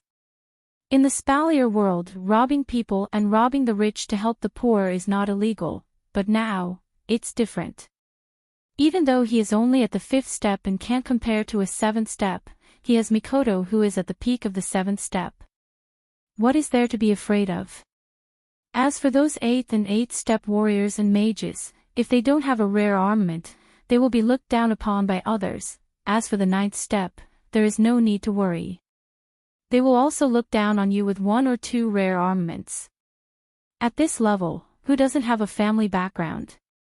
9th step warriors use gold armaments. Moreover, the 9th step is a rare existence. Wu Yan doesn't even know if he can meet one. Even if Wu Yan heard about it, he only heard from Fei Fei that the previous head of her family, which is Lulu's grandfather, was a ninth-step warrior. The number 1 family in an empire only has one Tier 9 fighter. Even though he doesn't know how many Tier 9 fighters there are in Silveria, there are less than 5 Tier 10 demigods in Silveria. How many Tier 9 fighters could there be in Silveria that are a tier lower than a Tier 9 fighter? So, now is the time to exchange for a rare armament. Even Lulu, that half-natural girl, has a rare armament. If he doesn't have one, wouldn't that be embarrassing? Under the watchful eyes of the 2 girls who are munching on their food, Wu Yan flipped through his system inventory and started looking for equipment. D-tier equipment is automatically ignored since he doesn't need them anymore. He's mainly looking for C-tier equipment. As for B-tier equipment, sorry, he's embarrassingly short on funds. With a Kendo Mastery and Chaotic Return to Horizon Dance, Wu Yan naturally looked for sword-type equipment. Katanas like the Kusanagi sword are also included. After looking for a few times, Wu Yan's eyes lit up and stared at one of the equipment. Shana of the Nippon Den, C-grade from the Blazing Eyes Shana, the Blazing Eyes Crusader Shana's Noble Phantasm points, 20,000 equipment points. This is it. Not for anything else, just because it is Shana's weapon, that is. Wu Yan tapped on the list and a simple katana and a scabbard appeared in his hand. A mysterious aura surrounded the sword, attracting the attention of Mikoto and Chuju. The hilt of the sword was black, but the end of the hilt was golden. The black guard was a square with 4 corners missing, and the middle was empty, connecting the hilt and the blade. The blade was bright silver, and in terms of color, it was much brighter than the Kusanagi no Tsurugi sword. As for the scabbard in Wu Yan's other hand, it is completely black. Wu Yan nodded with satisfaction. Wu Yan is quite familiar with this katana that can be turned into a sword or a sword. The blade is relatively small, so it is easy to control. Although it is not easy to hit, it is light and convenient. Tightening his grip on the sword, he swung it with all his might. The bright silver blade flashed with white light in the air. He waved it around a bit before sheathing it back into its scabbard. Did you get a new weapon? Chuju curiously looked at Wu Yan's katana. After all, she is also a good swordsman, so she is quite fond of this kind of sword. Well, after today's battle, my strength has increased a lot, so it is inevitable to exchange for a more powerful weapon. Wu Yan said to Chuju after putting the katana into the interspatial ring. Mikoto nodded and said, "Then you don't want to exchange for some defensive equipment?" Wu Yan was surprised. After thinking for a while, he opened the system list and looked at it. Mikoto's words are not without reason. In today's battle against the army of monsters, if he had a decent defensive equipment, he would have saved a lot of effort. He could also extend the use of Senzabine, so he would not have to risk his life. Of course, Wu Yan does not like to wear armor. Not only is it heavy, it is also not in line with his concept. So Wu Yan looked at the system list with a nonchalant attitude. But then again, he really did find a suitable one. Mental Dragon Armor, rank C formless, weightless, exists in the form of a concept. When the wearer is attacked, a formless dragon-shaped armor will burst out. Completely immune to attacks below level 50, weakens attacks below level 60. Equipment points, 30,000. Wu Yan was delighted. Formless. Weightless. That's good. Now I don't have to carry a piece of armor everywhere, and I don't have to worry about its weight. Wu Yan immediately took it off. A ray of light shot out from the system list and shot into Wu Yan's forehead. At the same time, Wu Yan felt a floating dragon-shaped armor in his mind. It is the mental dragon armor. It usually stays here. Only when Wu Yan is attacked will it appear and block the damage for Wu Yan. After exchanging for 2 rank C equipment, Wu Yan only has 1,000 points left. Wu Yan's mood is very good. Only a little bit of regret. Wu Yan said with regret, Mikoto, if only I still have some equipment points. I'll help you exchange for one too. Mikoto waved her hand casually. No need. I don't need any equipment. Esper power is enough. That won't do. Wu Yan said with dissatisfaction, what if we go to the Spalier world and meet the real strong? Chuju raised her head when she heard this. Yan, are you guys going to leave this world? Wu Yan and Mikoto both choked on their saliva. Wu Yan looked at Chuju with annoyance. What do you mean we're going to leave this world? We're not dead yet, you know that's not what I mean. Chuju shouted excitedly. Wu Yan smiled and looked at Chuju. He half-jokingly said, don't worry. When we get there, I'll summon you. Of course, when that time comes, our lives will be fused together. If I die, you won't be able to live. Hearing this, Hinajiku finally smiled happily. Then, let me protect you. Wu Yan blanked out for a bit before he became speechless. Is this a declaration to raise a gigolo? Please give me an explosion votes. Rewards. Click. Collection. Comment. Urgent urgent urgent urgent, LT/AGT, LT, AGT, LT/AGT.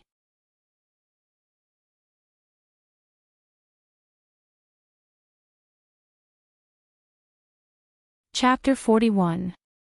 Night, Mikoto and Chuju were already asleep. Although the two girls had slept for quite some time, their mental exhaustion still hadn't fully recovered. After all, the two girls were only 14 or 15 years old. They had just gone through a cruel slaughter.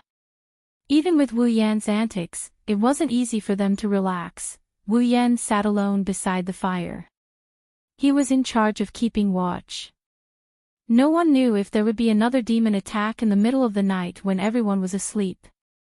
Even if it wasn't on the same scale as before, he couldn't be careless. Thus, as a man, Wu Yan consciously accepted the task of keeping watch.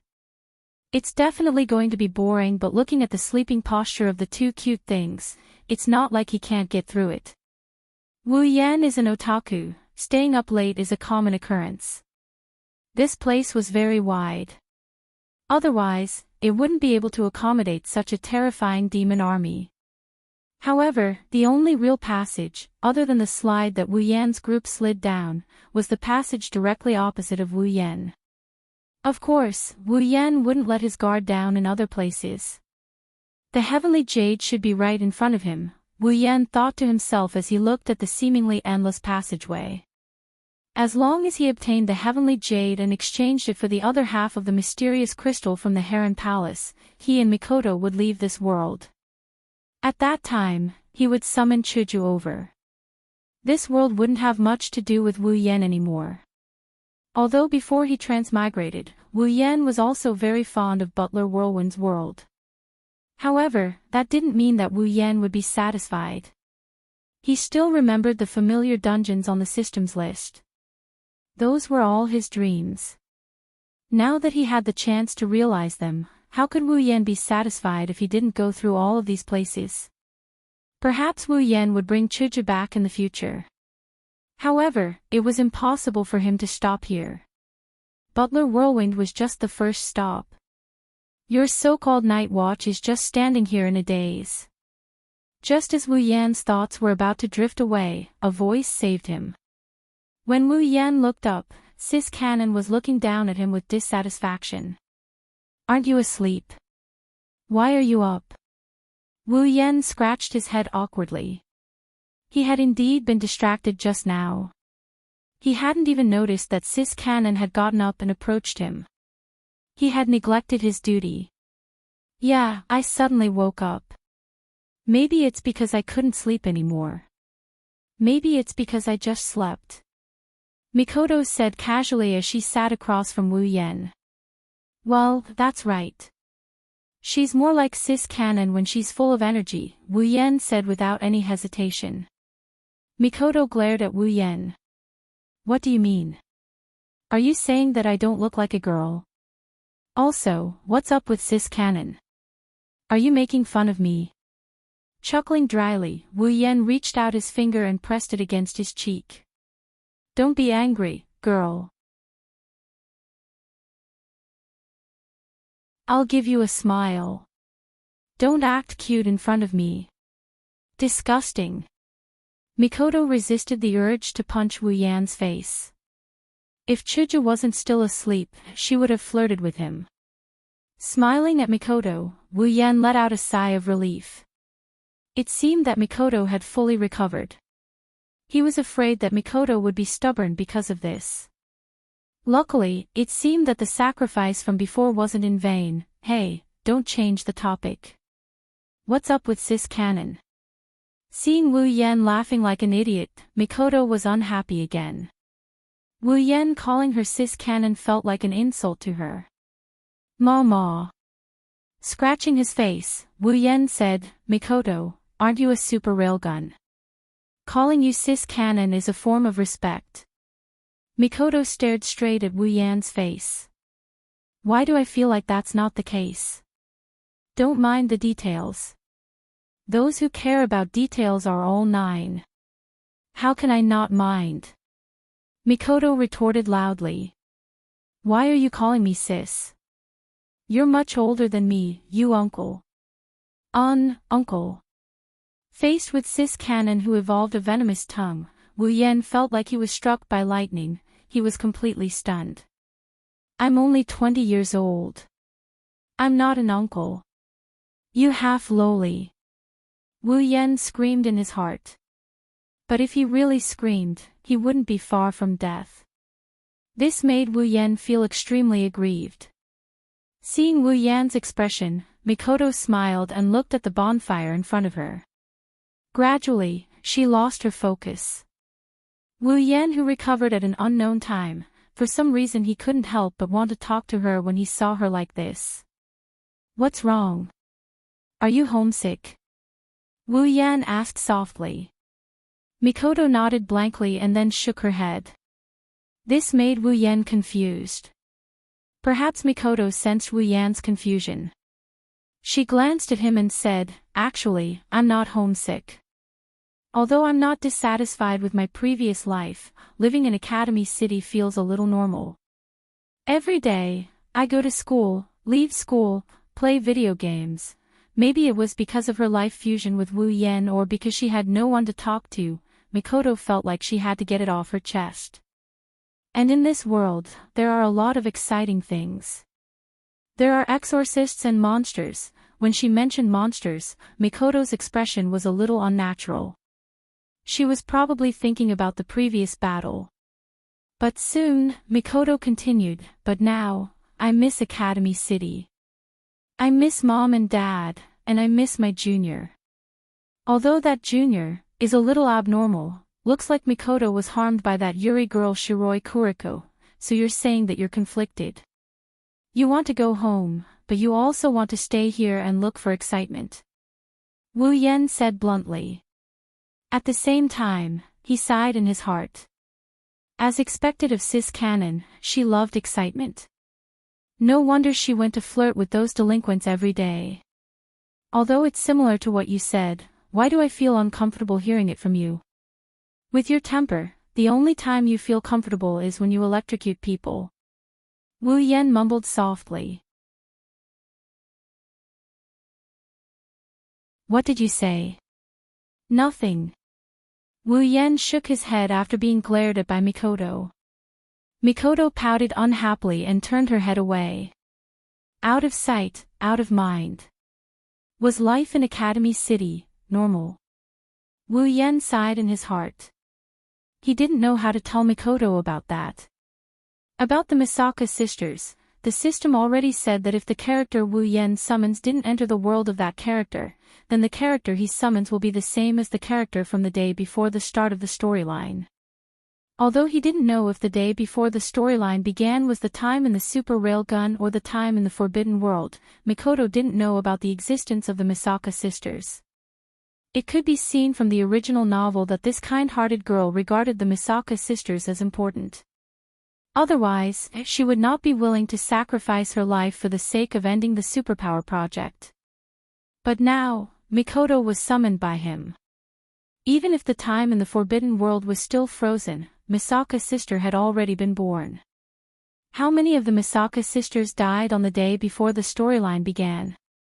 Even Wu Yen didn't know. If Mikoto knew about this, she'd be worried sick. This girl who blamed Misaka's sister's fate on herself, but if he didn't tell her, then it would be even more cruel. After all, the Misaka sisters were Mikoto's sisters. How should he put it? Wu Yan's face started to change.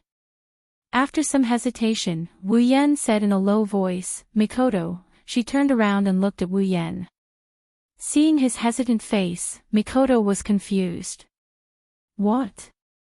Sighing, he looked at her with a straight face and said in a serious tone. What if Academy City isn't as beautiful as you think it is? What would you do? Not as beautiful as I imagined it to be. Mikoto's face froze when she heard Wu Yan's what if. As a LVL5, she had extraordinary computing power. Her IQ was definitely higher than Wu Yan's. Now that Wu Yan said something like, what if, Mikoto didn't believe him. Mikoto frowned. Yen, don't you know something? Don't try to brush me off. Before Wu Yan could answer, Mikoto stopped him. I know. As my summoner with such a magical system, you must know a lot of things. Otherwise, you wouldn't summon someone you don't know for no reason. You must know me very well. That's why you summon me, right? Wu Yan flinched for a bit before replying. That's not necessarily true. At the time, I wanted someone to protect Hinajuku. That's why I chose to summon a character. That wasn't a lie. No matter how much Wu Yan liked 2D characters, Wu Yan summoned someone to protect Chuju. Of course, liking cis canon was also a part of the reason. Mikoto didn't believe Wu Yan at all. She said, if you had told me this reason before, I might have believed you. But after this period of time, Yen, I realized that every word and every action you took with me was targeted. I don't believe that you can understand a newly summoned character to this extent. Or maybe it's the system that sent me your information. Just like how you had my information back then. Mikoto laughed at Wu Yan's words. She said, after your explanation, I'm even more certain that you already knew a lot about me before you summoned me. Wu Yan looked at Mikoto blankly.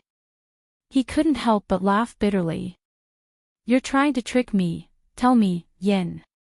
Mikoto widened her tea-colored eyes and said sternly, why did you say that Academy City isn't that great? Wu Yan felt a headache coming on. Under Mikoto's watchful gaze, he fell silent for a moment before he slowly spilled the beans. About the clones, the Misaka sisters, Accelerator, and the Aptitude Project, as Wu Yan spoke, Mikoto's face turned green. Her eyes were filled with anger. When Wu Yan talked about the Aptitude Project, Mikoto's face turned pale. When Wu Yan finished, Mikoto lowered her head. It's all my fault. Mikoto looked up at the ceiling. Her eyes were empty. I knew it would be like this. Wu Yan stood up abruptly and walked to Mikoto's side. Then, he pulled her into his arms. Mikoto was shocked and quickly regained her senses. She wanted to struggle, but Wu Yan's voice slowly entered her ears. Mikoto couldn't help but stop. There's nothing wrong with being kind, Mikoto. You have to face reality. Don't worry, right now the time in your world has stopped. The sisters will be fine for the time being. Once we become strong enough to defeat Accelerator, we'll go back and save them. Mikoto fell silent after hearing Wu Yan's words. Until a certain moment, when he felt the person in his arms nod, Wu Yan smiled.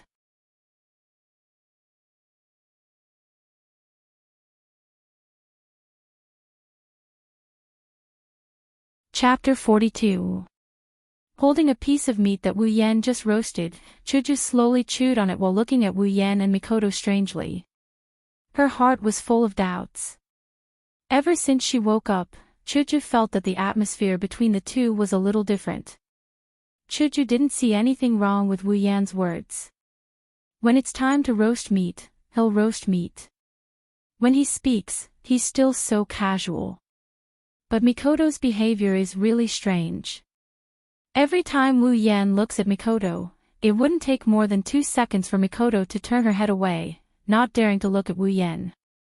Whenever Wu Yan turns his head away to do something else, Mikoto would sneak a peek at him, and in less than 2 seconds, she would shake her head like crazy and look away. Although she said she looked away, it didn't take long for her to look at Wu Yan again. Then she looked away, and looked at him again. She didn't get tired of repeating the same thing. Such unnatural behavior made Chuju feel like a kitten was scratching her heart. She couldn't wait to ask what happened. After everyone finished eating, Wu Yan pointed at the fire ring and the fire suddenly disappeared. Wu Yan picked up the fire ring and threw it into his space ring. Then he turned to the two girls. "Alright, let's go. There shouldn't be many monsters left in this place. After all, the number of monsters we killed yesterday wasn't small." Wu Yan's words reminded Mikoto and Chuju of the monsters that piled up into a mountain. Both of them nodded solemnly. Seeing the two girls' reaction, Wu Yan's expression didn't change, but he was actually very happy. If the two girls didn't get used to it, then it would be really bad for the next battle. "There's only one passage here." Wu Yan pointed at the wide road in front of them. "So, we can only go forward. Let's go, quickly find that jade of the heavenly palace, and then leave this damned place," Mikoto said with a little excitement. Not only because they could leave this place after finding the jade of the heavenly palace, but more importantly, there must be demons and ghosts ahead. And demons and ghosts meant experience. After Wu Yan's explanation and consolation, Mikoto looked like she didn't care about Misaka's sister anymore. But in reality, she had already taken this matter to heart. Even though Wu Yan had said that his world was still in a frozen state, that time had stopped, and that nothing would happen to his sisters, Mikoto was still worried. She only wanted to become stronger as soon as possible, to become stronger than Accelerator. That way, she would be able to save her sisters. Of course, being anxious is unavoidable. Wu Yan is already very satisfied.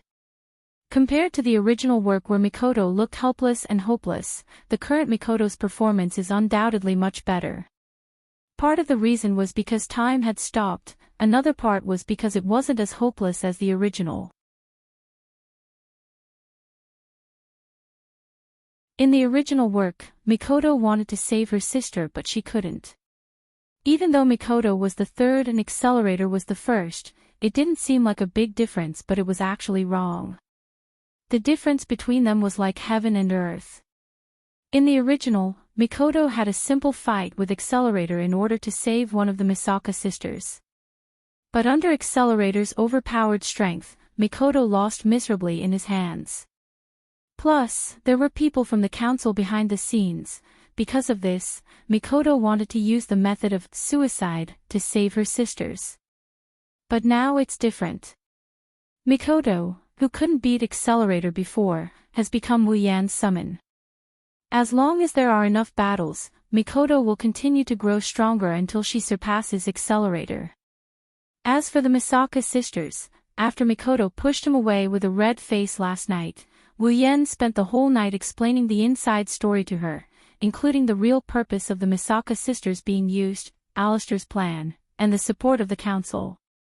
This made Mikoto feel a bit dejected. Becoming the enemy of the entire Academy City, the place you've been living in all your life, it's unbearable. Of course, Mikoto has already prepared herself. Even in the original, she had this kind of determination, let alone now. But this also made Mikoto understand that as long as she can defeat Accelerator, at least for a short period of time, the sisters will be fine. Alistair won't let anything go wrong with his plan, this much is certain. As for what to do after defeating Accelerator, Wu Yan assured her that the system will find a way to deal with it. Mikoto was relieved. Without a doubt, compared to the original Mikoto who fought to the end by herself, the current Mikoto has someone whose life is intertwined with hers as her shield. She has someone she can absolutely trust to help her. She's undoubtedly much happier. But still, it's good to be strong. Under Mikoto's impatient urging, the three once again embarked on their journey to find the heavenly jade. The environment is the same as before, there are rocks and walls everywhere, there isn't even a drop of water. The three walked on a path that could easily become boring to the eyes, but the vigilance in their hearts didn't decrease at all. Compared to when they first came in, the current Mikoto and Chuju have undoubtedly changed a lot. Yesterday's events are still deeply engraved in their hearts. That kind of battle where it's either you die or I live has toughened up their hearts a lot.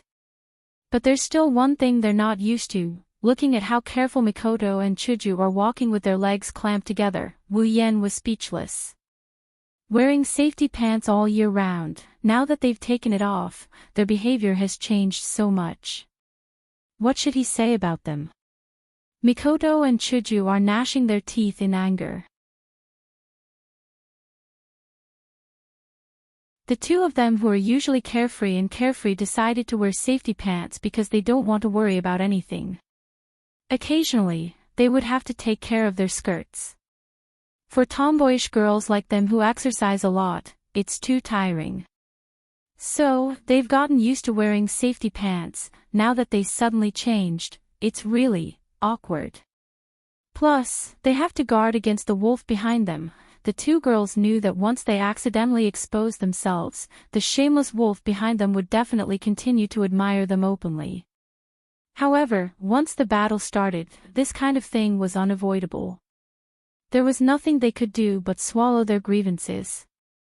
If Wu Yan knows what they're thinking, he'll definitely laugh and say, "I've seen everything on your body, do I still need to pay attention to your underwear?" What Mikoto and Chuju don't know is that their bodyguard is currently lying quietly in Wu Yan's interspatial ring. What is shameless? This is shameless. Look, there's light in front. Chuju raised her white cherry and pointed at the road ahead. There's a faint light, it looks like an exit. Wu Yan's face tensed up, he quickly stood in front of Mikoto and Chuju and said to them, "I don't know what's going on in front, everyone be careful, we can't rule out the possibility that there's a demon in front." Mikoto and Chuju nodded solemnly, they've already mentally prepared themselves after yesterday's battle. Mikoto even secretly calculated the calculation formula of her superpower in her mind, she's prepared to use her superpower at any time to prepare for battle. After all, Wu Yan is the leader here, but she's the strongest. After passing through the tunnel, Wu Yan, Mikoto, and Chuju immediately saw a bright light in front of them. Then, a circular plaza appeared in front of them. Compared to the previous plaza, this place is much wider, it doesn't look like it was man-made. On the surrounding walls, there are holes of different sizes. The holes aren't deep, even from the bottom of the plaza, Wu Yan and the other two can clearly see the bottom of the hole. No matter how you look at it, it looks like a beehive. In front of Wu Yan and the other two, there's a hole that's a lot bigger than the other holes. In front of the hole, there's a wide dragon throne. Although it's made of stone, it looks quite domineering. At this point, Mikoto's face darkened. Wu Yan and Hinajuku couldn't help but flinch. "What's wrong?" "Mikoto." Chuju walked to Mikoto's side and said, "Look." Mikoto frowned, she pointed at the dragon throne and said, "That's a dragon throne, isn't it? Isn't it obvious?" Wu Yan rolled his eyes, anyone can see that it's a dragon throne. Receiving Wu Yan's eye roll, Mikoto immediately glared back. So stupid, anyone can sit on a dragon throne. Isn't it just an emperor? Wu Yan suddenly shook. He kind of understood Mikoto's meaning. You're saying? Chuju's mouth is wide open, looking at the tall dragon throne. She's speechless. Looks like she also kind of understood. That's right. Mikoto looked at Wu Yan and Chuju. Here, there are only a few small holes. We can see the bottom of the holes, including the one behind the dragon throne. This means that there's no other way. This is the innermost place.